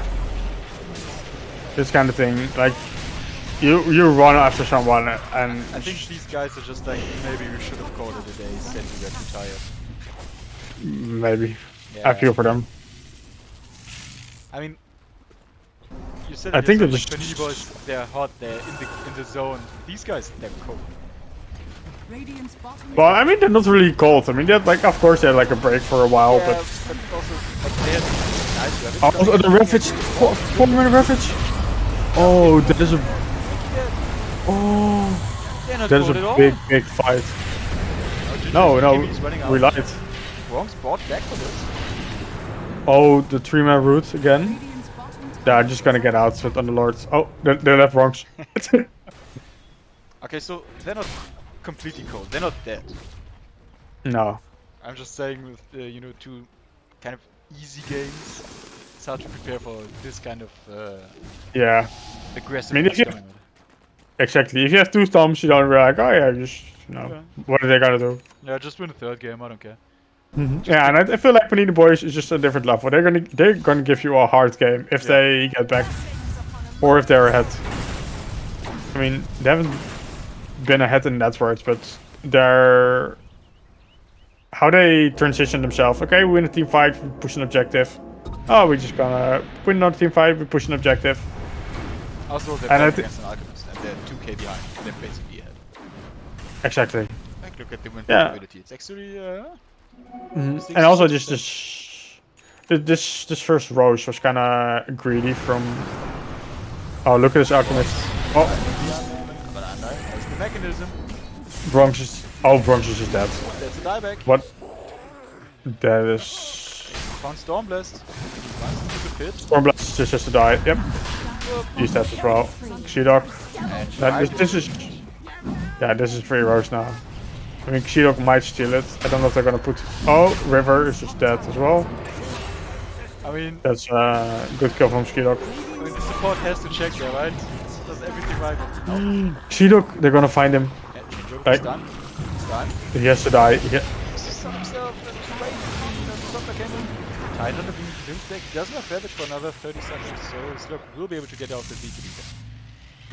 And yeah, they might have gotten Roche. Now they probably won't.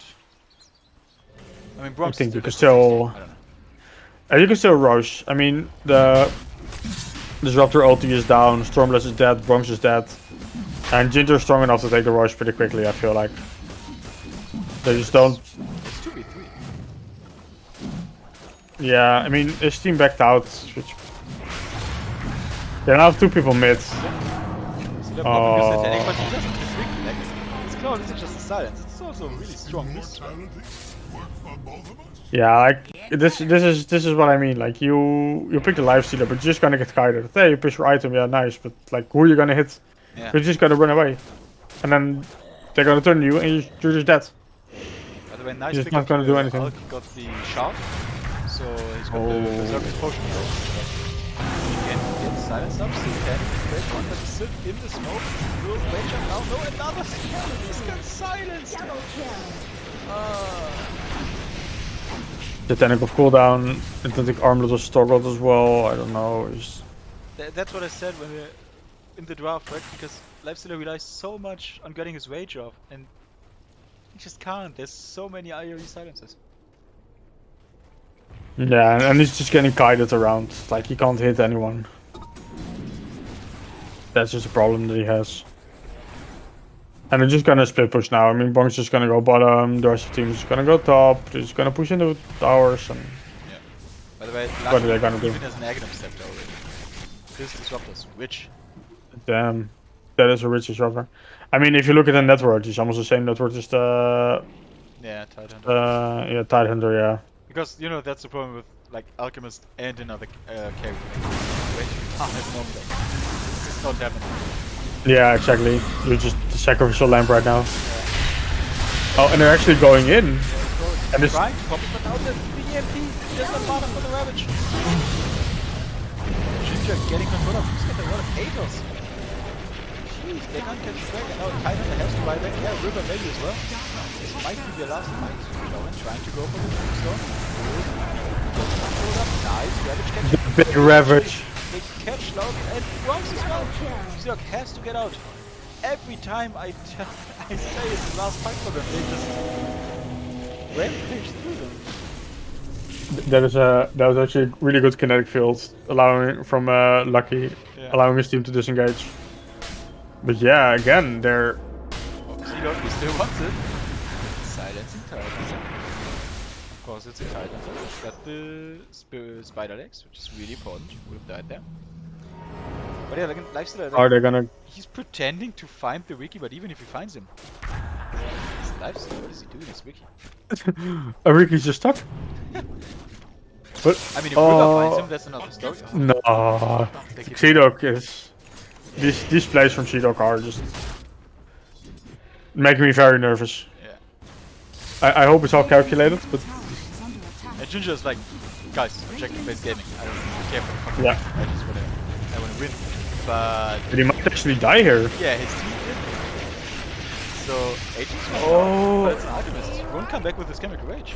And his team is so far away. I mean, they're closing in. I don't think they can kill him another time. BKB? I mean, BKB He done. doesn't TP though, he still thinks that's fine. Stormblast is just dead. On Triple Luna, nice. 3-man root. Seconds. Tombstone kind of covering them as well as the Shameless, of course. They're just gonna go.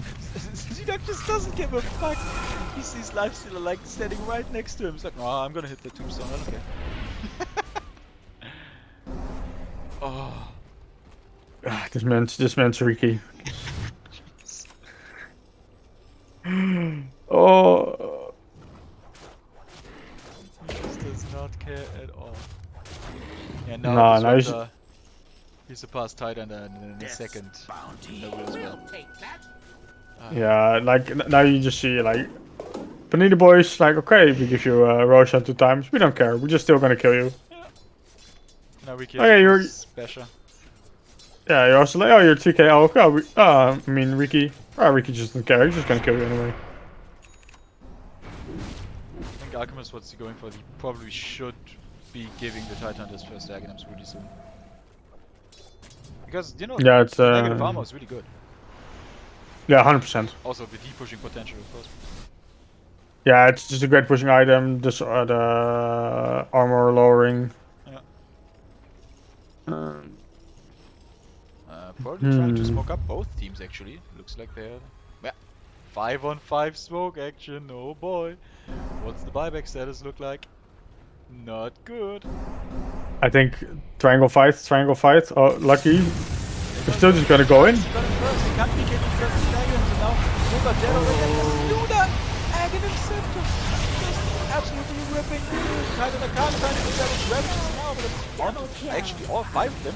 But it's just not enough damage. Bronstein just with this life stealer doesn't do enough.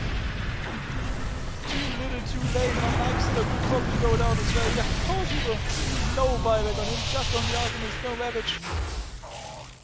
Ah, this Admiral Lucky MVP for sure this game, man. Yeah, Lucky's playing a really good game. Just doing whatever he just needs to do, hitting his ultis, hitting his stuff, making sure his team can like disengage if they need to. But also, nice double stun. nice. I don't think he's gonna kill. Oh, look at it. Yeah, and what? Tight under, he will pay the price. Yep. He doesn't have buyback, and now it's just an arc. Yeah, this is just GG. I can't do anything here.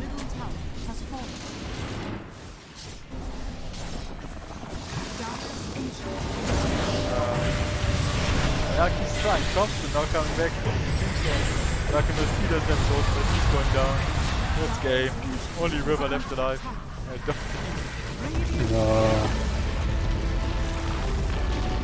Panini Boy is just showing whether, for me, one of the favorites of this tournament. Oh, for sure. I mean, there's only Like- 4 teams, but yeah. Like one of the favorites, 4 teams. Like, how many are there? I mean, they're all my favorites, but I think Panini Boy